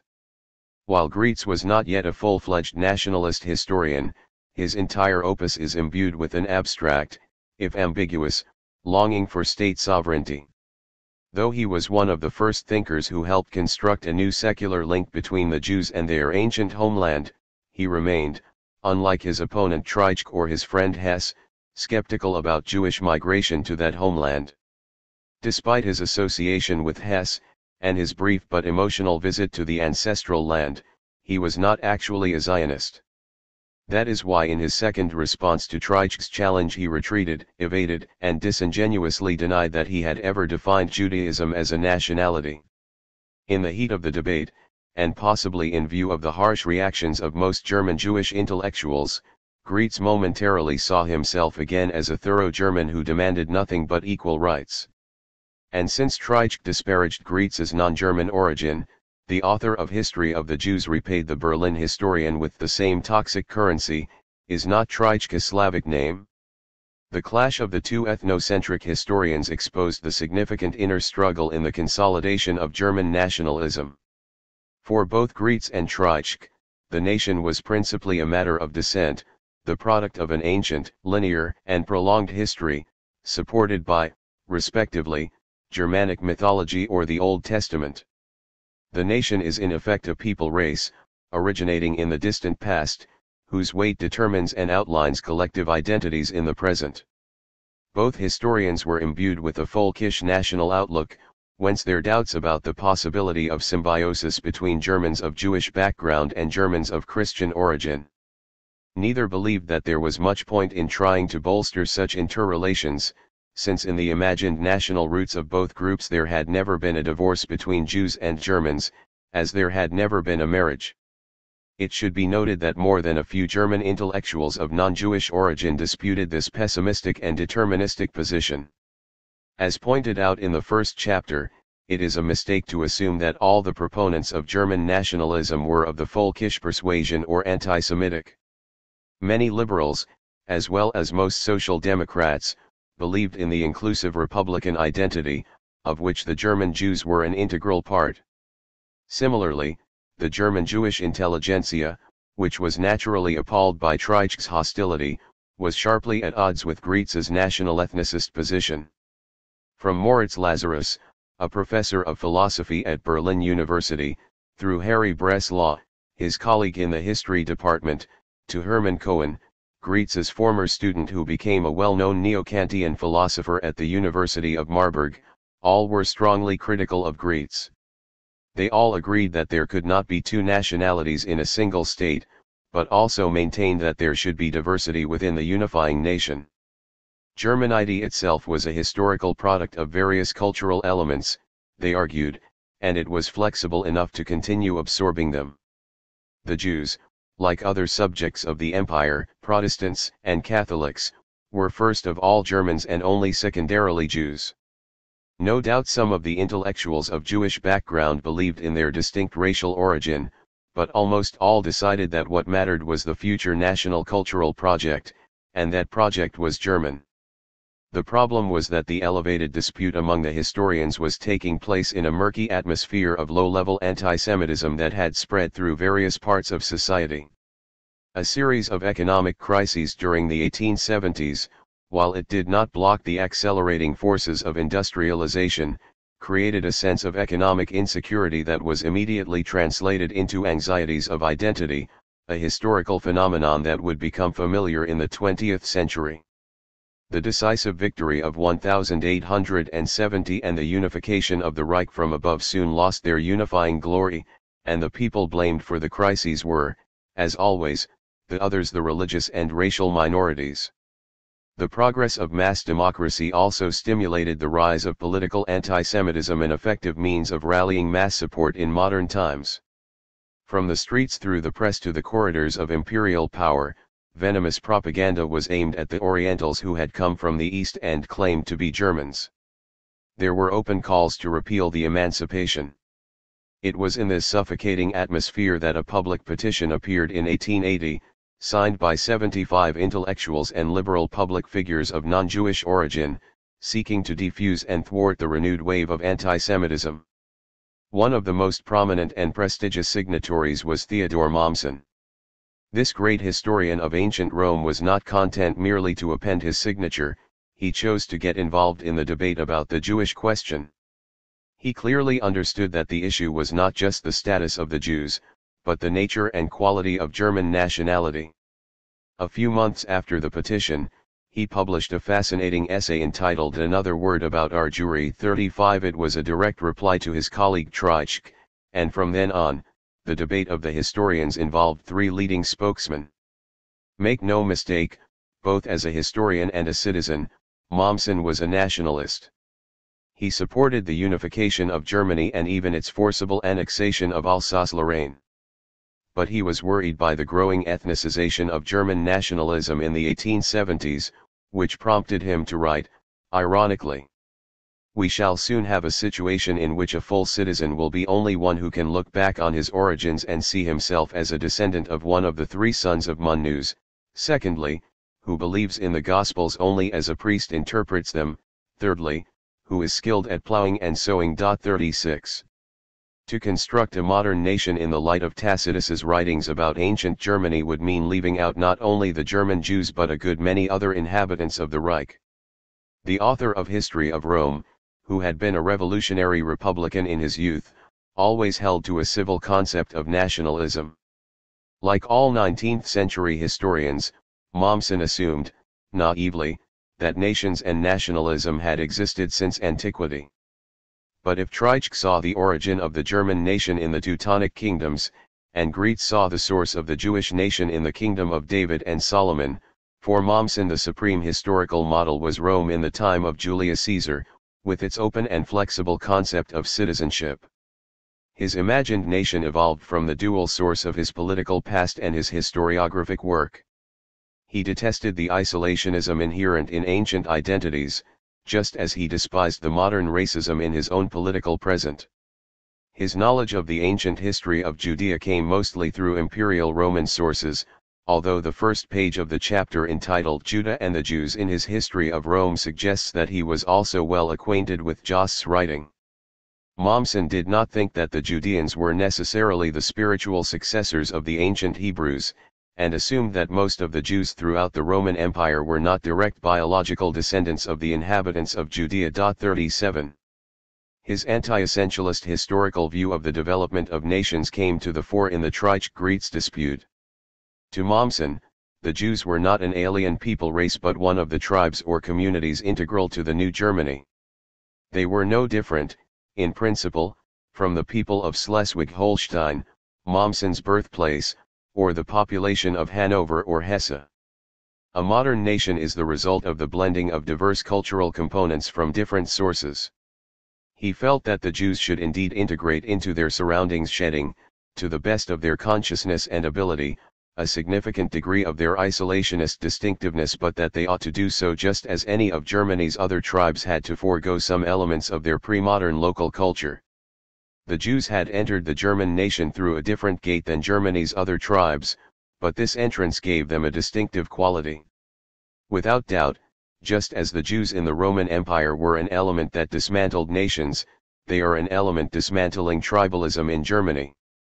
We ought to be pleased that in Germany's capital, where these tribes have gathered more than elsewhere, the Jews occupy an enviable position. I see no harm at all in the fact that the Jews have been efficiently working this way for ages. Altogether, it seems to be that God understood much better than Mr. Sturcker why it took a certain percentage of Jews to temper the German steel. 38. It is clear that Mommsen regarded the Jews, who had functioned as dismantlers of pre-national provincialisms, not merely as Germans but as the promising first agents of the new Germanity. The Jews were relatively urban and bourgeois, had a prominent presence in the educated classes, and made a major contribution to the spread of High German, which had become the national language. As we know, this liberal attitude of Mommsen and other German national liberals would lose out in the long run.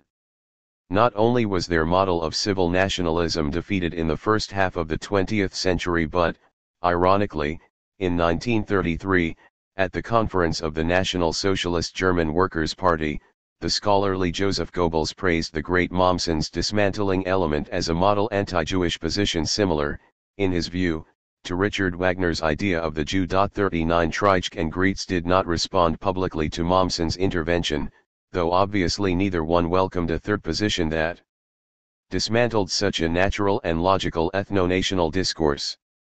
Gretz's entire oeuvre was directed against the historiography notably represented by Jost in the early 19th century and Mommsen in the later 19th. He regarded this position as anti-Jewish because it firmly rejected the continuity and eternity of a Jewish people race paralleling that of the German Volk which, in the biblical narrative, had been born in earliest times and then scattered throughout the world. A proto-nationalist view from the East. Beside his historiographic work, Gretz devoted much of his time in the last years of his life to the study of the Old Testament, which had in the meantime become the book of the Jewish national revival. He willingly accepted the principle of biblical philological critique, and even offered various suggestions as to when some of the late books were composed, but to his dying day continued to rebut any historical challenges to it. He was especially committed to the trustworthiness of the Pentateuch and totally rejected the many attempts to date its composition to several different periods. For example, he regarded Spinoza's hypothesis that the Old Testament, or parts thereof, was written by Ezra to be idiotic. 40 For Gretz, the Pentateuch was written not long after the events it described, and all that it recounted was historically accurate. The overwhelming proof was that the late prophets reiterated precisely the biblical stories written hundreds of years earlier. The idea that those stories could have been composed in that same late period did not even cross his mind. In 1882 the well-known biblical scholar Julius Wellhausen published his Prolegomena to the History of Israel, which became the most authoritative work of biblical commentary of its time. 41 Wellhausen summarized and developed, by an ingenious and complex synthesis, a century of research that had attempted to date the composition of different parts of the ancient work. A brilliant philological analysis led him to doubt the historicity of some of the biblical stories and to conclude that certain key passages were written long after the events they described. As he saw it, the Jewish religion had developed in stages, and every layer in the Pentateuch indicated a different date of composition. Gretz launched a furious attack on this anti-Jewish work, and, as we shall see, almost all the Jewish nationalist historians would follow his example. He was especially incensed by Wellhausen's idea that the priestly codex, a major part of the Old Testament, was written after the return from the Babylonian exile. This meant that the narrative of the ancient history of the Jews was not the culture of a mighty and superb nation but that of a tiny sect, which he described as bloodless, that returned from Babylonia. This opened the way to challenge the veracity of the heroic stories about the origin of the Jewish nation. In the eyes of the first proto-nationalist Jewish historian, this exposed Wellhausen as an ignoramus motivated mainly by hatred for the Jews. he pours his hatred for the Jewish nose on Abraham, Moses, and Ezra.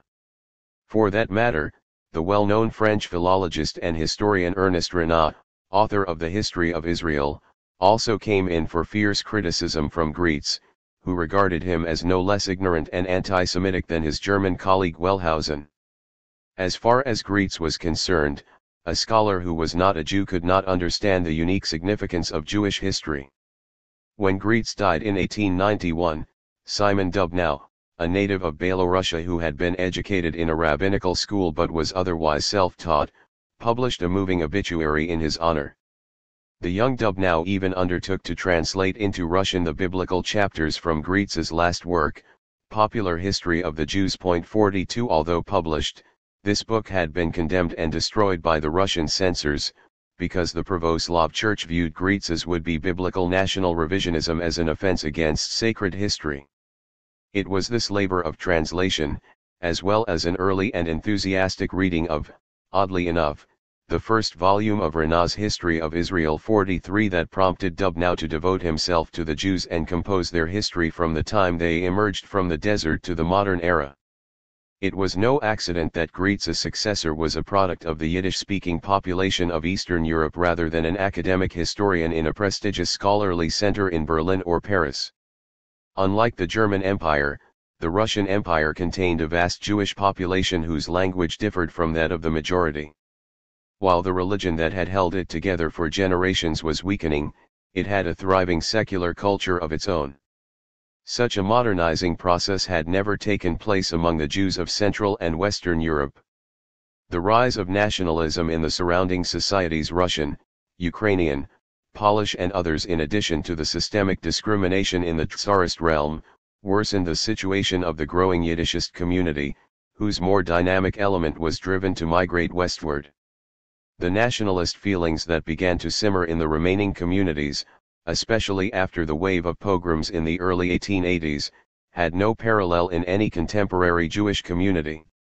There arose intellectuals and movements that were both pre-nationalist and nationalist, from the numerous supporters of autonomy to the handful of early Zionists, all searching for an independent collective expression with which to scale the walls of discrimination, exclusion, and alienation presented by most of their neighbors. In this situation, it was not surprising that Greets's book became popular, indirectly prompting another impressive enterprise, the invention of a collective national past. It was somewhat unexpected that the author of this literary project was an autonomist, though not a supporter of a national state. Dubnow, like Greets, devoted his entire life to the presentation of an unbroken narrative of Jewish existence in history. Like his predecessor, Dubnow may be defined as a pre-nationalist historian, yet not a Zionist. He did not believe it was possible, or appropriate, to transfer a large human mass to Palestine to build a state of its own there. But he did call for the creation of a fully autonomous space for the Jewish people, whose situation was anomalous. Most proponents of autonomy did not regard themselves as members of a race that was alien in Europe, and delineated their identity in keeping with the norms and mores of the lively, popular Yiddishist culture in which they lived. Dubnow was the exception. His pre-nationalist sensibility led him to look to the past in order to carve out a memory that would provide a firmer identity for a collective existence, which he feared had become too fragile and problematic. Dubnow's theoretical assumptions were a kind of synthesis between the Frenchman Renan and the Germans Herder and Fichte. From Renan he took the subjective elements in the definition of nationalism, will and consciousness setting the boundaries of the collective, and from Herder and Fichte he took a large dose of their swollen ethno-spiritual romanticism. Race, he thought, was just the first stage in the formation of a nation, which goes on to develop slowly and become a single cultural historical entity. But neither the race, nor the language, nor the territory determines the final shape of the nation in history. Nations are characterized as bearers of a long-term spiritual culture that reproduces itself and passes from generation to generation. But what was the secular superculture common to all the communities of the world people, Dubnow's term for the Jews? The Russian Jewish historian found it difficult to answer this question.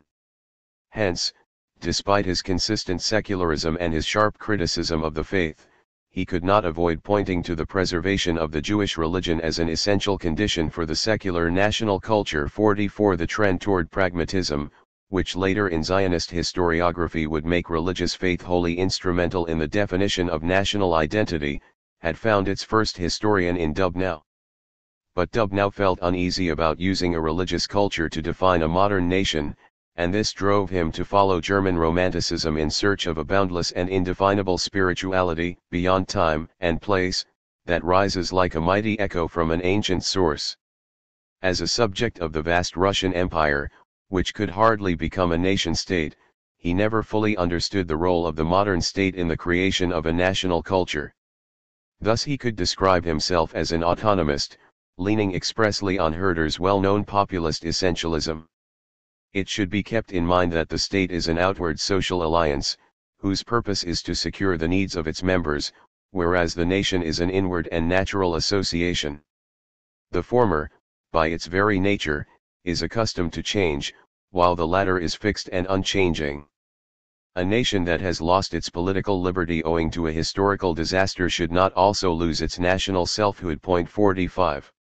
For Dubnow as for Greets, the nation-state was not the definite, immediate goal for the realization of a stable, secular Jewish identity. This longed-for identity existed beyond the concrete political reality and, for the time being, needed to be fostered and preserved.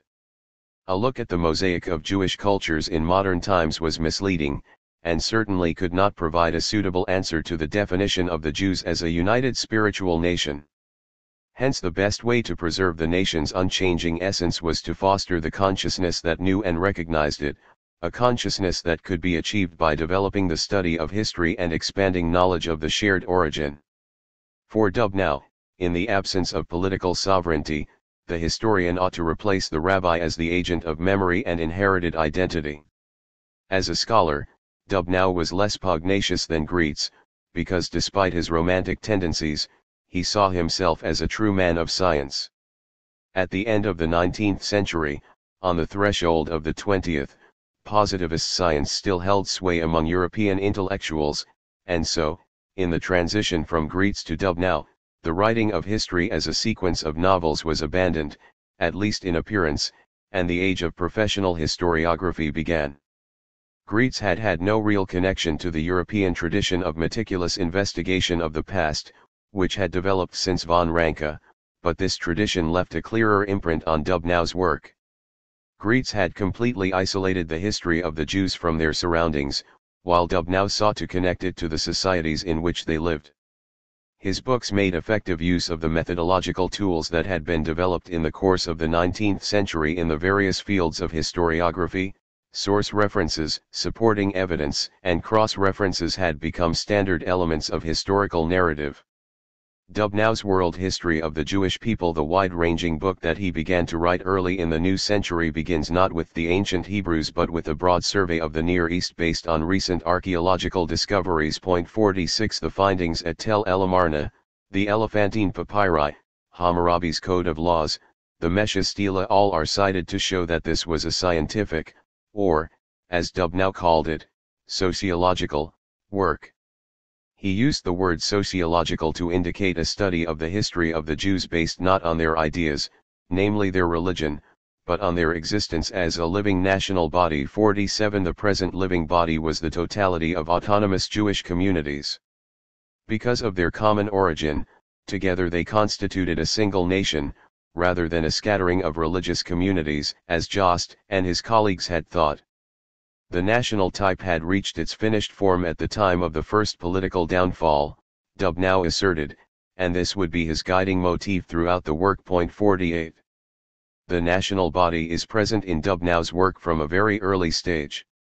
A secular rationalist, he could hardly adopt the whole of the book of Genesis as historical testimony, and he was aware that it had been written long after the events described therein. He therefore proposed to select those stories that seemed to conform more or less with reality, and to treat the others as metaphors, depicting the past in symbolic terms.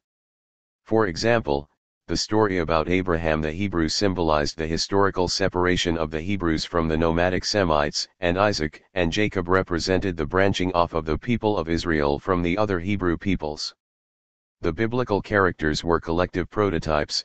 The events described, even if not exactly true, reflected real, large-scale processes. Dubnow's narrative strategy would be adopted by all the Zionist historians who followed him, namely, that the Bible is indeed full of imaginary tales, but its historical core is trustworthy. Why? Because the legendary quality was added by later popular tradition and literary modification, which adapted the living people's memory that had been preserved, and which testified to a long and natural historical sequence.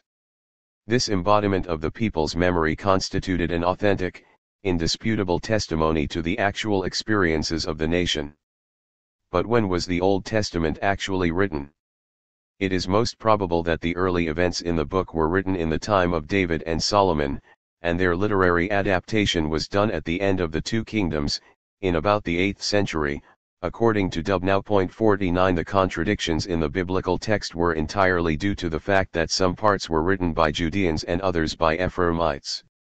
Dubnow argued that Julius Wellhausen and other Bible critics were correct in their specific philological scientific analysis, and that some of the books of the Bible were indeed written in later periods, but that these extremist scholars overindulged in superfluous details, especially in their conclusions.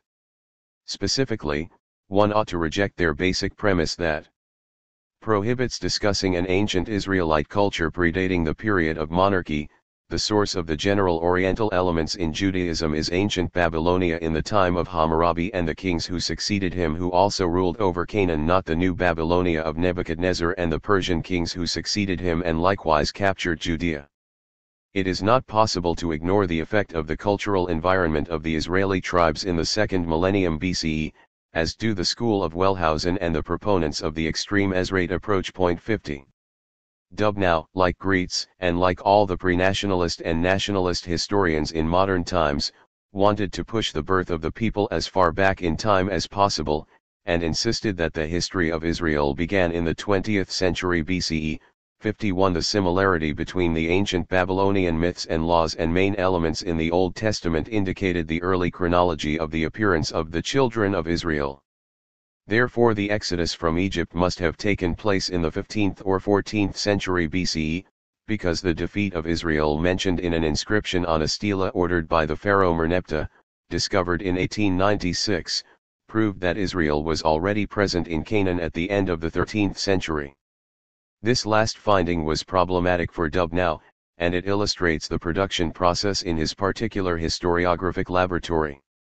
He was well aware that at the assumed time of the Exodus and the subsequent conquest of Canaan, the pharaohs ruled over the entire region. How, then, could the enslaved children of Israel rise up against the Egyptian kingdom, abandon it by force, and conquer Canaan, which was part of the Egyptian domain, without Egypt intervening?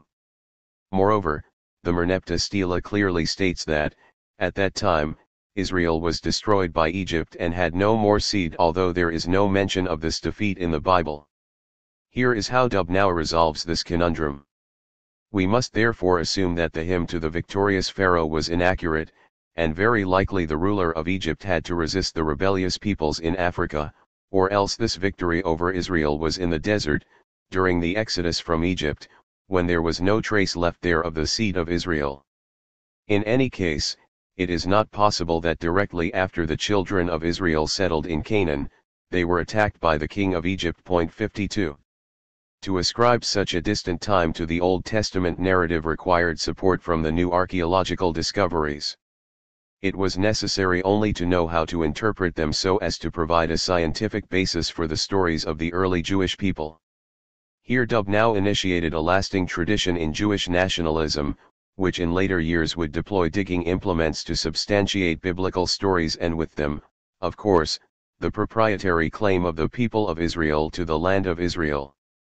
At that time, archaeology, like historiography, was not yet Zionist, but already the Christian excavators took pains not to contradict the Old Testament, which might undermine the New Testament. What was a pre-nationalist or nationalist historian to do if a contradiction nevertheless emerged? In the creation of the national narrative, he would always prefer the truth of the theological text over the archaeological finding.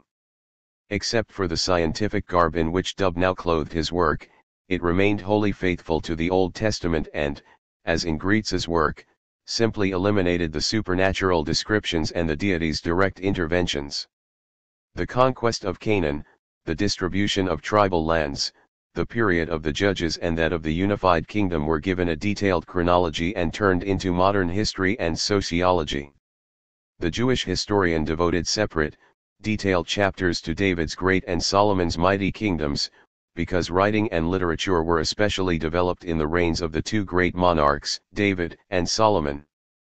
They both had scribes and clerks who recorded everything that needed writing down in the administration of government, and certainly also wrote down all the events of their time. 53 As for David's son and royal successor, Dub now had no doubt that the entire ancient world was aware of the personality of Solomon, who did the same as the kings of Egypt and Babylon, and built magnificent buildings and perpetuated his name in stone edifices. 54 Dub now had not seen this magnificent architecture, but was apparently convinced that it would soon be discovered.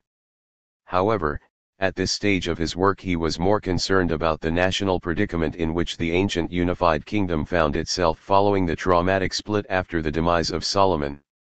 Dub now preferred to call the kingdom of Israel Ephraim to avoid confusion, because the biblical authors gave the name Israel to the entire people that came out of Egypt. He fully adopted the position of the ancient authors who demonized the secessionist northern kingdom, and even expressed some anger with it for building temples in addition to the ones in Judea. Despite this persistent sacrilege, he naturally preferred the kingdom of Ephraim, which was almost Jewish, over Edom, Ammon, and Moab, the other Canaanite powers in the region, though he quotes almost in full the stela inscription of Mesha, king of Moab. 55 Summing up Ephraim's sad plight when it was destroyed and the Assyrian rulers settled it with foreign deportees, Dub now writes. And the Israelites who remained in their land mingled with the new settlers who had been exiled there, and lost their pure national type. Nevertheless, many of the Israelites retained their religion and nationality, moved to the southern kingdom of Judah and joined the salvaged core of the nation. Following the great destruction, the forces began to concentrate in Judah, and this assured, amid the political upheavals in the east, the continued survival of the kingdom of Judah for nearly 150 years, and, later, of the Jewish nation. 56. The later fall of Judah is painted in vivid, tragic colors, and the Russian Jewish historian's optimism is restored only by the return to Zion, although many of the exiles refused to return to their homeland from Babylonia. The building of the new temple in 516 BCE strengthened the nation, though it still had to contend with a painful spiritual threat. Those who had remained in Judah after the fall had begun to mingle with their neighbors, and there was a growing number of mixed marriages. The Jewish scholar of the early 20th century was not a racist, but being concerned about continued national survival, he justified the biblical expulsion of the foreign wives as well as the outright prohibition on marrying them. These mixed marriages, customary alike among the humble and the great, jeopardized the purity of the race and the religion. The national culture of the Judahite people was not yet strong enough to absorb alien elements without their leaving a trace. During this period when it was constructing its habitation, it needed national isolation so as not to disappear among the nations, and so that Judaism would not become one of the numerous religious cults in the East, which lacked all universal value and were ultimately washed away in the deluge of history. 57. Significantly, unlike Ezra and Nehemiah, Dubnow's justification of procreative isolation was not religious but secular and modern.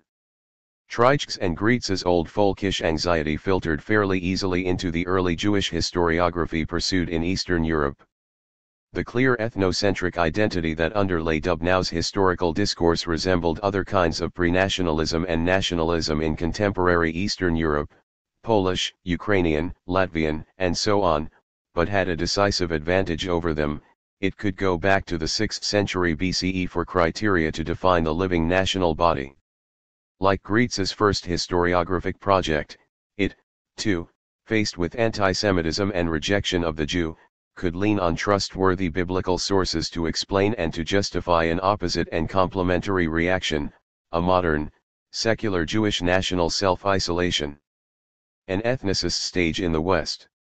Other than Dub now, and just before the advent of professionalization and specialization in the discipline of history, there were two final attempts to produce a total history of the Jews, Ze'ev Yavitz's Book of the History of Israel 58, which is of relatively minor historiographic value, and the more important book by Salo Whitmayer Baron, A Social and Religious History of the Jews. 59. It is not surprising that Yavitz stuck closely to the biblical narrative, as he was one of the new breed of Zionist rabbis who turned the Old Testament from a holy book into a national one while at the same time inveighing against a secular or reformist reading of it. More intriguing is the outlook of the holder of the first chair in Jewish history in the United States, who published the pioneering version of his work in 1937, reworked it and began to republish it in 1952, although he never completed the project. Like his well-known predecessors Greetz and Dubnow, Baron was not an avowed Zionist, though he, too, was no stranger to the idea of a modern sovereignty for some of the Jews.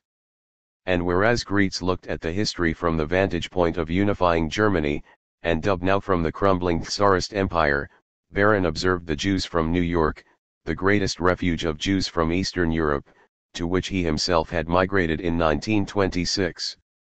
This point of view contributed to a freer, less linear discourse than the one being developed at this time in the so-called Jerusalem School and its later successors in the State of Israel. 60. Baron was free from the rejection of the diaspora syndrome that lay at the heart of Zionist historiography, and this accounted for the different compass of his research. Baron's description of the life of Jewish communities in the world is colorful, original, at times unusual. He disliked what he called the whining tone in depictions of the condition of Jews, but in anything connected with the birth of the Jewish people, he could not avoid the pre-nationalist structures laid down by Greetz and Dubnow along biblical lines.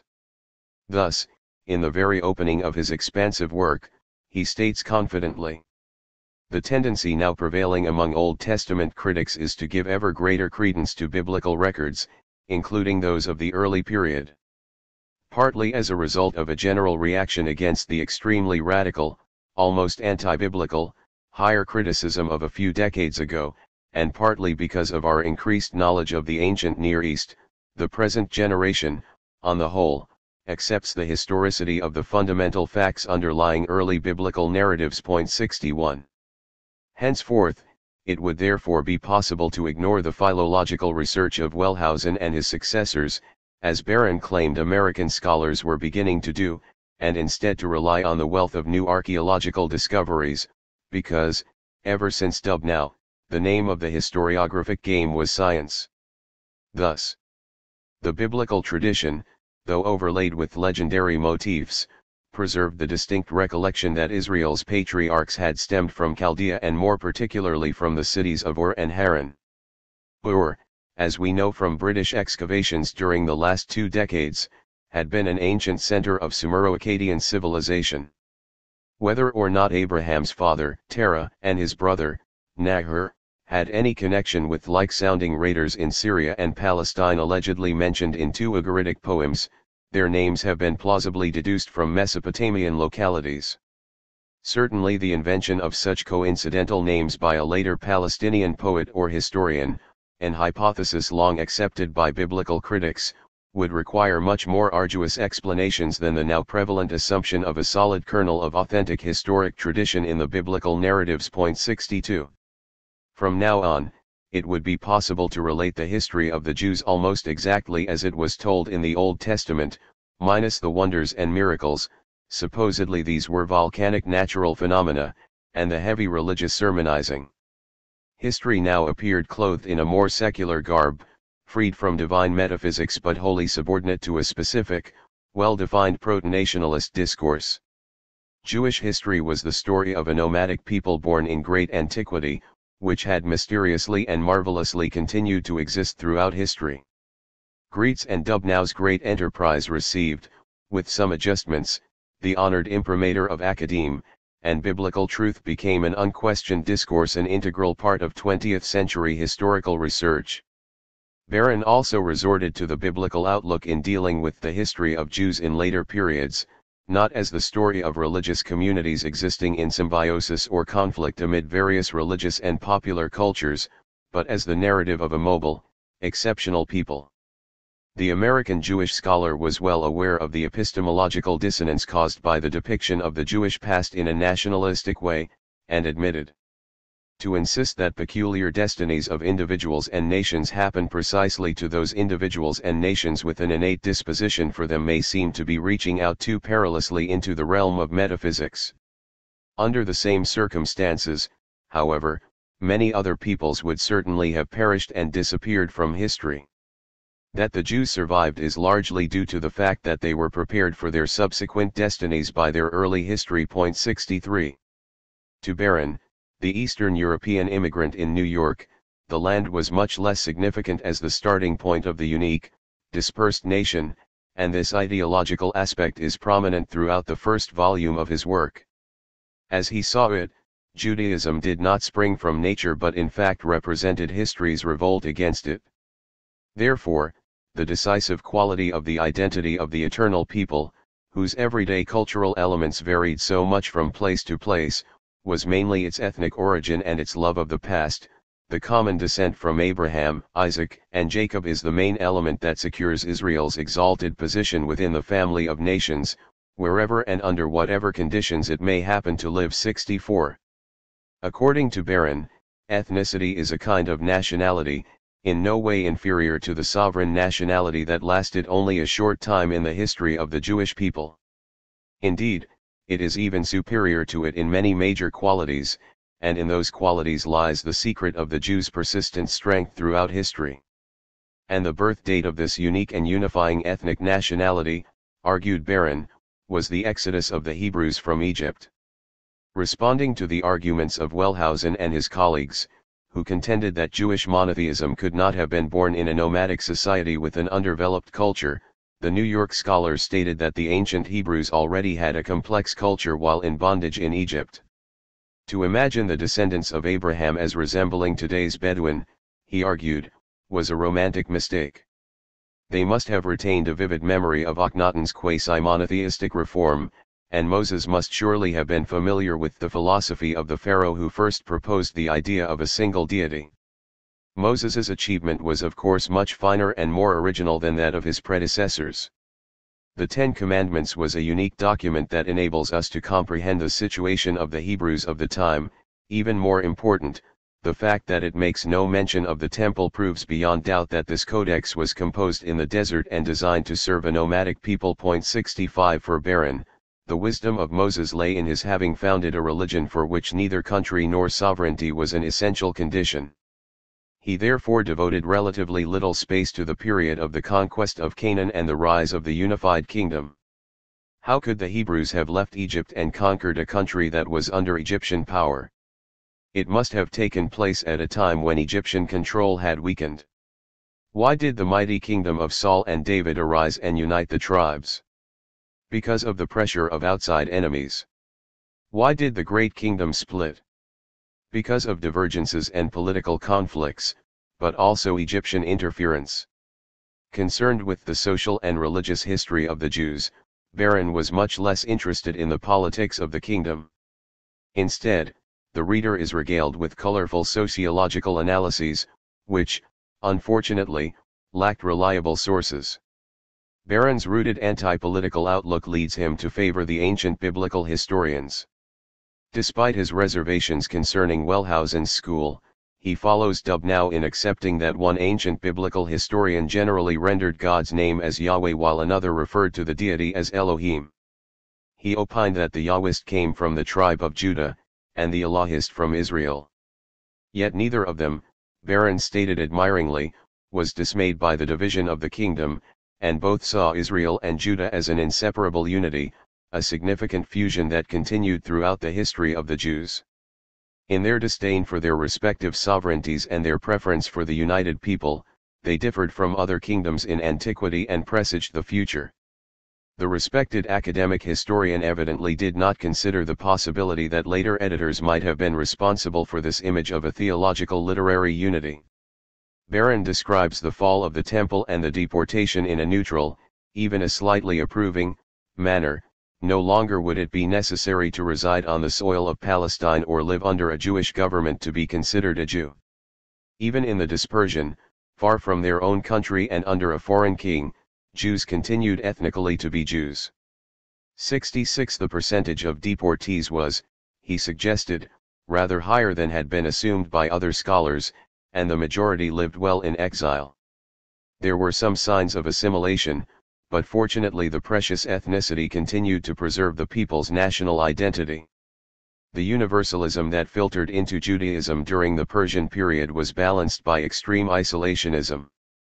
After the return to Zion, Ezra and Nehemiah did the people a great service indeed, saved it by their act of ethnic separation, indirectly making an immense contribution to benefit all humanity. 67.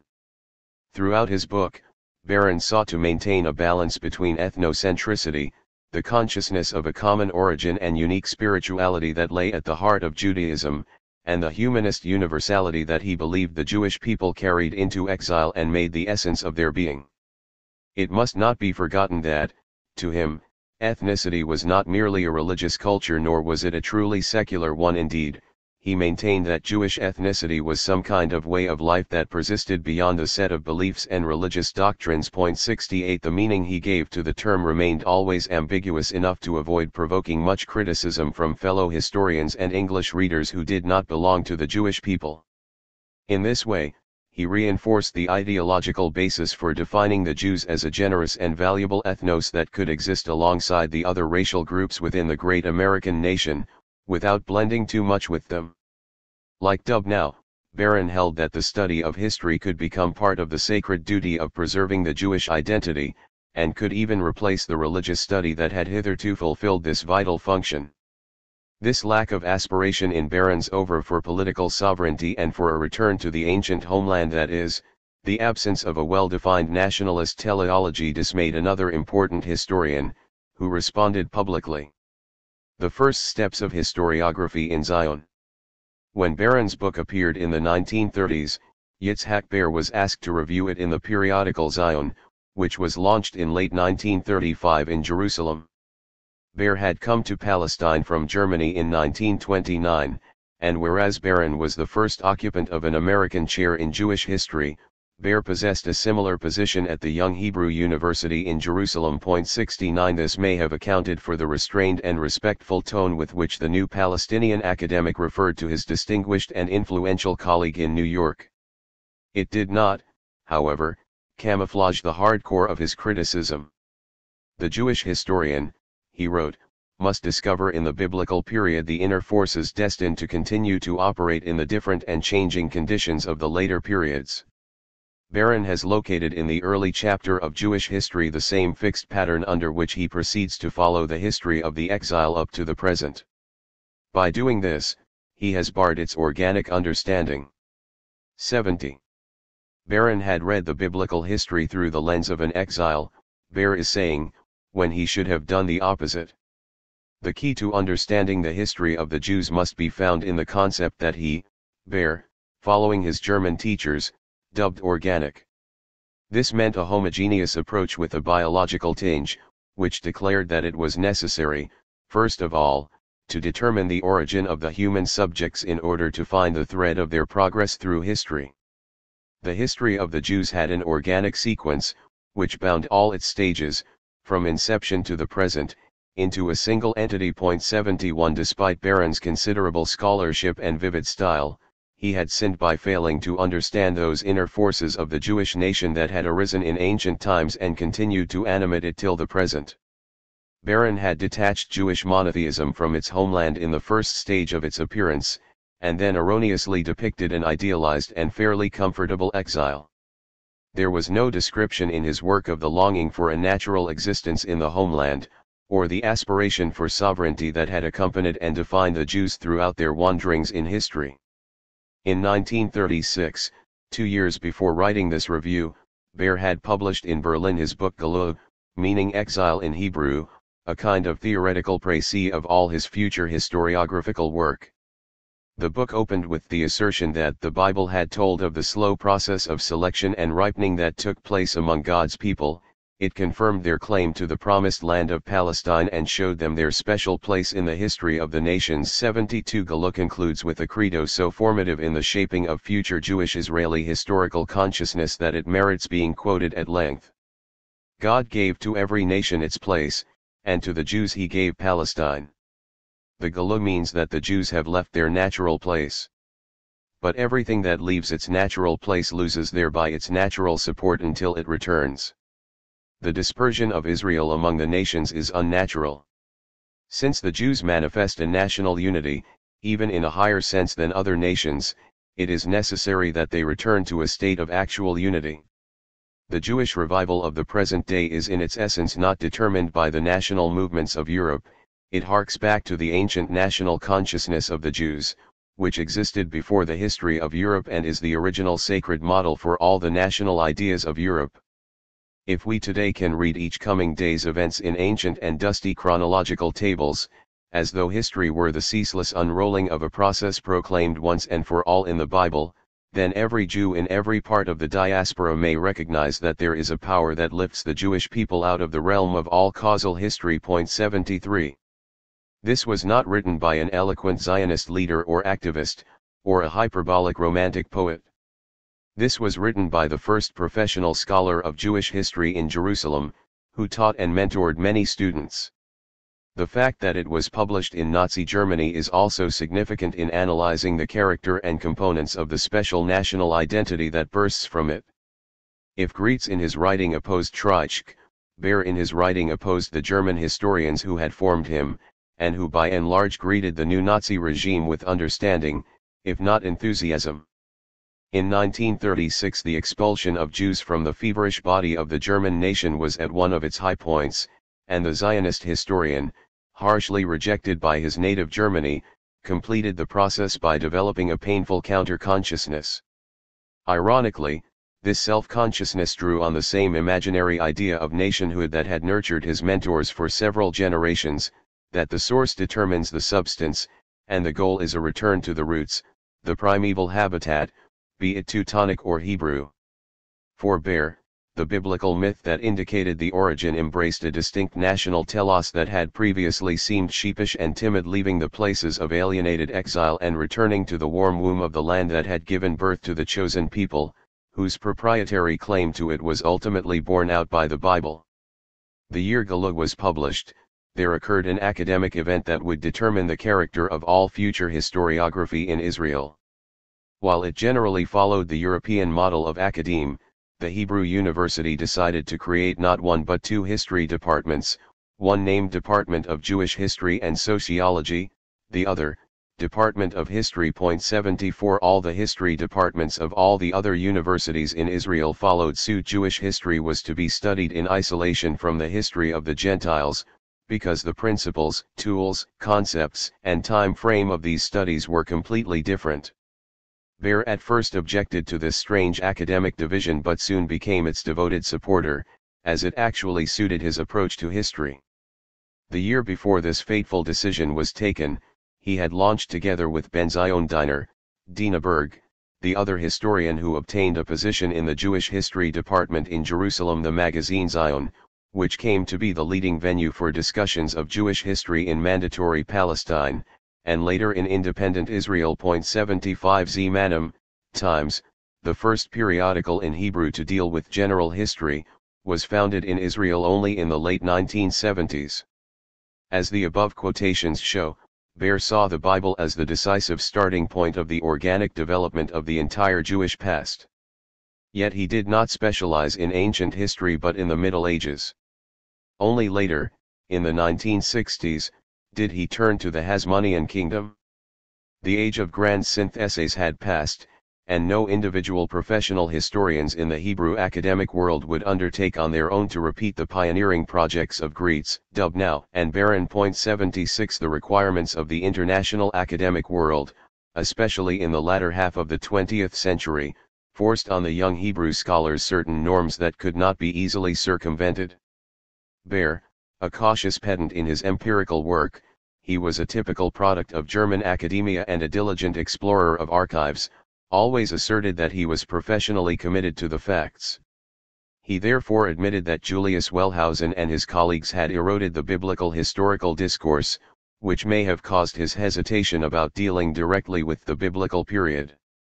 At the same time, his duty as a national historian prevented him from undermining the founding myth, and prompted him to write the following.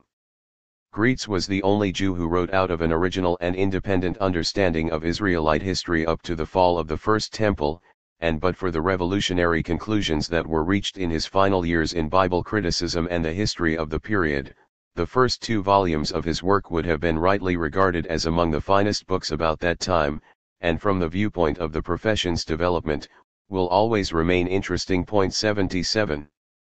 The contradiction contained in this statement clearly expressed the dilemmas and tensions experienced by one of the founders of national historiography in Israel. He constantly swung between the mythological and the scientific, with the former remaining predominant, though periodically defeated by naughty little facts. Thus, in the 1950s, when the cult of Israel's past turned the nationalized Bible into a tribal campfire story, and fostered imaginings of reliving that past anew, Bear, the first Zionist Palestinian historian, joined the general exultation and endowed it with precious scientific reinforcement. Without the biblical period we cannot understand the history of the Jewish people. The biblical period serves as a model and pattern for the following periods. We know that the last 2 generations have seen a great development in the study of the biblical period. In the view that was widely accepted 50 years ago, the Israelites began as a nation like any other, and the theocratic tendency in its character appeared according to that view as the product of a late development, from shortly before and after the fall of the First Temple. The biblical tradition that depicted the early stage of the nation, the time of the patriarchs and the wilderness generation as a primeval ideal, was a construction unfounded in historical reality. This school of thought in Jewish history had been rejected by modern research. The accepted positions in Bible research today regard the patriarch Abraham as a historical figure who led a religious community, and was the archetype and first spiritual teacher of the reforming movement of the classical prophets. The ideal depiction of the Israelites in the desert, encamped around the tabernacle with the cloud of God leading them, cannot be entirely a product of the late imagination. 78. This resounding historical assertion was shared by Bayer's colleague and close friend, the historian Diner. But the latter, who was the more dominant personality, was far less inhibited by the shackles imposed by the invention of the nation. Indeed, he was instrumental in forging them. If Gretz was responsible for the foundation and scaffolding of the retroactive construction of the Jewish nation, Diner laid the bricks, hung the beams, and fitted the windows and doors. He did this in 2 ways. As a teacher of Jewish history, he took part with Baer in shaping the power relations in this field of research. As a party cultural activist in the Zionist left, a member of the First Knesset, and from 1951 the Minister of Education for the State of Israel, he was the chief architect of all history studies in the Hebrew educational systems. 79. Diner, who was born in the Ukraine, attended a yeshiva in Vilnius, and studied history in Germany, began his distinctive historiographic project before his appointment as a lecturer at the Hebrew University in the 1930s. Already in 1918, 3 years before his emigration to British-ruled Palestine, he had published in Kiev the book Told.Yisrael, History of Israel, the first volume of his life's work as a scholar, a compilation of sources and documents through which could be delineated a continuous, organic narrative of the history of the Jews. 80. This project would culminate later in Yisrael B'Gola, Israel in Exile, the instructive series of volumes intended to cover the totality of Jewish history. 81. Many varied documents were organized and presented in a chronological and thematic order. Most were accompanied by succinct interpretations, guiding the Hebrew readers in the organic reading of history. This compilation could in some ways be regarded as the culmination of Gretz's pioneering enterprise. Whereas the work of the German Jewish historian was a nonconformist challenge to the predominant views held by educated people of Jewish background in Germany, and even throughout Europe, Diner's compilation like Solo Barons, which appeared at almost the same time, was quickly accepted as the proper, standard historiography of the Jewish past. For Hebrew readers in Palestine, it became the dominant narrative, and any deviation from it, insofar as any appeared, would be viewed as peculiar or even hostile. From then on, the national historical truth would be presented not only in the writings of a handful of subjective historians, but in scientific, objective, and systematic documentation. As noted, Diner devoted the first volume of the history of Israel to the biblical period. After joining the Hebrew University, he revised it, expanded it, and began to publish it under the title The History of Israel, Israel in its Land. 82 For all the differences between the 1918 edition and the first volume of the expanded edition of 1938, their method of creating positivist credibility for the history was identical. Diner divided the Old Testament into sections and organized his book as a system of quotations from the biblical stories, interspersed with additional materials, a handful of epigraphic documents discovered in archaeological excavations in the Near East, a few quotes from Greek and Roman historians, brief commentaries from the Talmud. It opens, naturally, with a discussion of the name, the land of Israel, and the promised broad expanse. 83 Then proceeds to describe the arrival of the Hebrews, their migration to Egypt, their return, their conquest of the inheritance promised to them, the founding of the United Kingdom, and so forth. Every biblical verse is quoted as reliable evidence about the period it describes. The theology is almost eliminated, and the Word of God, which appears on almost every page in the Bible, is replaced in part by one or another of the few extra-biblical sources mentioned. Diner discarded the religious metaphysics of the Holy Book and turned it into a straightforward national historical credo. Henceforth, impatient readers could skim the Old Testament, skipping the divine precepts and following the national truth alone. In fact, this compilation reveals that although Diner had begun his professional career as a teacher of the Bible 84, he did not trust it as a pedagogical tool. Hence his decision to rewrite it, adapting it to the science of the time.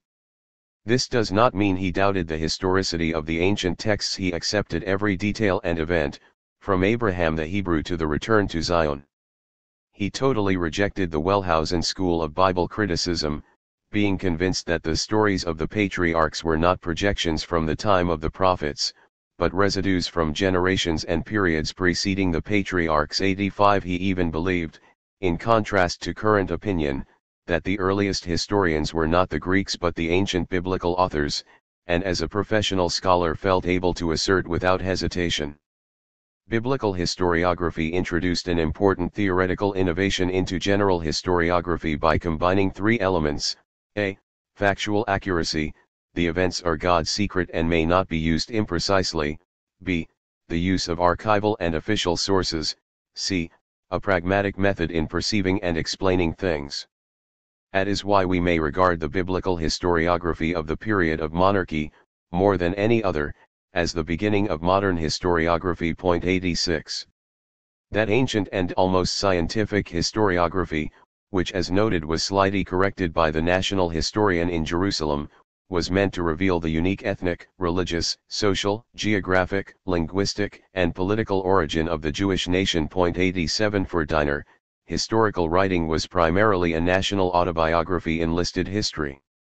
That was why he maintained that Zionist scholars should reject the division into Hebrew and Jewish histories, a division employed by non-Jewish scholars, and indeed should emphasize the homogeneous continuity in the emergence and development of the people of Israel from its inception to the present. 88. The most important contribution of biblical historiography to the creation of a national consciousness was, of course, its affirmation of the connection to the land of Israel. This spacious land, which naturally included the Bashan and Gilead, east of the Jordan River, was exclusively the land of the people of Israel, and what better testimony than the Bible to prove the Jews' historical claim to this land, which was promised to them alone. Like Bear, but even more passionately, Diner had recourse to the scriptures to prove the centrality of the land of Israel in the life of the nation, which had longed to return to it throughout its long exile. 89. The nationalization of the Bible and its transformation into a reliable history book began with Heinrich Grietz's romantic impetus, developed with diasporic cautiousness by Dubnow and Barron, and completed and perfected by the founders of Zionist historiography who played a significant role in the ideological appropriation of the ancient territory. The first historians who wrote in modern Hebrew, which they erroneously believed to have evolved directly from biblical language 90 were now regarded as the custodians and excavators of the Jewish nation's long memory. Politics and archaeology. One of Diner's many activities was participating in the regular Bible circle that in the 1950s met at the house of Israel's first Prime Minister, David Ben-Gurion. The charismatic leader was not only a keen reader of the ancient Hebrew book, he also made cunning political use of it. Quite early he realized that the Holy Book could be made into a secular national text, serve as a central repository of ancient collective imagery, help forge the hundreds of thousands of new immigrants into a unified people, and tie the younger generation to the land. The biblical stories served him as a basis for everyday political rhetoric, and seemingly he genuinely identified with Moses and Joshua. Much as the leaders of the French Revolution felt they were assuming the roles of ancient Roman senators, so Ben-Gurion and other leaders of the Zionist Revolution, senior military figures, and national intellectuals felt they were recapitulating the biblical conquest of Canaan and the construction of a state along the lines of David's kingdom. Current action became significant in the context of paradigmatic events of the past. In both cases the revolutionaries dreamed of creating a completely new man, but the materials they used in his construction were taken from a mythical past. In Ben-Gurion's imagination the new Israel was the kingdom of Third Temple, and when the Israeli armed forces captured the entire Sinai Peninsula in the 1956 war and reached Sharm el-Sheikh, he addressed the victorious troops with messianic passion. We can once more sing the song of Moses and the children of ancient Israel. With the mighty impetus of all the IDF divisions you have extended a hand to King Solomon, who developed Eilat as the first Israelite port 3,000 years ago. And Yotvata, called Tyran, which until 1400 years ago was an independent Hebrew state, will become a part of the Third Kingdom of Israel. 91. The exclusive circle that met fortnightly at Ben-Gurion's house, whose discussions were sometimes reported in the daily press, included professional historians, qualified Bible interpreters and political figures who were amateur scholars in their free time. Besides Diner, the regular participants included the professors Yehezkel Kaufman, the well-known fundamentalist Bible interpreter, and Binyamin Mazar, the leading biblical archaeologist, the then and future presidents of Israel, Yitzhak Ben-Zvi and Shneur Zalman Shazar, Rabashov, and many other scholars and senior public figures. It was a junction of intellectual and political exchange, and it not only directed academic research but shaped public opinion and spread its values and findings throughout the educational system. The issues discussed by the learned participants included such questions as the number of Israelites in the Exodus from Egypt, their way of life during the conquest of Canaan, the number of kings they defeated in the process, and the like. Not surprisingly, the book of Joshua was the most popular in these lively debates, and Joshua son of Nun was the star of the show. 92 Ben-Gurion also took part in public Bible conferences, promoted the Bible quiz, which became a national media festival, and encouraged a fever of archaeological activity, though he did not necessarily adopt its unforeseen discoveries. That a national leader should spend so much time being actively involved in historiographic issues is certainly unusual, and it may indicate the centrality of biblical mythhistory in the construction of Zionist ideology. Reading Ben-Gurion's collection of articles, Biblical Reflections, one is struck by the easy swings between manipulative political pragmatism and a special and sincere belief in the ancient truth. 93 He keeps repeating that the Bible is the identity card of the Jewish people, as well as the proof of its claim to the land of Israel. His concept of history is clear and straightforward. When we went into exile, our nation was uprooted from the soil in which the Bible had grown, and torn from the political and spiritual reality in which it had formed. In exile, our nation was disfigured and the image of the Bible likewise deformed. Christian Bible researchers, with their Christian and anti-Semitic aims, turned the Bible into a plinth for Christianity, and even Jewish commentators, who had been removed from the environment of the Bible, its spiritual and material climate, could no longer understand the holy book properly.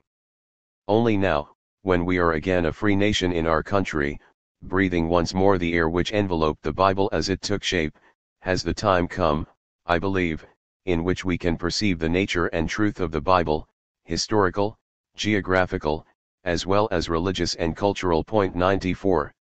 His favorite Bible scholar was Yehezkel Kaufman, who believed almost all the biblical assertions and regarded the rise of Jewish monotheism as a singular and extremely ancient phenomenon. Methodologically, the Prime Minister relied mainly on Diner, the leading designer of the national historiography.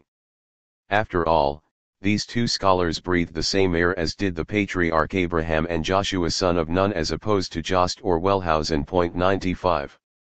Ben-Gurion, always a frustrated intellectual, also developed his own Bible theory. For example, he believed that monotheistic Hebrews had lived in Canaan for a long time before the arrival of Abraham, and it was their presence that attracted the father of the nation to their land. 96. The national history was therefore much longer than proposed by the professional Zionist historians. Ben-Gurion even speculated that the patriotic Hebrews did not migrate en masse to Egypt but remained in the country, and that only a single family emigrated.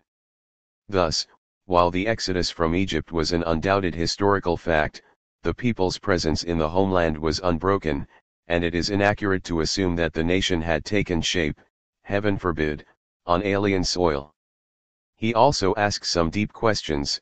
How did the Hebrews preserve the Hebrew language during the 430 years of exile in the land of the Pharaohs? Why, after they had been a single nation under a single leader in the time of Moses and Joshua, did they suddenly break up into separate tribes? The answers he proposed were invariably nationalistic. Indeed, his position corresponded to the official historiography and was formulated accordingly. When I find a contradiction between the Bible and external sources, archaeological or epigraphic findings, I am not obliged to accept the alien source. Could they not have mistaken or distorted the facts? From a purely scientific standpoint, I'm free to accept the testimony of the Bible, even if challenged by an external source, provided the testimony contains no inner contradictions and is not obviously flawed. 97. Despite this scientific, secular approach, Ben-Gurion resorted when necessary to divine precepts. For example, he wrote that the great event with a decisive significance in Jewish history was the promise of the land of Canaan to the seed of Abraham and Sarah. 98. Certainly no external source could possibly challenge the biblical author's clear and incontrovertible testimony about the divine promise. Guided by historians, the national leader with his intellectual and messianic temperament led an entire national culture. During the early years of the State of Israel, all the intellectual elites helped cultivate the sacred trinity of Bible, nation, land of Israel, and the Bible became a key factor in the formation of the reborn state. Civil servants were pressured to change their names to Hebrew ones, usually chosen from the Bible, and the rest of the population, seeking to emulate the established elites, did so willingly, even enthusiastically.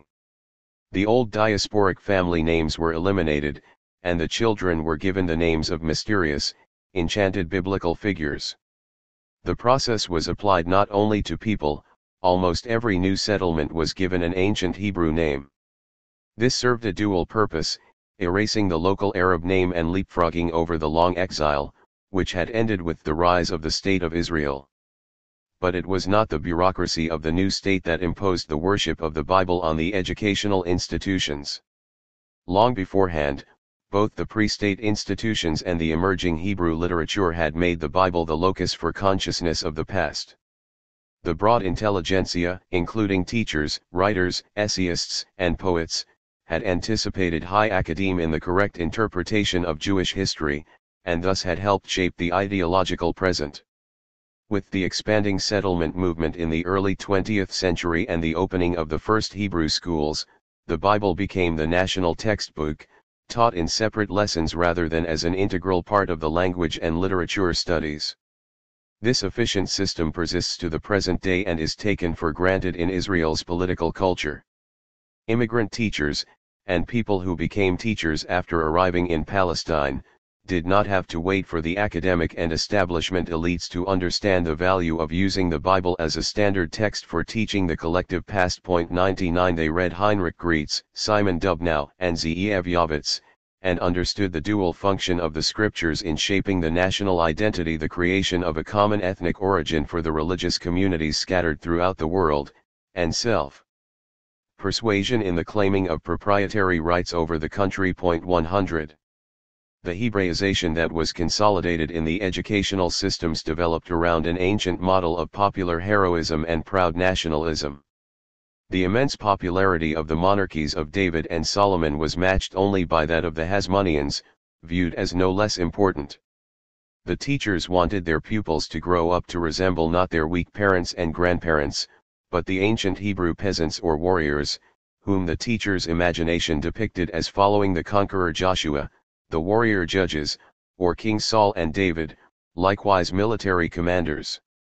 A sense of indigenousness was inculcated by several linked means: new history textbooks, homeland studies, arduous hikes to landscapes that made ideas concrete. All this, in addition to the separate, secular Bible lessons. After the establishment of the State of Israel, these pedagogical practices became standard in all branches of the state educational system. It is possible to obtain an idea of how ancient history was used in the ideological formation of the first native-born generation, the first Sabras, from Moshe Dayan's book Living with the Bible. Written by one of the prominent heroes of the new society, it illustrates the absorption of the invented imaginary nationalism in close conjunction with the political aims of a settler society. The book opens with the following statements. I came to know the Bible stories in my early childhood. My teacher, Meshulam Halevi, not only taught and explained the book which describes the birth of our nation, but also concretized it for us. Things that had existed 3,000 and 4,000 years ago seemed to be in us and before us. The surrounding reality helped our imagination to vault over the past and return to antiquity, to our forefathers and the heroes of our nation. The only language we knew and spoke was Hebrew, the language of the Bible. The Jezreel Valley in which we lived, the mountains and rivers around us, the Carmel and the Gilboa, the Kishon and the Jordan, were all there in the Bible. 101 From here the former IDF Chief of Staff and Minister of Defense proceeds to describe the journeys of Abraham, Isaac, and Jacob, interspersed with personal stories of his childhood and youth. The two narratives, despite their widely separated periods, seem to be intimately associated, as though they existed in a single eternity that cancelled the historical dimension. The description of the Exodus and the march through the Sinai Desert are interwoven with the modern war of 1956. The conquest of Canaan is thrillingly described and is naturally associated with the conflict in 1948, even more so with the conquest of the West Bank in 1967. The victory of little David over gigantic Goliath symbolizes all the wars of Israel against the Arabs. 102 The Bible is the supreme justification for the presence and the colonization in modern times. Every battle echoes an ancient act. The book concludes with an undisguised aspiration to see the modern state resemble the mighty kingdom of David, and a clear declaration of the desire to live in a single land of Israel that spreads from the Mediterranean Sea to the Jordan River, from the desert to Mount Hermon. The text is accompanied by beautiful photographs of the ancient Jewish land, interleaved with biblical scenes borrowed from Christian imagery. There are also photographs of ancient finds, many of them held by the proud author. Dayan did not hide his lifelong acquisitive desire for ancient artifacts. Pictures of the Jewish commander's private garden show it to be full of various antiquities. Over the years, his house became a kind of miniature land of Israel, and his possession of this precious collection, some of which he had simply stolen, testified to the domination of the promised land by this bold settler's son. Dayan was known to be an uninhibited collector. While Ben-Gurion held a Bible circle in his modest residence, Dayan turned his spacious house into a private biblical museum. The aging founder of the state gathered intellectuals around him, while his young disciple preferred to gather chiseled stones, pottery jars, and figurines. But both men wore a mantle of biblical mythology that elevated and justified their principal historical actions. 103. Dayan was never more than an amateur archaeologist, but for another military chief of staff and Ben-Gurion protege, excavating the Promised Land was a vocation and profession. Yigael Yadin had great influence over the direction of archaeology in Israel, and led the work at the most important sites such as Hazor, Megiddo, and Masada. As an archaeologist, he was the direct heir of all those Christian excavators who came to the Holy Land beginning in the late 19th century to reaffirm the Old Testament and thereby the New. From the start, their religious motivation made local archaeology an adjunct to Bible research. 104. The greatest of these was William F. Albright, the son of an American Methodist missionary, who began to dig in the country in the 1920s and never ceased to defend the truth of the biblical story. His approach was adopted by the majority of Israeli archaeologists who came after him. Albright's best known, summarizing work, The Archaeology of Palestine and the Bible, suggests a possible date for Abraham's migration from Mesopotamia, the 20th or 19th century BCE.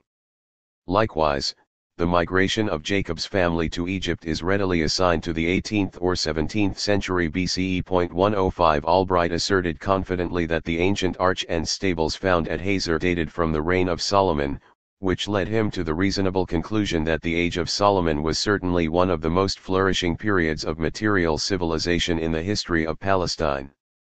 Archaeology, after a long silence, has finally corroborated biblical tradition in no uncertain way.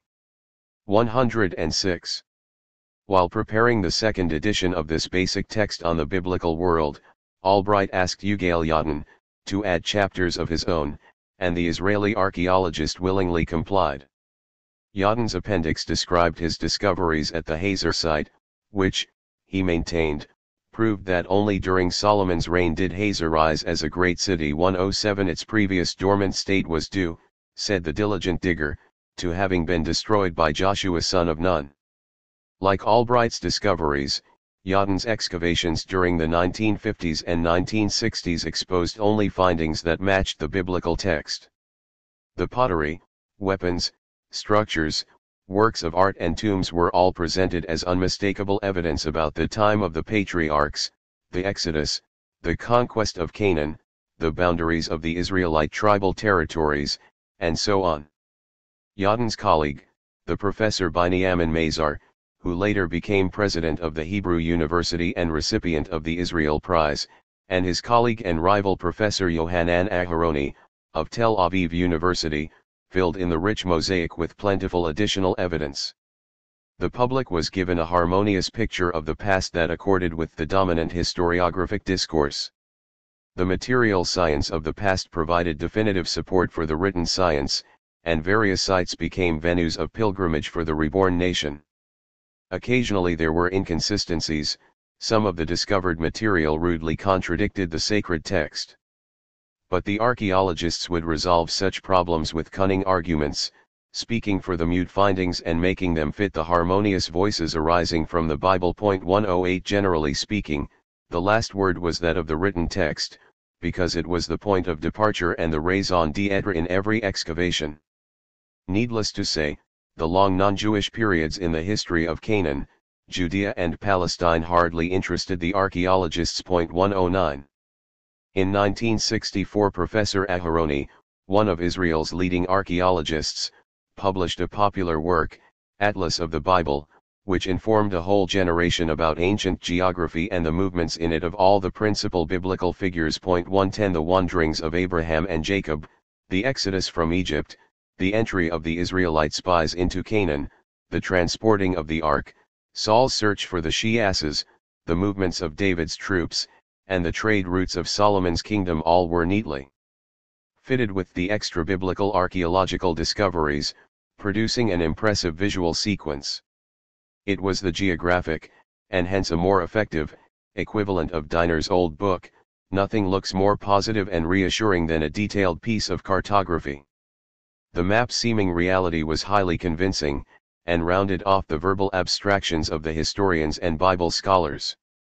Needless to say, The atlas did not depict the narrow boundaries of the State of Israel at the time of publication, but only those of the powerful kingdoms of David and Solomon, as well as the battle moves of the various Israelite heroes. Not surprisingly, Aharoni was one of the first signatories of the whole Eretz Israel, a petition drafted following the Six-Day War in 1967, which called on all future governments of Israel never to cede an inch of the ancient homeland. The Earth Rebels Against Mythhistory. The 1967 war opened fresh perspectives for Israeli archaeological research. It had hitherto been confined to digging within the Green Line boundaries, but now the conquest of the West Bank opened wide spaces with numerous sites waiting to be explored in the heart of biblical Judea and, of course, around Jerusalem. International law prohibited Israeli archaeologists from excavating in the occupied territories and carrying away the ancient findings, but this was the ancient homeland, and who would presume to object? At first, the euphoria of the victors in the war for the land blended with the jubilation of those digging under it. A large part of the Israeli intelligentsia had become addicted to the sweet dream of the great land of Israel. Among them were many archaeologists who thought that their finest hour had come. Once and for all, they would fuse the ancient nation with its historical homeland, thereby proving the truth of the text. But as their investigations progressed, the elation that had filled Aharoni and his colleagues began to wane. Excavations in the Central Highlands, Mount Manasseh and Mount Ephraim, around Jerusalem and Mount Judah, uncovered more and more finds that heightened concerns and questions that had arisen earlier in sites within the borders of the State of Israel.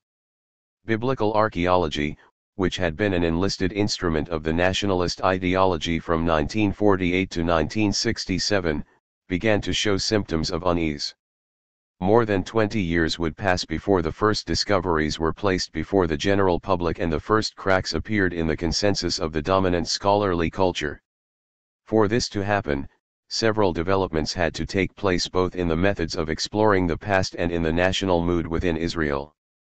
Significant changes occurred in the profession of history during the 1960s and especially in the 1970s, which affected the work of archaeologists the world over and eventually also in Israel.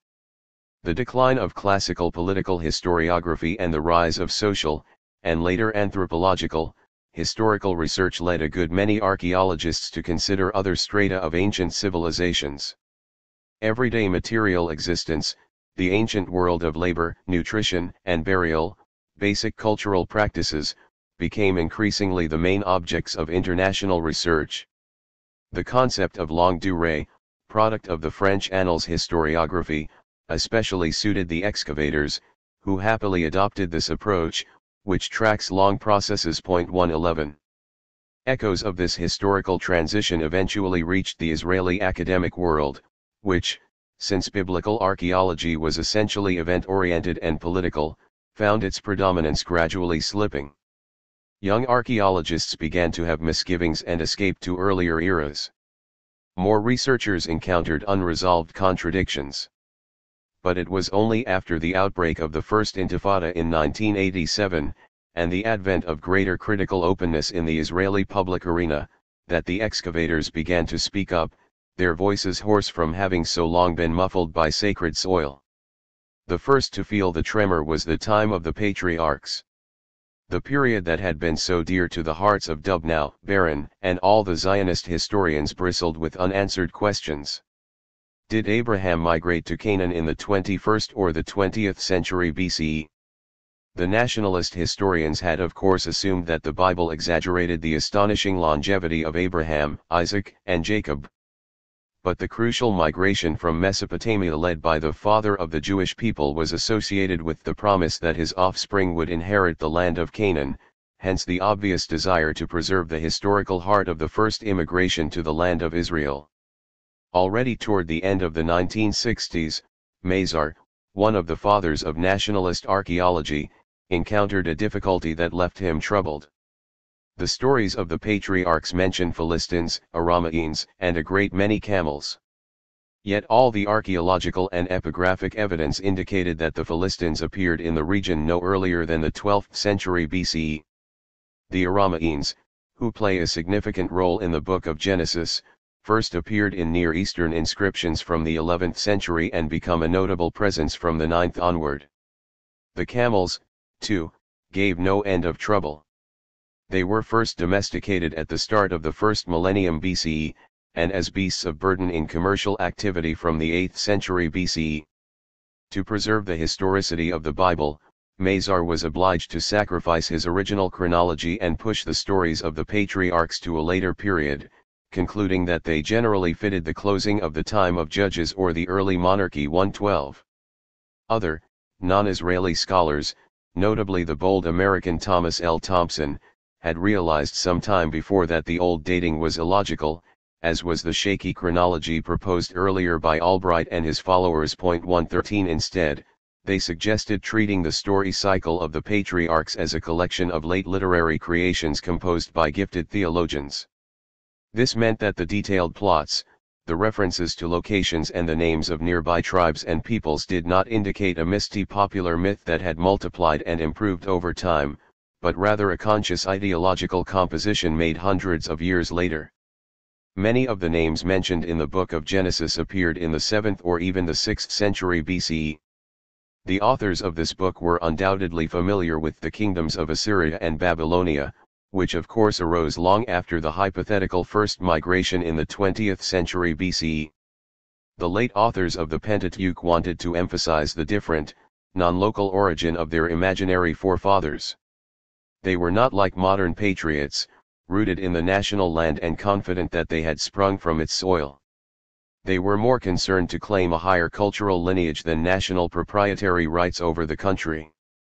That was why the exalted forefather of the nation originated in Ur of the Chaldees in Mesopotamia, and when his circumcised son Isaac came of age, Abraham would not consider marrying him to a local pagan Canaanite girl.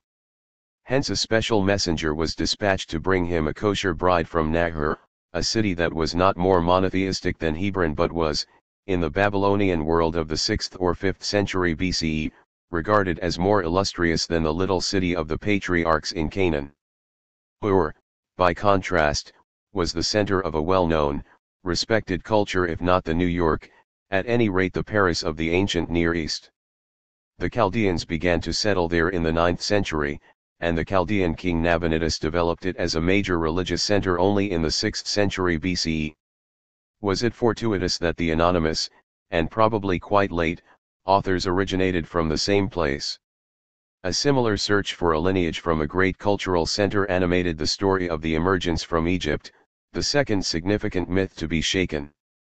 The fragility of this story had been known for some time, but the centrality of the Exodus in the very definition of Jewish identity, not to mention the role of the Passover festival in its culture, made for a stubborn refusal to examine it. We have seen that Dubnow was uneasy about the Merneptah stela of the late 13th century BCE. Its pharaonic inscription declares that, among the various cities and tribes that had been subdued, Israel was destroyed and has no more seed. This could have been pharaonic hyperbole, but it certainly suggests that there was some small cultural entity named Israel, among other small groups, in Egyptian-ruled Canaan. 114. In the 13th century BCE, the purported time of the Exodus, Canaan was ruled by the still powerful pharaohs. This means that Moses led the freed slaves out of Egypt, to Egypt. According to the biblical narrative, the people he led through the wilderness for 40 years included 600,000 warriors. They would have been traveling with their wives and children, implying a party of around 3 million in total. Aside from the fact that it was utterly impossible for a population of such size to wander through the desert for so long, an event of such magnitude should have left some epigraphic or archaeological traces. The ancient Egyptians kept meticulous records of every event, and there is a great deal of documentation about the kingdom's political and military life. There are even documents about incursions of nomadic groups into the realm. Yet there is not a single mention of any children of Israel who lived in Egypt, or rebelled against it, or emigrated from it at any time. Pithom, mentioned in the biblical story, does in fact appear in an early external source, but it was built as an important city only at the end of the 6th century BCE. No traces have been found in the Sinai Desert of any significant movement of population through it during the said period, and the location of the famous biblical Mount Sinai has yet to be discovered. Etziongever and Arad, mentioned in the story of the wanderings, did not exist in that period, and appear much later as permanent, flourishing settlements. After 40 years of wandering, the children of Israel arrived in Canaan and took it by storm. Following the divine command, they annihilated most of the local population and forced the remainder to serve them as hewers of wood and drawers of water. After the conquest, the people that had been united under Moses split up into separate tribes, like the late Greek settlement in 12 city-states, and divided the territorial booty among them. This ruthless myth of settlement, described in the book of Joshua in colorful detail as one of the earliest genocides, never actually happened. The famous conquest of Canaan was the next myth to fall apart in the skirmishes of the new archaeology. For a long time the Zionist historians, followed by the Israeli archaeologists, ignored well-known findings. If at the time of the supposed Israelite conquest the country was ruled by Egypt, how was it that not a single Egyptian document mentioned this? Moreover, why does the Bible make no mention of the Egyptian presence in the country? Archaeological excavations in Gaza and Bethshean had long revealed the Egyptian presence at the time of the supposed conquest and after, but the ancient national text was too precious to forswear, and so the scholars learned to muffle these feisty little facts with evasive and vague explanations. New excavations at Jericho, Ai, and Heshbon, those powerful walled cities which the children of Israel supposedly captured with fanfare, confirmed the old findings. In the late 13th century BCE Jericho was an insignificant little town, certainly unwalled, and neither Ai nor Heshbon had yet been settled at all. The same holds for most of the other cities mentioned in the story of the conquest. Traces of destruction and fire have been found in Hazor, Lachish and Megiddo, but the collapse of these old Canaanite cities was a slow process that took about a century and was very likely caused by the arrival of the sea peoples, such as the Philistines, who at that time invaded the entire eastern littoral of the Mediterranean, as attested by a wealth of Egyptian and other documentation. 115. The new Israeli archaeologists and scholars concerned themselves less with event-oriented political exploration and more with social anthropological investigation, conducting regional surveys and exploring ancient living conditions, means of production, and cult practices over large areas, and they made a number of discoveries and new working hypotheses regarding colonization in the highlands of Canaan. In the lowlands, after the decline of the Canaanite cities, the settlement on land was probably carried out by local nomads who gradually, and with many interim phases, formed sedentary agricultural communities. The starting population from which the kingdoms of Israel and Judah would gradually arise was probably autochthonous Canaanite, which slowly emerged from under the Egyptian overlords as they withdrew from the country between the 12th and 10th centuries BCE. The pottery and working tools of these new peasants did not differ from those of other Canaanites except for one cultural feature, the absence of pig bones from their settlements. 116. This is a significant fact, but it indicates neither the conquest of Canaan by an alien ethnos nor that these farmers were monotheists. The development from scattered communities of cultivators to the rise of cities based on their produce was a long and extremely gradual process that culminated in the emergence of two small local kingdoms. The next biblical story to lose its scientific historicity as a result of new archaeological discoveries was the jewel in the crown of the long national memory. Ever since Greets, through Diner, and the Israeli historians who followed, the united national kingdom of David and Solomon was the glorious golden age in Jewish history. All the future political models fed on this paragon of the biblical past and drew from it imagery, thinking and intellectual exhilaration. New novels embedded it in their plots, poems and plays were composed about the towering Saul, the fearless David and the wise Solomon. Excavators discovered the remains of their palaces, and detailed maps completed the historical picture and outlined the boundaries of the united empire that spread from the Euphrates to the border of Egypt. Then came the post-1967 archaeologists and Bible scholars, who began to cast doubt on the very existence of this mighty kingdom, which, according to the Bible, grew rapidly after the period of the Judges. Excavations in Jerusalem in the 1970s, that is, after the city had been reunified forever by the Israeli government, undermined the fantasies about the glorious past. It was not possible to dig under the Haram al-Sharif, but explorations at all the other sites that were opened up around it failed to find any traces of an important 10th century kingdom, the presumed time of David and Solomon. No vestige was ever found of monumental structures, walls, or grand palaces, and the pottery found there was scanty and quite simple. At first it was argued that the unbroken occupation of the city and the massive construction in the reign of Herod had destroyed the remains, but this reasoning fell flat when impressive traces were uncovered from earlier periods in Jerusalem's history. Other supposed remains from the United Kingdom also came to be questioned. The Bible describes Solomon's rebuilding of the northern cities of Hazor, Megiddo, and Gezer, and Ugaal-Yadin located in the grand structures of Hazor, the city of Solomon the Wise. He also found palaces from the time of the United Kingdom in Megiddo, and discovered the famous Solomonic gates in all three ancient cities. Unfortunately, the building style of these gates was found to be later than the 10th century BCE. They greatly resembled vestiges of a palace built in Samaria in the 9th. The technological development of the carbon-14 test confirmed that the colossal structures in the area dated not from Solomon's reign but from the time of the northern kingdom of Israel. Indeed, no trace has been found of the existence of that legendary king, whose wealth is described in the Bible as almost matching that of the mighty imperial rulers of Babylonia or Persia.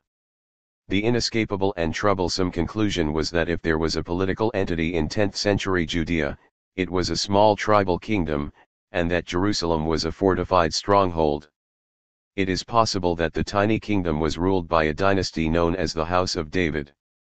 An inscription discovered in Tel Dan in 1993 supports this assumption, but this kingdom of Judah was greatly inferior to the kingdom of Israel to its north, and apparently far less developed.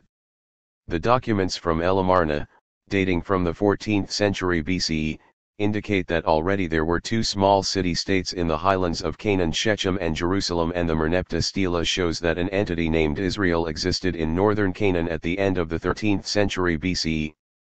The plentiful archaeological finds unearthed in the West Bank during the 1980s reveal the material and social difference between the two mountain regions. Agriculture thrived in the fertile north, supporting dozens of settlements, whereas in the south there were only some 20 small villages in the 10th and 9th centuries BCE. The Kingdom of Israel was already a stable and strong state in the 9th century, while the Kingdom of Judah consolidated and grew strong only by the late 8th. There were always in Canaan two distinct, rival political entities, though they were culturally and linguistically related variants of ancient Hebrew were spoken by the inhabitants of both. The Kingdom of Israel under the Omride dynasty was clearly greater than the Kingdom of Judah under the House of David. It is about the former that we have the oldest extra-biblical evidence, the inscription on the so-called Black Obelisk of Shalmaneser III of Assyria, the famous Mesha stela, and the inscription found at Tel Dan. All the grand structures previously attributed to Solomon were in fact later projects of the Kingdom of Israel. At its zenith, it was one of the most populated and prosperous kingdoms in the territory between Damascus in the north, Moab in the east, the Mediterranean Sea in the west, and the Kingdom of Judah in the south. Archaeological excavations in various locations have also shown that the inhabitants of the mountainous northern region were, like the peasants in Judah, devout polytheists. They worshipped the popular Yahweh, who gradually became, like the Greek Zeus and the Roman Jupiter, the central deity, but they did not forsake the cults of other deities, such as Baal, Shemesh, and the beautiful Asherah. 117 The authors of the Pentateuch, who were late Judean monotheists, detested the rulers of Israel but were no less envious of their legendary power and glory. They expropriated their prestigious name Israel, which was probably well established, while never desisting from the denunciation of their moral and religious transgressions. The great sin of the people and rulers of Israel was, of course, the fact that their kingdom was defeated by the Assyrian Empire in the second half of the 8th century BCE, that is, a good while before the fall of Judah in the 6th. Moreover, they left no agents of divine remembrance to clothe their ardent religion in attractive pseudo-historical garments. The conclusion accepted by a majority of the new archaeologists and Bible scholars was that there never was a great united monarchy and that King Solomon never had grand palaces in which he housed his 700 wives and 300 concubines. The fact that the Bible does not name this large empire strengthens this conclusion. It was late writers who invented and glorified a mighty united kingdom, established by the grace of the single deity. Their rich and distinctive imagination also produced the famous stories about the creation of the world and the terrible flood, the wanderings of the forefathers and Jacob's struggle with the angel, the exodus from Egypt and the parting of the Red Sea, the conquest of Canaan and the miraculous stopping of the sun in Gibeon. The central myths about the primeval origin of a marvelous nation that emerged from the desert, conquered a spacious land and built a glorious kingdom were a boon for rising Jewish nationalism and Zionist colonization. For a century they provided textual fuel of canonical quality that energized a complex politics of identity and territorial expansion demanding self-justification and considerable sacrifice. Troublesome archaeologists and Bible scholars, in Israel and abroad, undermined these myths, which by the end of the 20th century seemed about to be relegated to the status of fiction, with an unbridgeable gulf gaping between them and real history. But although Israeli society was no longer so engaged, and no longer so in need of the historical legitimation that had supported its creation and its very existence, it still had difficulty accepting the new findings, and the public obstinately resisted the change in the direction of research. The Bible as metaphor. Ever since Benedict Spinoza and Thomas Hobbes in the 17th century, in other words, since the beginning of modern philosophy, there has been a continuing debate about the Bible author's identity. Knowing their identity would place them in specific eras and would shed light on the diverse motives that would have driven this magnificent text. From the traditional assumption that Moses, inspired by God, wrote the Pentateuch, through the Bible criticism of the 19th century that dissected the text and assigned the sections to different times and places, to current interpretations that attribute the greater part of the work to the Persian or even the Hellenistic period, there have been numerous and conflicting hypotheses. But while there has been considerable progress in the field, resulting directly from the achievements of philology and archaeology, it is doubtful that we shall ever know with certainty when the Bible was written and who its authors were. The position of the Israeli pioneers of the Tel Aviv school, Nadav Amon, Israel Finkelstein, Zeev Herzog, and others who argue that the historical core of the Bible was composed in the reign of Josiah, toward the end of the kingdom of Judah, offers attractive conclusions, but much of its interpretation and reasoning is less than solid. Their analyses, showing that the Bible could not have been written before the end of the 8th century BCE and that most of the stories it contains lack all factual substance, are fairly persuasive. 118 But their basic assumption that the invented past was an obvious product of a manipulative ruler, Josiah, inadvertently leads to a problematic anachronism. For example, the Bible Unearthed, a rich and stimulating book by Israel Finkelstein and Neil Asher Silberman, depicts a fairly modern national society whose sovereign, the King of Judah, seeks to unify his people and the refugees from the defeated kingdom of Israel by inventing the Torah. The desire to annex the territory of the northern kingdom prompts the writing of a rallying history in order to unite the two parts of the new nation. Yet these two able archaeologists, and others who follow in their footsteps, have no extra-biblical evidence about a monotheistic cult reform in Josiah's little kingdom in the 7th century BCE. They are content to rely on this text as long as there are no findings to contradict it, and they load it repeatedly with elements typical of political modernity. On encountering their work, the reader is likely to imagine that although the inhabitants of Judah and the refugees from Israel did not have television or wireless sets in every rural hut, they could at least read and write, and eagerly circulated the newly printed Torahs. In an illiterate peasant society without an educational system or a standard common language, and with limited means of communication, only a few percent could read and write. A copy or two of the Torah might have been a fetish but could not have served as an ideological campfire. Similarly, a sovereign's dependence on his subjects' goodwill is also a modern phenomenon, which archaeologists and Bible scholars, with little historical awareness, keep grafting onto ancient history. Kings did not need to rally the masses around a national politics. They generally contented themselves with a loose ideological dynastic consensus among the administrative class and a narrow stratum of landed aristocracy. They did not need the commitment of the people, nor did they have the means of yoking its consciousness, such as it was, to their monarchy. Explaining the origin of the first monotheism in the context of widespread propaganda conducted by a small, marginal kingdom seeking to annex the land to the north is a very unconvincing historiographic argument. However, it might be indicative of an anti-annexationist mood in early 21st century Israel. It is a strange theory that the bureaucratic and centralistic needs of the government of Little Jerusalem before its fall gave birth to the monotheistic cult of Yahweh alone and the composition of a retrospective theological work in the form of the historical parts of the Bible. 119 Surely Josiah's contemporaries, reading the narratives describing Solomon's mighty palaces, would have expected to witness remnants of past grandeur in their city streets. But since those vast ancient palaces had never existed, as archaeology has shown, how could they have been described prior to their imaginary destruction? It is more probable that the ancient kingdoms of Israel and Judah left detailed administrative chronicles and vainglorious victory inscriptions, composed by obedient court scribes such as the biblical Shaphan, son of Azaliah 120, as was the case in other kingdoms in the region.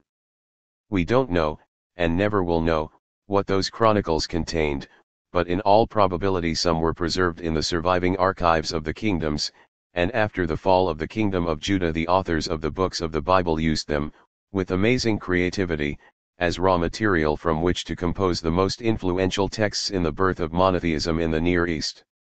To these chronicles they added some parables, legends, and myths that circulated among the intellectual elites throughout the region, producing a fascinating critical discourse about the status of the earthly ruler from the viewpoint of a divine sovereign. 121. The upheaval of the exile and return in the 6th century BCE could have allowed the literate Judean elite, former court scribes, priests, and their offspring greater autonomy than they might have enjoyed under a direct dynastic monarchy. A historical contingency of political breakdown and the resulting absence of an exigent authority gave them a new and exceptional opportunity for action. Thus was born a new field of unique literary creativity whose great reward lay not in power but in religion. Only such a situation could explain, for example, how it was possible both to sing the praises of the dynastic founder, David, and at the same time depict him as a sinner punished by a superior divine being. Only thus could the freedom of expression, so rare in pre-modern societies, produce a theological masterpiece. We may therefore propose the following hypothesis: the exclusive monotheism that stands out on almost every page in the Bible was the result not of politics, the politics of a minor local king seeking to expand his realm, but of culture, the remarkable encounter between Judean intellectual elites in exile or returning from exile, with the abstract Persian religions. This monotheism probably found its source in an advanced intellectual system but was extruded from it and, like many revolutionary ideologies throughout history, seeped into the margins under political pressure from the conservative center. It is no accident that the Hebrew word dad, religion, is of Persian origin. This early monotheism would become fully developed in its late encounter with Hellenistic polytheism. The theory of the Copenhagen Sheffield School, Thomas L. Thompson, Niels Peter Lemsch, Philip Davies, and others 122 is more convincing, even if we do not adopt every one of its assumptions and conclusions. It says, in effect, that the Bible is not a book but a grand library that was written, revised, and adapted in the course of 3 centuries, from the late 6th to the early 2nd BCE. It should be read as a multilayered literary construction of a religious and philosophical nature, or as theological parables that sometimes employ quasi-historical descriptions for educational purposes, aimed especially at future generations, as the system of divine punishment often punishes the descendants for their forebears' transgressions. 123. The various ancient authors and editors sought to create a coherent religious community, and drew lavishly on the glorious politics of the past to prepare a stable, durable future for a cult center in Jerusalem. Concerned to isolate it from the idolatrous population, they invented the category of Israel as a sacred, chosen people whose origins lay elsewhere, in contrast to Canaan, a local anti-people of hewers of wood and drawers of water. This text group's appropriation of the name Israel was perhaps due to its rivalry with the Samaritans, who saw themselves as heirs to the kingdom of Israel. 124 This self-isolating literary politics, which began to develop between the little province of Ya'id and the centers of high culture in Babylonia, accorded well with the global identity policies of the Persian Empire, whose rulers took pains to separate communities, classes, and linguistic groups in order to retain control over their vast possessions. Some of the leaders, judges, heroes, kings, priests, and prophets, mainly the later ones, who populate the Bible may have been historical figures. But their time, their relationships, their motives, their real power, the boundaries of their rule, their influence and manner of worship, that is to say, what really matters in history, were the product of a later imagination.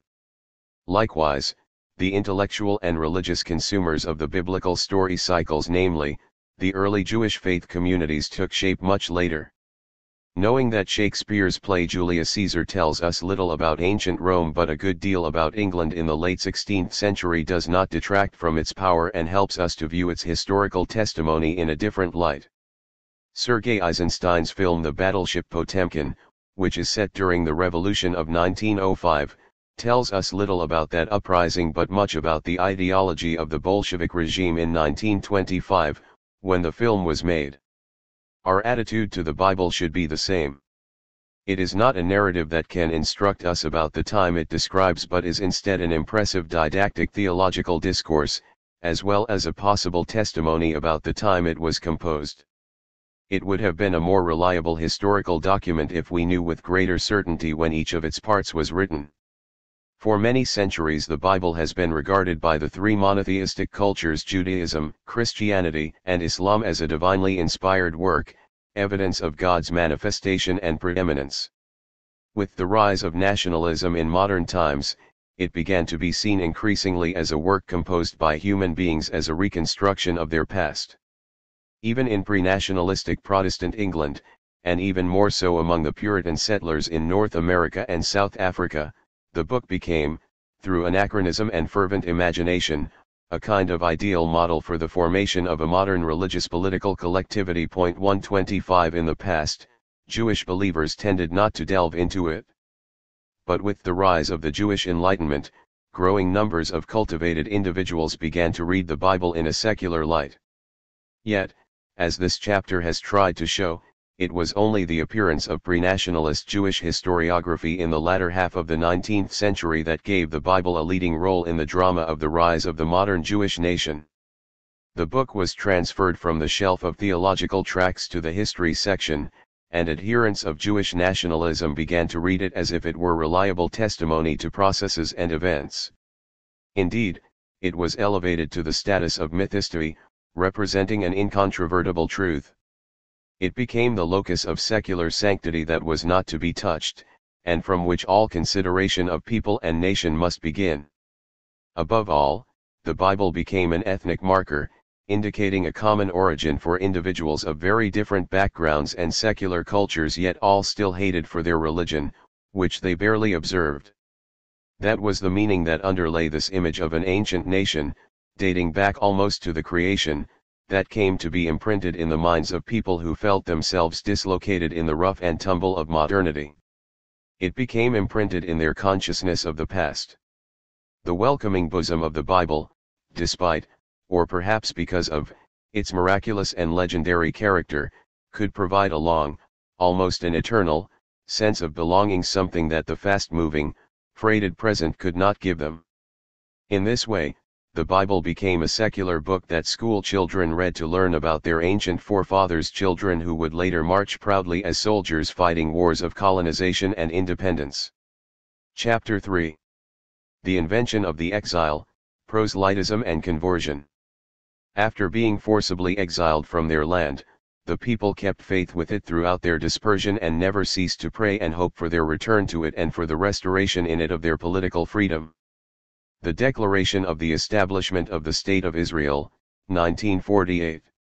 As a result of the historic catastrophe in which Titus of Rome destroyed Jerusalem and Israel was exiled from its land, I was born in one of the cities of the exile. But always I regarded myself as one who was born in Jerusalem. Agnon, accepting the Nobel Prize for Literature, 1966. Even Israelis who are not familiar with the historic opening passage of their Proclamation of Independence must have held a 50-shekel note that bears the moving words spoken by Agnon when he received the Nobel Prize. Just like the authors of the proclamation, and like most of Israel's citizens, the eminent author knew that the Jewish nation was exiled after the fall of the Second Temple in 70 CE, then wandered about the world, inspired by the 2,000-year-long hope of being a free people, in the words of the Israeli national anthem, in its ancient homeland. Uprooting and deportation are concepts deeply embedded in Jewish tradition in all its forms. But their significance has changed over the history of the religion. They did not always bear the secular meaning with which they came to be imbued in modern times. Jewish monotheism began to take shape among the cultural elites who were forcibly deported after the fall of the Kingdom of Judah in the 6th century BCE, and the imagery of exile and wandering already reverberates, directly or metaphorically, in a major part of the Torah, the prophets, and the writings, the final section of the Old Testament. From the expulsion from Eden, through Abraham's migration to Canaan and Jacob's descent into Egypt, to the prophecies of Zechariah and Daniel, Jewish religion gazed back through a perspective of wanderings, uprootings, and returns. The Torah already stated, "And the Lord shall scatter thee among all people, from one end of the earth even unto the other, and there thou shalt serve other gods, which neither thou nor thy fathers have known." Deuteronomy 28:64. The fall of the First Temple was associated with expulsion, and this literary theological memory helped shape subsequent Jewish religious sensibilities. 1. However, a close examination of the historical event that apparently engendered the second exile in the year 70 CE, and an analysis of the Hebrew term gola, exile, and its connotation in late Hebrew, indicate that the national historical consciousness was a patchwork of disparate events and traditional elements. Only in this way could it function as an effective myth that provided modern Jews with a pathway to ethnic identity. The ultra-paradigm of deportation was essential for the construction of a long-term memory wherein an imaginary, exiled people race could be described as the direct descendants of the former people of the Bible. As we shall see, the myth of uprooting and exile was fostered by the Christian tradition, from which it flowed into Jewish tradition and grew to be the truth engraved in history, both the general and the national. The people exiled in 70 CE. It must first of all be emphasized that the Romans never deported entire peoples. We might add that neither did the Assyrians and Babylonians move entire populations from the countries they conquered. It did not pay to uproot the people of the land, the cultivators of produce, the taxpayers. But even the efficient policy of deportation practiced by the Assyrian, and later the Babylonian, Empire, in which whole sections of local administrative and cultural elites were deported, was not followed by the Roman Empire. Here and there in the Western Mediterranean countries, local farming communities were displaced to make room for the settling of Roman soldiers, but this exceptional policy was not applied in the Near East. Roman rulers could be utterly ruthless in suppressing rebellious subject populations. They executed fighters, took captives, and sold them into slavery, and sometimes exiled kings and princes. But they definitely did not deport whole populations in the countries they conquered in the East, nor did they have the means to do so. None of the trucks, trains, or great ships available in the modern world. 2. Flavius Josephus, the historian of the Zealot revolt in the year 66 CE, is almost the only source for this exile, aside from archaeological findings dating to that time. His book Wars of the Jews describes the tragic outcome of that period's conflict. The devastation did not spread throughout the Kingdom of Judea, but affected mainly Jerusalem and a number of other fortified cities. Josephus estimated that 1.1 million people died in the siege of Jerusalem and the great massacre that followed, that 97,000 were taken captive, and that a few thousand more were killed in other cities. 3. Like all ancient historians, Josephus tended to exaggerate his numbers. Today most scholars believe that virtually all demographic figures from antiquity are overstated, and that a good many have numerological significance. Josephus does state that a large number of pilgrims had gathered in Jerusalem before the uprising, but the assumption that more than 1 million people were killed there is not credible. The population of the city of Rome at the height of the empire in the 2nd century CE might have approached the size of a medium modern conurbation but there was no such metropolis in the little kingdom of Judea. A cautious estimate suggests that Jerusalem at that time could have had a population of 60,000 to 70,000 inhabitants. Even if we accept the unrealistic figure of 70,000 captives, it still does not mean that the evil Titus, who destroyed the temple, expelled the Jewish people. Rome's Great Arch of Titus shows Roman soldiers carrying the plundered temple candelabra, not, as taught in Israeli schools, Judean captives carrying it on their way to exile. Nowhere in the abundant Roman documentation is there any mention of a deportation from Judea. Nor have any traces been found of large refugee populations around the borders of Judea after the uprising, as there would have been if a mass flight had taken place. We do not know exactly how large the population of Judea was prior to the revolt of the Zealots and the war against Rome. Here, too, Josephus's figures are useless. He states, for example, that there were 3 million inhabitants in the Galilee. Archaeological surveys conducted in recent decades suggest that in the 8th century BCE, in the whole land of Canaan, that is, the strong kingdom of Israel and the small kingdom of Judah, there were some 460,000 inhabitants. 5 Magen Broshi, an Israeli archaeologist, calculated on the basis of the wheat growing capacity of the country between the sea and the Jordan River that at its most flourishing, during the Byzantine period in the 6th century CE, it could have sustained no more than 1 million inhabitants. 6 Hence it is reasonable to assume that on the eve of the Zealot uprising, the population of the extended kingdom of Judea was between 500,000 and 1 million people. Wars, epidemics, droughts, or onerous taxation could reduce the population, but before the botanical and agro-industrial revolutions of modern times, the number of inhabitants could not increase to any great extent. The Zealots' internecine wars and their uprising against the Romans dealt the country massive blows, and the demoralization of the cultural elites after the destruction of the temple must have been profound. It's quite likely that the population in and around Jerusalem remained diminished for some time. But, as already stated, it was not expelled and, before long, recovered economically. Archaeological discoveries have shown that Josephus exaggerated the devastation, and that several cities had recovered their populations by the end of the 1st century CE.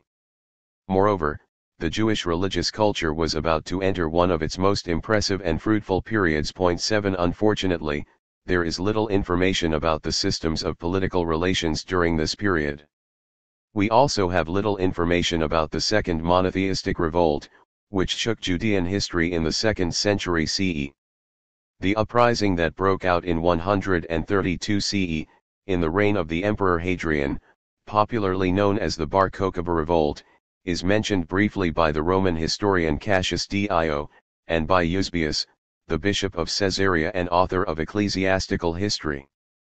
Echoes of the events appear in the Jewish religious texts as well as in archaeological findings. Regrettably, there was no historian of the stature of Josephus at that time, so any reconstruction of events can only be fragmentary. The question arises, was the traditional story of the expulsion due to the traumatic consequences of that revolt? Describing the conclusion of the revolt, Cassius Dio wrote, 50 of their most important outposts and 985 of their most famous villages were razed to the ground. 580,000 men were slain in the various raids and battles, and the number of those that perished by famine, disease, and fire was past finding out. Thus nearly the whole of Judea was made desolate. 8. The characteristic exaggeration is plain to see. The figures used by ancient historians always seem to call for the subtraction of a zero, but even this grim report says nothing about deportations. Jerusalem was to be renamed Aelia Capitolina, and circumcised men were for some time barred from entering it. For 3 years, harsh restrictions were imposed on the local populace, especially around the capital, and religious persecution was intensified. Captive fighters were probably taken away, and others must have fled from the area. But the Judean masses were not exiled in 135 CE.9. The name Provincia Judea was changed to Provincia Syria Palestina, later Palestine, but its population in the 2nd century CE remained predominantly Judeans and Samaritans, and it started to flourish again for 1 or 2 generations after the end of the revolt. By the end of the 2nd century and beginning of the 3rd, not only had most of the farming population recovered and agricultural production stabilized, but the country's culture attained what came to be thought of as its golden age in the time of Rabbi Judah Hanasi. 10 The year 220 CE saw the completion and final arrangement of the 6 parts of the Mishnah, a far more decisive historical event than the Bar Kokhba revolt in the development of Jewish identity and religion. So what was the origin of the great myth about the exiling of the Jewish people following the destruction of the temple? Chaim Milikowski, a scholar at Bar Ilan University, has found evidence in numerous contemporary rabbinical sources that in the 2nd and 3rd centuries CE the term galut, exile, was used in the sense of political subjugation rather than deportation, and the two meanings were not necessarily connected. Other rabbinical sources refer to the Babylonian exile as the only galut, which they regarded as ongoing, even after the fall of the Second Temple. 11 Israel Jacob Yuval, a historian at the Hebrew University in Jerusalem, went further. He proposed to show that the renewed Jewish myth about the exile in fact arose fairly late, and was due mainly to the rise of Christian mythology about the Jews being exiled in punishment for their rejection and crucifixion of Jesus. 12 It seems that the source of the discourse regarding the anti-Jewish exile lies in the writings of Justin Martyr, who in the mid-2nd century linked the expulsion of circumcised men from Jerusalem after the Bar Kokhba revolt with divine collective punishment. 13 He was followed by other Christian authors who regarded the presence of Jews outside their sacred land as the punishment and proof of their sins. The myth of exile began to be slowly appropriated and integrated into Jewish tradition. It was in the Babylonian Talmud, however, that the first statements appear linking the exile with the fall of the Second Temple. A Jewish community had existed in Babylonia continuously since the 6th century BCE, and not even during the powerful Hasmonean kingdom did it ever seek to return to Zion. Perhaps, following the destruction of the Second Temple, this gave rise to the narrative linking the fall with renewed exile as an echo of an ancient event, a catastrophe that provided a religious rationale for weeping by the rivers that flowed not very far from Jerusalem.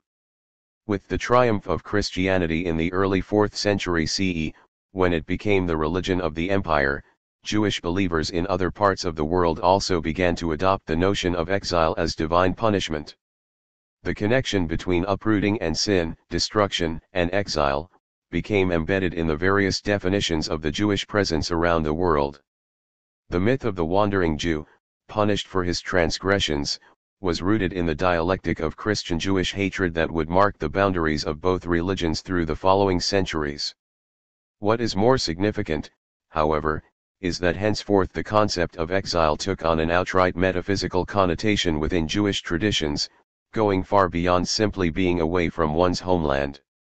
Claiming descent from the original Jerusalem deportees was essential, like belonging to the seed of Abraham, Isaac, and Jacob, otherwise the standing of the Jewish believer as a member of the chosen people was not assured.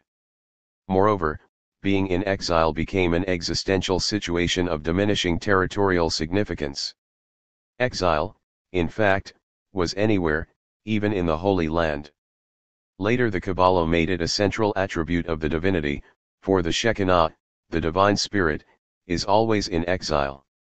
The concept of exile came to shape the definitions of rabbinical Judaism vis-a-vis Christianity's growing might. 14 The devotees of the Old Testament's Judaic faith rejected the salvation of the world that Jesus brought with his sacrifice. Continuing to identify themselves as Jews, they did not accept the Christian concept of grace created by the resurrection of the crucified Savior. To them, the existing world was still suffering, and would continue to suffer until the coming of the true Messiah. Thus the exile was a form of religious catharsis, which also served to wash away sins. The longed-for salvation, the antithesis of exile, could come only with the end of days. Exile, therefore, was not a location away from the homeland, but a condition that is not salvation. The anticipated salvation would come when the Messiah King of the seed of David arrived, and with this, a mass return to Jerusalem. Salvation would include the resurrection of the dead, who would also congregate en masse in Jerusalem.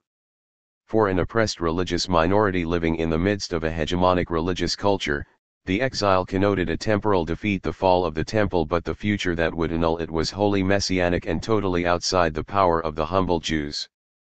Only that future, whether immediate or distant, but certainly lying outside of human time, guaranteed the salvation and perhaps the coming of universal power. That was the reason Jews did not always seek to return to their ancient homeland, and the few who did so were denounced as false messiahs. There were, of course, some devout pilgrims who were permitted to make an individual act of going up to Jerusalem, and many went in order to be buried there. But a collective migration for the purpose of living a full Jewish life in the holy city was not part of the religious imagination, and the few who proposed it were exceptional or eccentric. 15. Curiously, it was the Karaites' relationship with Jerusalem that led a good many of them to migrate there, and even to call on their fellow believers to do so. These Protestant Jews, who stuck to the Old Testament and refused to accept the oral law, the Mishnah and Talmud, were unaffected by rabbinical Judaism's rigid and confining conception of exile. They could ignore its prohibitions relating to the holy city and settle there in large numbers. With their distinctive mourning over the destruction, they were known as the mourners of Zion. They apparently constituted the majority of Jerusalem's population in the 9th and 10th centuries. A number of rabbinical prohibitions forbade hastening the salvation, and therefore migrating to the source from which it would arise. The most prominent prohibitions were the famous 3 vows in the Babylonian Talmud, that Israel must not seek to rise up over the wall, that the Holy One blessed be He adjured Israel not to rise up against the nations of the world, that Holy One blessed be He adjured the idolaters not to enslave Israel overmuch. Tractate Kitabot 110, 72. Rise up over the wall meant mass migration to the Holy Land, and this clear-cut prohibition affected Jews throughout the ages, instilling an acceptance of exile as a divine ordinance not to be broken. It was forbidden to hasten the end and rebel against God's Spirit. To the believers, the exile was not a temporary concrete condition that could be altered by migration across the world, but a situation that defined the entire existing physical world. 16. Therefore, when the Jewish cultural centers in Babylonia declined, the Jews migrated to Baghdad, not to Jerusalem, although both cities were ruled by the same caliphate. The Jewish deportees from Spain migrated to cities all around the Mediterranean, but only a few chose to go to Zion. In the modern age, with its ferocious pogroms and the rise of aggressive nationalism in Eastern Europe, masses of the Yiddish people migrated westward, mainly to the United States. Only when the American borders closed in the 1920s, and again after the horrendous Nazi massacres, did significant numbers migrate to Mandatory Palestine, part of which became the State of Israel. The Jews were not forcibly deported from their homeland, and there was no voluntarily return to it. Exile without expulsion. History in the Twilight Zone. When Heinrich Graetz came to describe the fall of the Second Temple in his book History of the Jews, he began by comparing it with the destruction of the First Temple. Once more did Zion sit weeping amid the ruins, weeping over her sons fallen in battle, over her daughters sold into slavery or abandoned to the savage soldiery of Rome, but she was more desolate now than in the days of her first captivity, for hushed was the voice of the prophet, who once foretold the end of her widowhood and her mourning. 17. The historical story was thus fashioned on the biblical model of the destruction, as was the deportation that followed. This first proto-Zionist historian proceeded to narrate the tragedy in an agonized tone. It would indeed be difficult to describe the suffering of those who were taken captive in the war, estimated to number 900,000. Youths under the age of 16 and most of the female captives were sold into slavery at an incredibly low price, for the market was glutted. 18. Graetz naturally borrowed the narrative about the end of the Zealot revolt from Josephus, and further inflated his numbers. He even added information lacking in the original, highlighting the sacred pairing of destruction and exile. These calamities came with such crushing force on the remaining Jews that they felt utterly at a loss as to what they should do. Judea was depopulated. The third banishment, the Roman exile Galoedum, under Vespasian and Titus, had commenced amid greater terror and cruelty than the Babylonian exile under Nebuchadnezzar. Only a few were spared. What was to be the future of the Jewish nation, of Judaism? 19. He answers these menacing rhetorical questions in the negative. The nation of Judah would survive, and so would its religion, else Greece would not have been able to write his fine book. Moreover, unlike the fall of the first temple, this one left a remnant of the people clinging to its homeland. This enables the historian to continue the pathos-filled narrative about the Jewish people in its land. But already at this stage he creates an indirect ultra-image of uprooting and wandering. This is reinforced in his description of the consequences of the Bar Kokhba revolt that broke out 65 years later. Thus all the warriors were destroyed, all the towns and villages laid waste, and the land literally converted into a desert. The prisoners, mostly women and children, were dragged by the thousands to the slave markets of Hebron and Gaza, where they were sold. Many fugitives, however, fled to Arabia, whence that country obtained its Jewish population, which afterward played so important a part in its history. 20. Note that nowhere does Greetz speak of the whole people being exiled. He stresses the captivity and the flight of many from Judea. Very skillfully, in the literary genre of tragedy, he interweaves and links the two historical uprisings into a single national sequence. The repeated comparison with the fall of the First Temple, with consequences familiar to most of his readers, rounds off the picture. Simon Dubnow also makes no mention of deportation.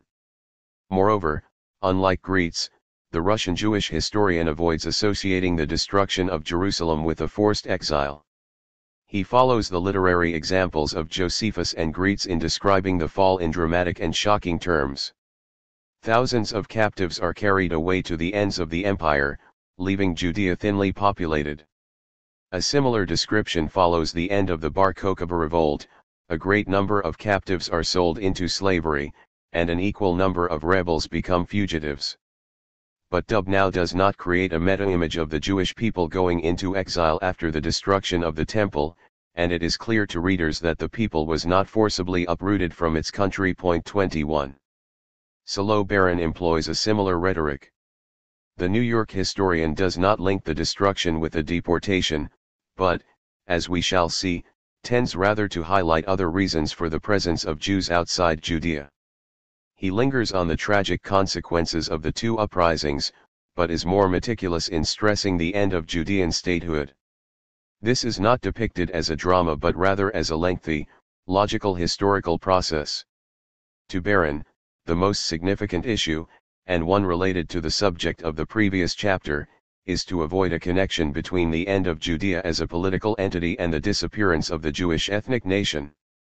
He confronts the historical analyses of Theodor Mommsen, Julius Wellhausen, and other Gentile historians who describe Jewish communities after the fall of Jerusalem as religious groups rather than as one people, by asserting that from the time of Nebuchadnezzar to modern times, there has been a distinctive Jewish ethnos, which never completely fitted into the general patterns of national divisions. 22 The Jews, then, are a people with an extraordinary past unlike any other people. We find, as we proceed to typical Zionist historiography, that the essence of the discourse does not change. Neither, surprisingly, did the Zionist historians describe an expulsion following the destruction of the temple. But here we find a different chronological surprise. The historian Yitzhak Bayer's well-known book Galu begins by describing the meaning of the long exile. The destruction of the Second Temple widened the breach in the nation's historical continuity and augments the treasury of national religious jewels whose loss is to be mourned, the Temple and its cult, the mutilated theocracy, the national autonomy, the holy soil ever further from reclamation. 23.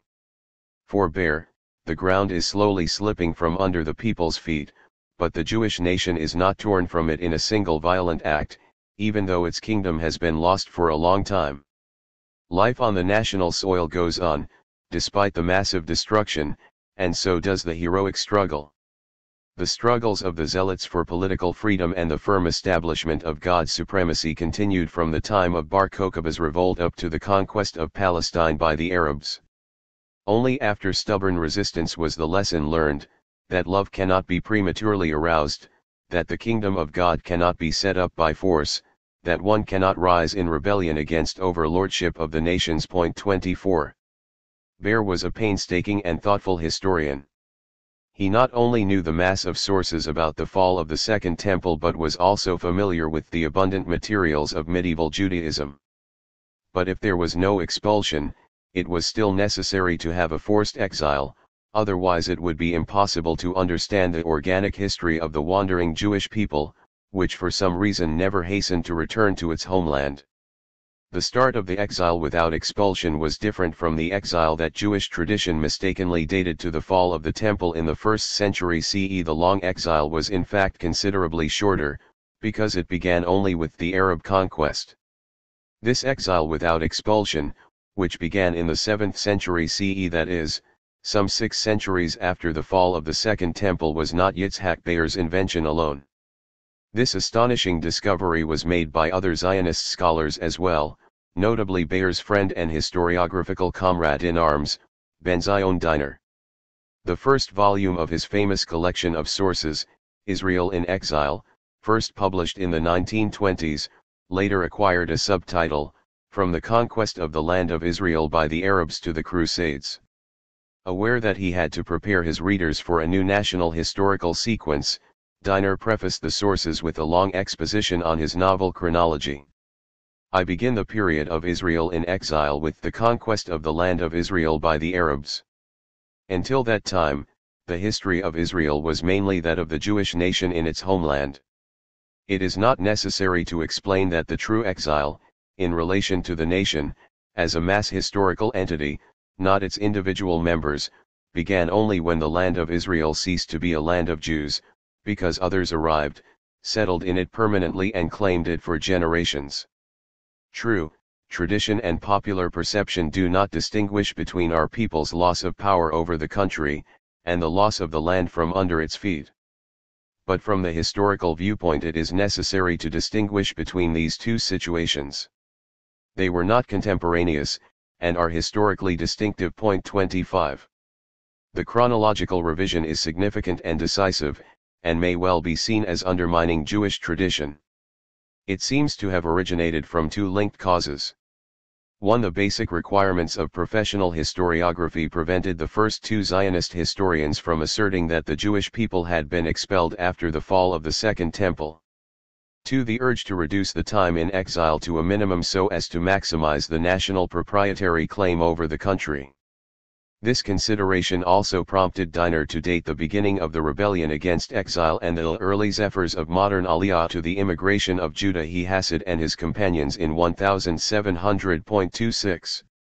The way the Roman Empire gradually reduced the political power of the Kingdom of Judea was important, but not as important as the historical development that actually led to the exile. The invasion of the country by desert dwellers in the 7th century, and their seizure of Jewish-owned lands, changed the country's demographic character. Emperor Hadrian's decrees had, of course, expropriated lands in the 2nd century, but the arrival of the Muslims greatly accelerated the process and eventually led to the emigration of the Jews and the creation of a new national majority in the country. 27. Until that time, the Jews had constituted the majority of the population, and Hebrew was still the dominant language. 28. The arrival of the new settler conquerors altered the country's cultural morphology and put an end to the presence of the Jewish people in its land. It is true that there was no deliberate policy of expulsion, but that does not mean that exile was undertaken voluntarily. God forbid. Diner was worried that if it were accepted that the Jews left their country of their own volition, it would undermine their renewed claim to it in modern times. He struggled with this grave issue for years, and ultimately reached a more satisfactory historical summary. Every Jewish habitation in the diaspora began with exile, that is, as an outcome of compulsion and force, does not mean that the Jews came to most of these countries after the fall of Jerusalem as prisoners of war, fugitives, or deportees. The road from the devastated Jerusalem to their final settlement in any given generation was extended and protracted, with numerous sojourns along the way lasting a long time. But because they arrived as fugitives seeking shelter, and as the fall of their country was famous and its circumstances were known to all, it was natural that people in the countries to which these fugitives came were satisfied with knowing the original circumstances which had led them thither. Sometimes the Jews themselves sought to stress the Jewish aspect of their exile, by playing down their connection with their previous place of exile and stressing the first, or primary, cause. Point 29. Thus, even if the exile following the destruction of the Second Temple was a vague myth, it was justified, because it was followed by other expulsions and wanderings. The long exile is like a shadow cast by the destruction, hence its chief significance, to encompass all future exiles. Diner willingly accepted the Christian, and subsequently anti-Semitic, myth about the wandering Jew who finds no rest. He therefore defined the Jewish identity not as belonging to a religious minority that lived for centuries among other, dominant religious cultures, sometimes repressive and at other times protective, but as the identifying profile of an alien ethnic national body that has always been on the move and is destined to keep wandering. Only this conception of exile gave an organic sequence to the history of Jewish dispersal, and only in this way could it clarify and justify the return of the nation to its birthplace. Diner gave the secularization of the Jewish exile its strongest and clearest historical expression. It was essentially revolutionary, and altered not only the Jewish time structure of the exile but also the underlying significance of this religious time. The historian felt its national power vis-a-vis the declining tradition, and although he repeatedly resorted to it, he also turned it inside out. As a historian and public intellectual, he replaced thousands of rabbis, those organic intellectuals of the Jewish past, who defined Judaism itself through the concept of exile. He therefore did not scruple to issue a new halakhic decision. The three vows of Rabbi Yossi ben Hananah were vows to preserve the exile. They were revoked by the end of the exile, and the vow not to rise up over the wall is likewise null and void. This generation's only answer must be indeed to rise up over the wall. 30. This bold historian, who became Israel's Minister of Education in 1951, assumed that the power relations between Judaism and Zionism in the state permitted him to pronounce the end of the exile. And he was right. The nationalization of religion in Israel was advancing rapidly, and he could claim ideological victory. To round off the description of how the concepts of expulsion and exile were transformed in Zionist historiography in the new homeland, we might consider briefly two more scholars who dealt directly with this issue and contributed much to the development of national consciousness and collective memory in the flourishing Israeli society: Joseph Klausner of the Hebrew University in Jerusalem, who was in effect the first important historian of the period of the Second Temple, and his colleague Yehezkel Kaufman, author of the important work Gola V'Neker, Exile and Estrangement. Both received the Israel Prize. It was Klausner who wrote the history of the Second Temple, a work in 5 volumes that was reprinted many times and read by countless readers. The final volume concludes with the events of the Great Revolt, and the renowned scholar lavishes praise on the fighters and their national courage. Having described the tragic end of the siege of Masada, he closes with the following words: "Thus ended the great uprising and the most glorious war for liberty in antiquity. The fall of the Second Temple was complete. No self-rule, not even internal autonomy worthy of the name, remained in Judea. Enslavement, corpses, ruins, such were the sights wherein the second destruction was revealed in all its horror." 31. That is the historical summary, and nothing further is said. Even this very nationalistic historian, with his right-wing orientation, did not dare to add expulsion to the destruction of the Second Temple, and thus to his book's highly dramatic ending. He knew perfectly well that such a description clashed with the fact that 60 years later another mass uprising broke out within the extensive Judean population that had not been exiled, and that, moreover, was led by a hero like Bar Kokhba and the heroic warriors of Badr 32. Therefore he, too, like other Zionist historians, preferred to keep the beginning of the exile in the historiographic twilight zone. Similarly, Kaufman's Exile and Estrangement contains a great deal on exile and nation but nothing about expulsion. This book is one of the most intriguing attempts to ascribe the Jews' long exile to their being a stubborn, resistant nation rather than simply religious communities. But his meticulous analysis of the Jewish exile avoids touching on the historical circumstances that gave rise to this weird, strange, and scattered community that remained, as he saw it, a people, through all the circumstances and adversities.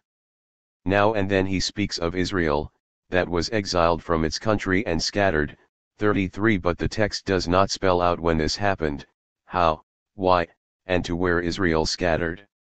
The origin of the exile is taken as known, requiring no detailed explication, despite the book's subtitle, A Socio-Historical Study on the Issue of the Fate of the Nation of Israel from Ancient Times until the Present. The action of expulsion, such a central and fundamental event in the history of the Jewish people, should have been studied in scores of investigations, yet, amazingly, it has not resulted in a single such work.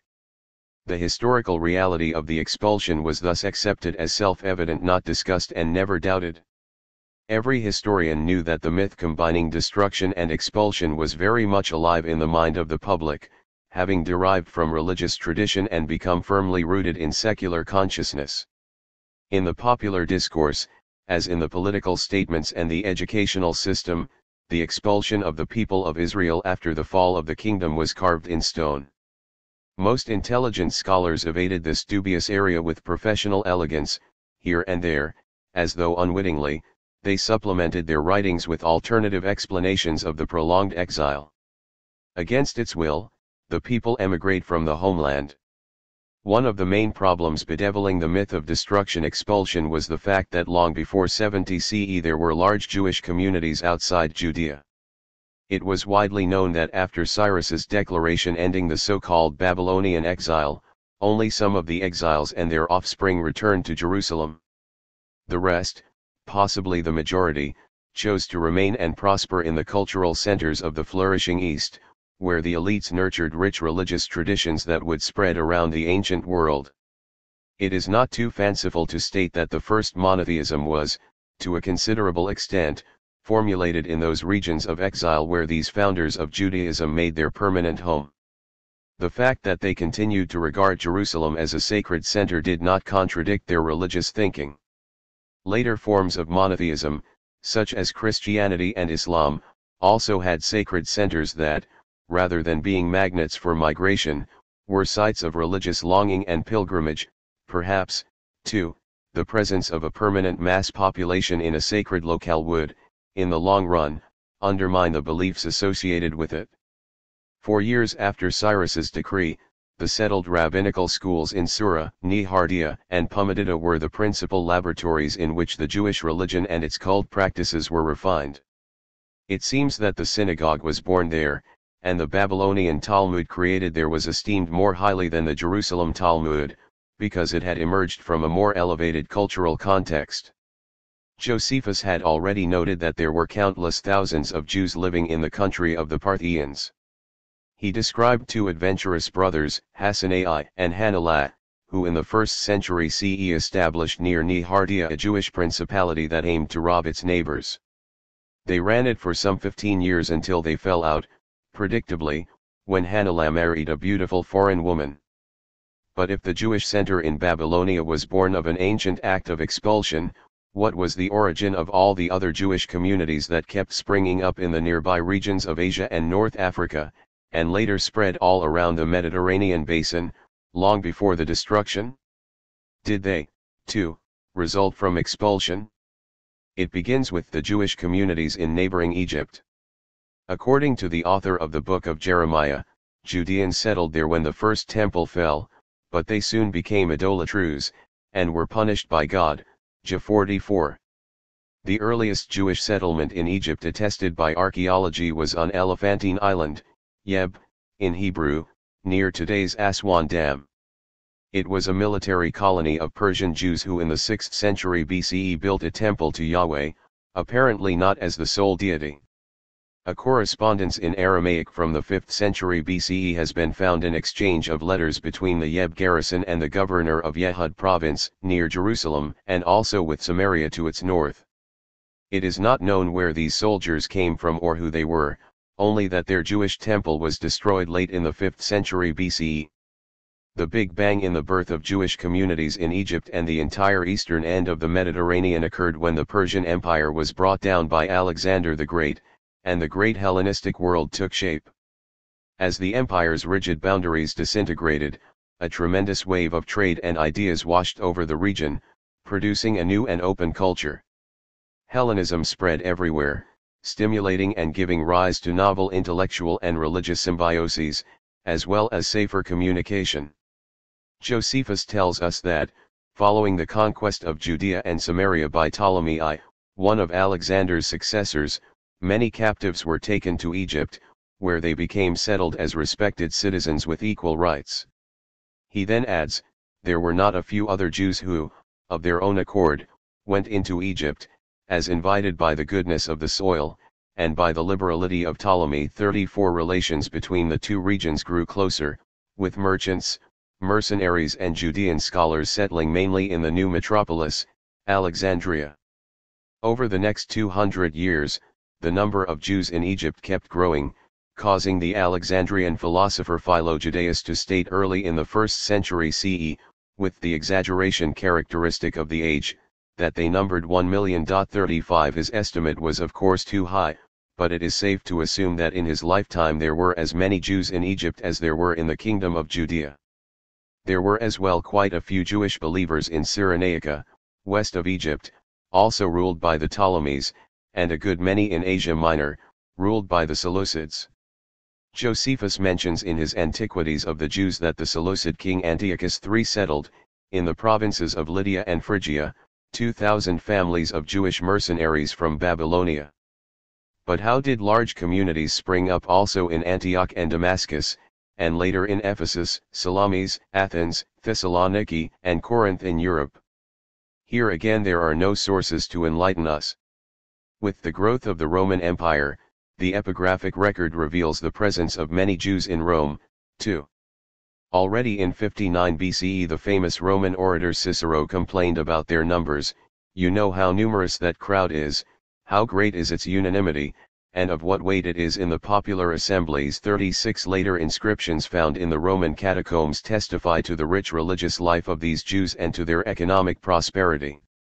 The community in Rome was large, and there were also communities in other Italian cities. In short, before and after the fall of the Second Temple, there were Jewish believers all over the Roman Empire, as well as in the Parthian territory in the east, in numbers vastly exceeding those of the inhabitants of Judea. From North Africa to Armenia, from Persia to Rome, there were thriving Jewish communities, primarily in large cities but also in towns and even villages. Josephus, quoting Strabo, the Greek historian and geographer, wrote, "Now these Jews are already gotten into all cities, and it is hard to find a place in the habitable earth that hath not admitted this tribe phylon of men, and is not possessed by them." 37. Salo Baron suggested that there were 8 million Jews in the 1st century CE. 38 is obviously a highly exaggerated estimate, which the Jewish American historian too readily adopted from the even larger figures given by the ancient historians. Half that number, 4 million, as suggested by Arthur Ruppin and Adolf von Harnack. 39 seems more reasonable in light of the wealth of evidence about the huge numbers of Jewish believers throughout the ancient world. Historians from Heinrich Graetz to present-day Israelis have always proposed an alternative to the highly unsatisfactory theory of expulsion, which, as we have seen, was chronologically problematic. Jewry's amazing expansion between 150 BCE and 70 CE was the result of an extensive migration of Judeans to all parts of the world. Following the upheaval of the wars of Alexander the Great, the restless inhabitants of Judea began to emigrate en masse, to wander from country to country, while producing numerous offspring. Moreover, this migration was not wholly voluntary, but impelled by hardship. Numerous captives were taken, but many people of Judea rose up and left their beloved homeland because they had no other choice. It stands to reason, because ordinary people do not leave their homes voluntarily. And it was this dynamic, if painful, process that produced the thriving Israelite diaspora. The model of emigration and dispersal was copied directly from the histories of the Phoenicians and the Greeks. Those cultural linguistic entities also began at a particular moment to move and spread, as other tribes and peoples had done earlier. Greece, for example, before proposing his implied connection between the destruction and the exile in 70 CE, wrote as follows. A cruel destiny seemed to be ever thrusting them away from their central home. Yet this dispersion was the work of providence and was to prove a blessing. The continuance of the Judean race was thus assured. Just as the Greek colonies kindled in various nations the love of art and culture, and the Roman settlements gave rise in many lands to communities governed by law, so had the far wider dispersion of the oldest civilized people contributed to overthrow the errors and combat the sensual vices of the heathen world. In spite of being thus scattered, the members of the Judean people were not completely divided from one another. 40. Although Dub now did not employ the mobilizing pathos, the national pride and the assertion of unbroken ethnic continuity remained largely the same. The Judeans were uprooted from their homeland as captives or forced to leave it as fugitives. 41. The Russian Jewish historian also quoted the Alexandrian Philo, who stated that the Jewish communities had come from Judea. 42. And his broad outline presented a dramatic saga of a people constantly on the move. Barron's comprehensive work depicts the diaspora somewhat differently. Though emigration is still the favorite cause of the dispersal, the vital energies of the Jewish people were revealed by their continued expansion throughout the eastern Mediterranean basin, he writes. Other Jews continued to penetrate east into Persia, south into Arabia and Abyssinia, west to Mauritania, Morocco, Spain, and possibly France, he says elsewhere. And still elsewhere, migratory movements from one diaspora country to another likewise assumed ever vaster proportions. 43. These and similar statements occur in the long, intricate narrative about Jewish expansion, even though the author is well aware, given his supposedly sociological approach, that this description is inaccurate. Once we come to the Zionist historians, from Yitzhak Beer and Ben Zion Diner on, the traditional migration discourse plods on to complement, not always comfortably, the problematic theory of expulsion. True, say these historians, Judeans were already living outside their homeland long before the fall of the Second Temple, but they had been forced to do so and had the status of refugees. Menahem Stern, a respected historian of the second generation of Israeli scholars of the Second Temple, summarizes a long historiographic tradition. Various factors caused the geographic spread and numerical increase of the Jewish dispersal: deportations from the country, political and religious pressures in Judea, economic opportunities discovered in prosperous countries, such as Egypt in the 3rd century BCE, and a proselytizing movement that began in the early days of the Second Temple and reached its climax in the 1st century CE. 44. Note the descending order of factors: deportations naturally first, followed by displacement caused by hardship, then voluntary emigration, and finally proselytizing. This is the clearest example of how information is disseminated in the study of national history, and it is replicated repeatedly in the narratives of other Israeli historians, as well as all the textbooks of the state educational system. Nevertheless, all these dispersal stories contained an unresolved conundrum. How could a farming people that had turned its back to the sea and had never established a far-ranging empire produce so many emigrants? The Greeks and Phoenicians were seafaring people with a large proportion of traders, so that their expansion was a logical outcome of their occupations and general way of life. They emigrated and started new colonies and cities all around the Mediterranean Sea. They spread and clustered around it like frogs round a puddle, in Plato's vivid phrase. Their commerce brought them into many existing societies whose cultures they affected. Later the Romans did much the same. But two facts should be kept in mind. One, for all their expansion, the homelands of the Greeks, Phoenicians, and Romans were not suddenly emptied and left desolate. 2. They generally continued to use their own languages in their diasporas. By contrast, most of the Judeans in their own country, as Josephus reiterated, were not merchants but tillers of the sacred soil. As for ourselves, therefore, we neither inhabit a maritime country, nor do we delight in merchandise, nor in such a mixture with other men as arises from it, but the cities we dwell in are remote from the sea. 45 Although merchants, mercenaries, and political and cultural elites did exist in Judean society, they never amounted to more than a tenth of the population. If at the height of the Second Temple period there were a total of some 800,000 inhabitants in the kingdom of Judea, how many of them would emigrate? At most a few tens of thousands. And why didn't the Judean communities speak their own languages, Hebrew or Aramaic, in their emigrant communities? Why were their names, generally speaking, not Hebrew names in the first generation? And if they were cultivators, why did they not found even one Judean Hebrew farming community in their diaspora?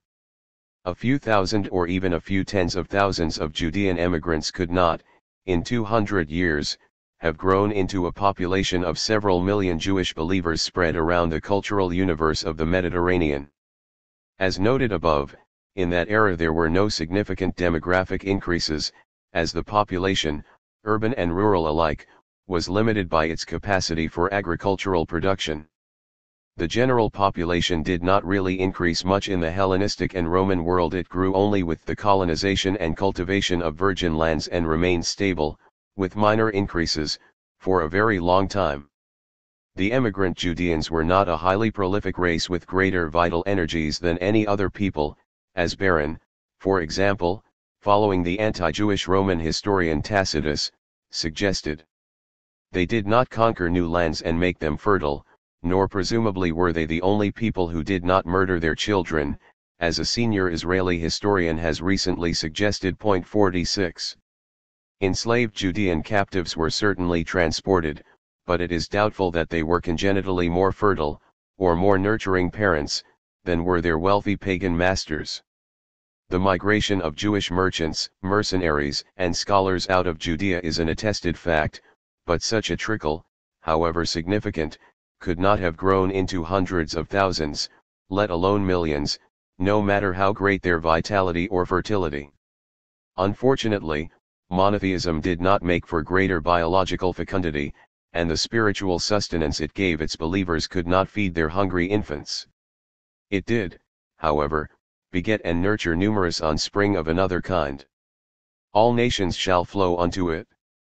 In almost all the narratives produced by the proto-Zionist and even Zionist historians, conversion is mentioned as one reason for the vast presence of Jewish believers throughout the ancient world before the fall of the Second Temple. 47 But this decisive factor was sidelined, as we have seen, while the more dramatic players of Jewish history dominated the field: expulsion, displacement, emigration and natural increase.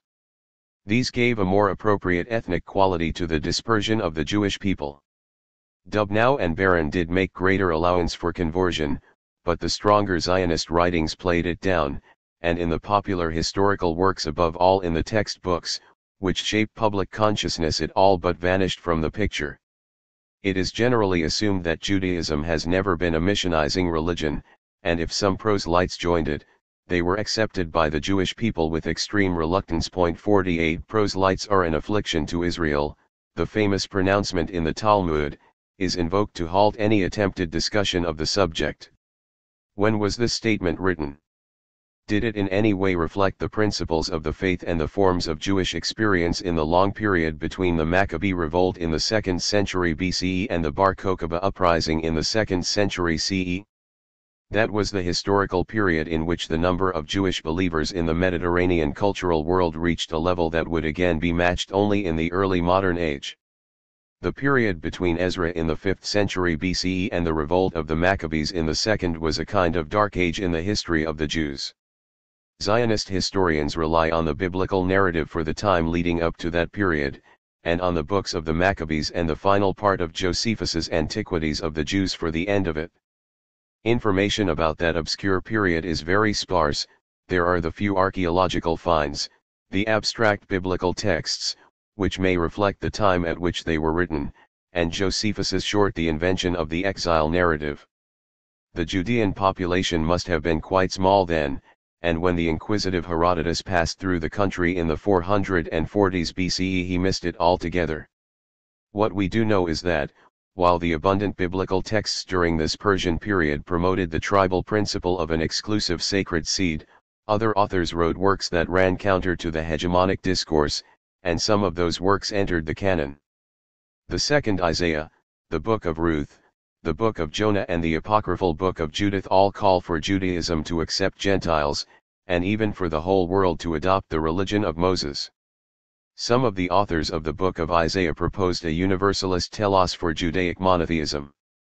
And it shall come to pass in the last days that the mountain of the Lord's house shall be established in the top of the mountains, and shall be exalted above the hills, and all nations shall flow unto it. And many people shall go and say, Come ye, and let us go up to the mountain of the Lord, to the house of the God of Jacob, and he will teach us of his ways, and we will walk in his paths. Isa 2:2, 3. Ruth the Moabite, great-grandmother of King David, follows Boaz and marries him without any problem. 49 Similarly, in the Book of Judith, Achir the Ammonite, influenced by Judith, converts to Judaism. 50 Yet both of them belong to peoples that Deuteronomy strictly prohibited. An Ammonite or Moabite shall not enter into the congregation of the Lord, even to their 10th generation shall they not enter into the congregation of the Lord forever. Deuteronomy 23:3.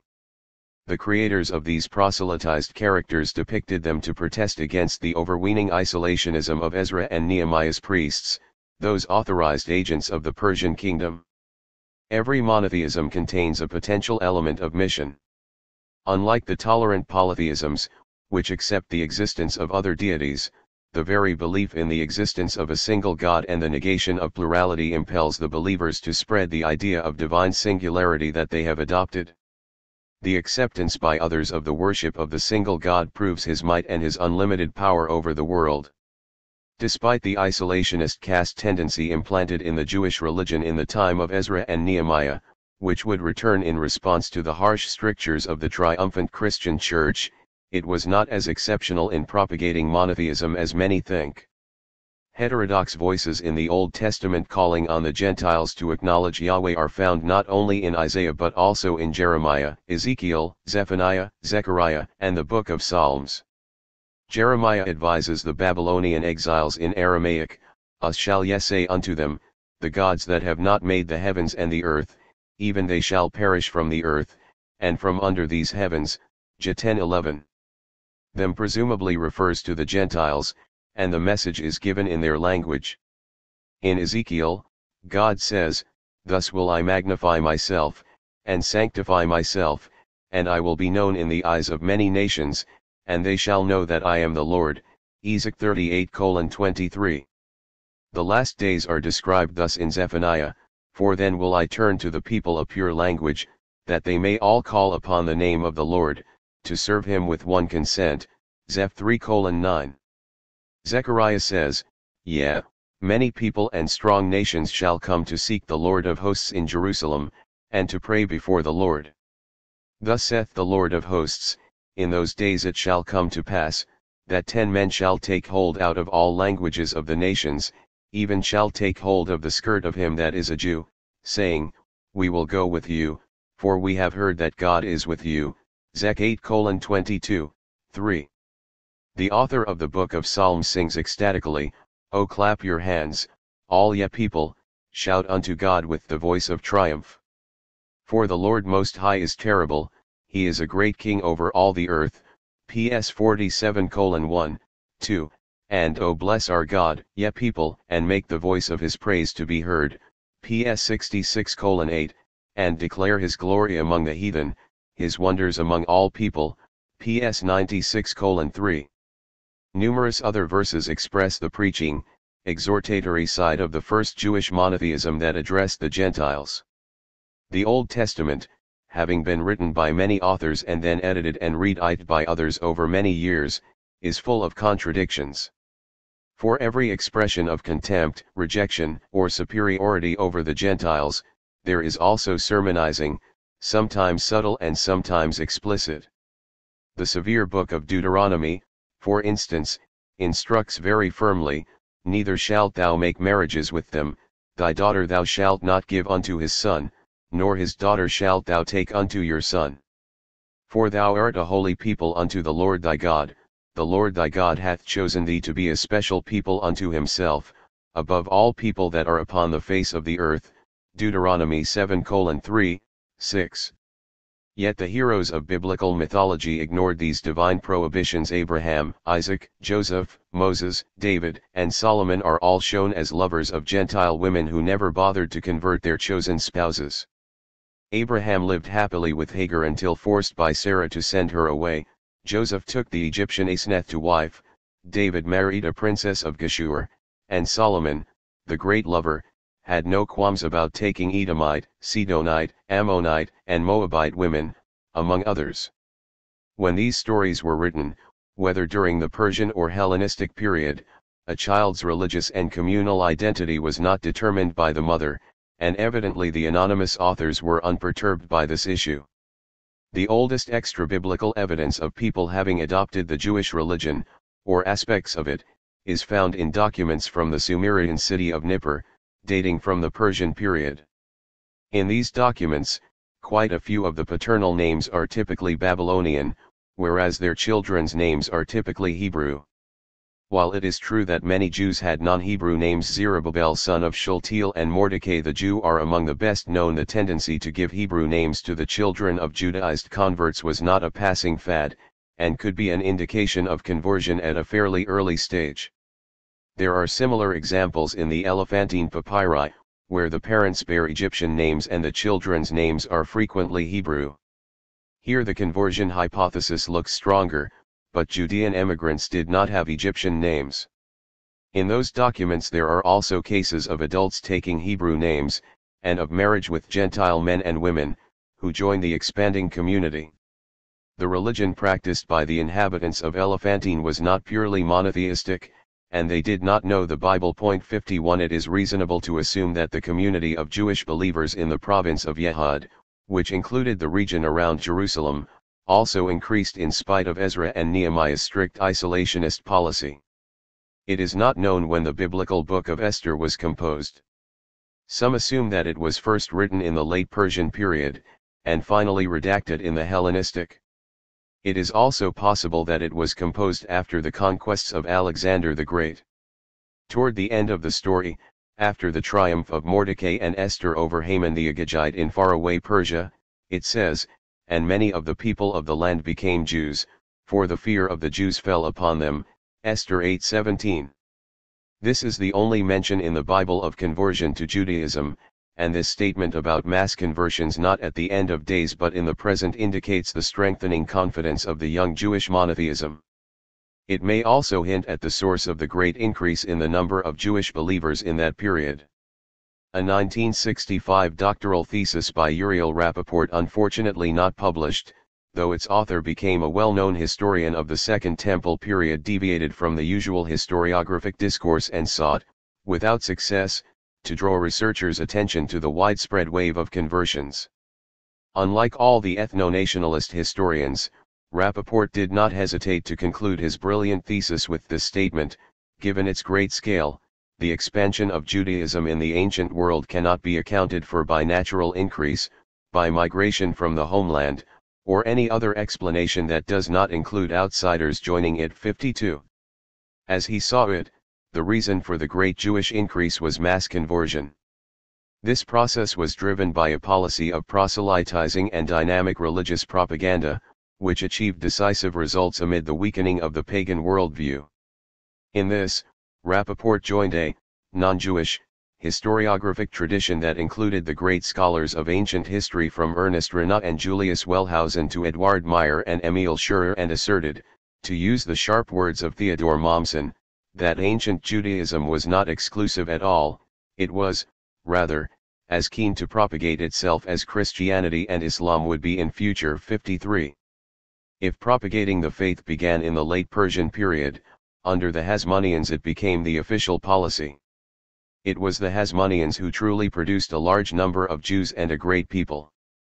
The Hasmoneans imposed Judaism on their neighbors. There are some indications that Judaism attracted proselytes even before the upheavals of Alexander's wars, but the explosion of conversions that led to Judaism's sudden spread probably resulted from its historic encounter with Hellenism. Just as Hellenism itself had begun to shed the vestiges of the narrow identities associated with the old city-states, so too did Ezra's isolationist religion begin to lower its exclusionary barriers. In antiquity, the rise of a new cultural space embracing the Eastern Mediterranean, and the fall of old tribal cultic boundaries, constituted a true revolution.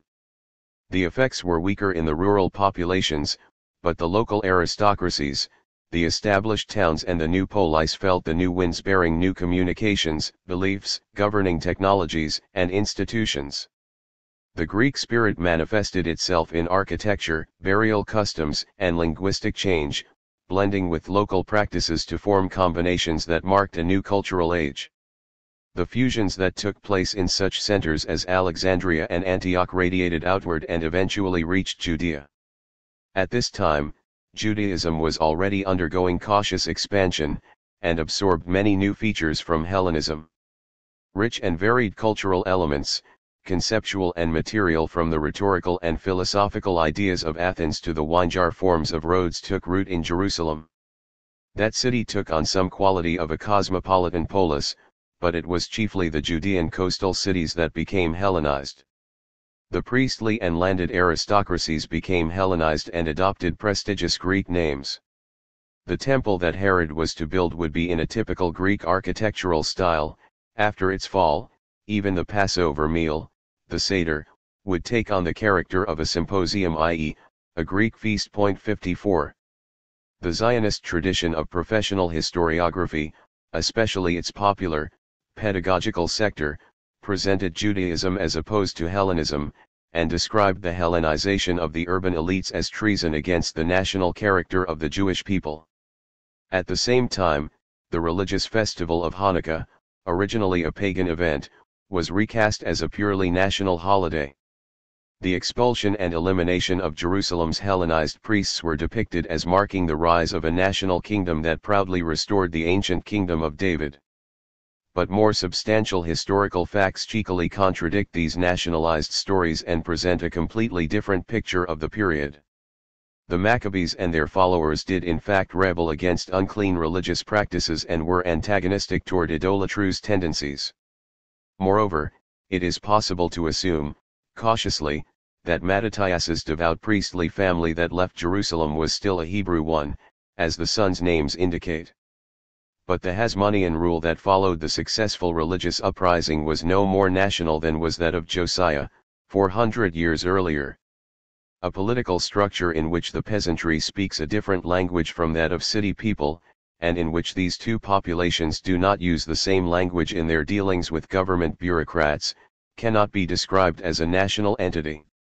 In the 2nd century BCE the rural population still spoke either Hebrew or Aramaic, most merchants communicated in Greek, and the governing and intellectual elites in Jerusalem spoke and wrote mainly in Aramaic. 55 The quotidian, secular culture involving the subjects and their sovereign lacked consistency, and no sovereign was so nationalistic as to seek to create a consistent culture. But the political, cultural, and economic elites already shared a certain religious common denominator, which was far more significant in antiquity than any imaginary nationalism projected onto the past by accredited historians.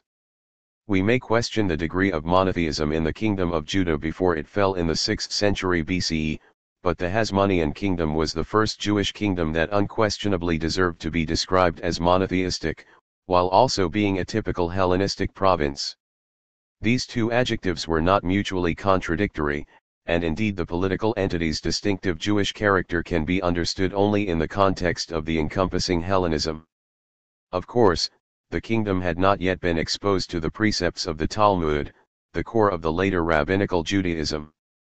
But the power structure of the Hasmonean kingdom was governed by the uncompromising, confident first monotheism, which gave it its cultural distinctiveness. Zionist historians have sought to play down the uncomfortable fact that after Mattathias the priest expelled the Hellenized leadership from Jerusalem and restored the ancient glory, his grandson, who because of his descent became the ruler, added to his Hebrew name Yohanan the typical Greek name Hyrcanus. The great-grandson of the rebel priest was called Judas Aristobulus, and his successor would be known as Alexander Jannaeus. The process of Greek acculturation did not stop in Judea. In fact, as the Hasmonean dynasty consolidated, it accelerated and triumphed. By the time of Aristobulus, the priestly ruler, though not of the house of David, had become a Hellenistic monarch. Like the other regional kings, these new rulers had even earlier begun to mint coins. These coins bore Greek as well as Hebrew words, with such Hellenistic symbols as a wheel, a star and certain plants, though, notably, neither human profiles nor animals. As there were no nation-states at that time, the army was made up of mercenaries, not even of conscripts from among the peasantry. 56 The Hellenistic influence reached its height when Salome Alexandra, known as Shlamzion, was crowned queen, a gender innovation in the Judean monarchy, not rooted in the ancient biblical precepts. It may seem odd and paradoxical, but what the Maccabees drove out of Judea was not Hellenism but polytheism. The rebels could not have had a firm concept of the people's authentic Hebrew culture, much less as a contrast to Hellenism. Such a description is an anachronistic fantasy of cultural sensitivity typical of modern times, but lacking all meaning in antiquity. The Hasmoneans and their power structures were both uncompromisingly monotheistic and typically Hellenistic. Archaeological findings from that period reveal both modest ritual baths and luxurious public baths. In their intrigues and rivalries, the royal courts of Judea closely resembled other Hellenistic courts in the region, as did the system of dynastic succession. The present work cannot go into extensive exploration of the Hasmonean kingdom and its fascinating dualistic development beyond its essential Judeo-Hellenistic aspects, which made it an important factor in the spread of Judaism in antiquity. This was perhaps the first time in history that a clearly monotheistic religion combined with a political government. The sovereign became a priest. Like other single-deity religions that would hold power in the future, the Hasmonean theocracy used the sword to spread not only its territorial domain but also its religious following. And with the historical option of cultural Hellenization came the possibility of conversion to Judaism. The boundaries opened in both directions. Hellenism injected Judaism with the vital element of anti-tribal universalism, which in turn strengthened the rulers' appetite for propagating their religion, leading them to abandon the exclusive commandments of Deuteronomy and Joshua. The Hasmoneans did not claim descent from the house of David, and they saw no reason to emulate the story of Joshua, the mythological conqueror of Canaan. 57. In 125 BCE Yohanan Hyrcanus conquered Edom, the country that spread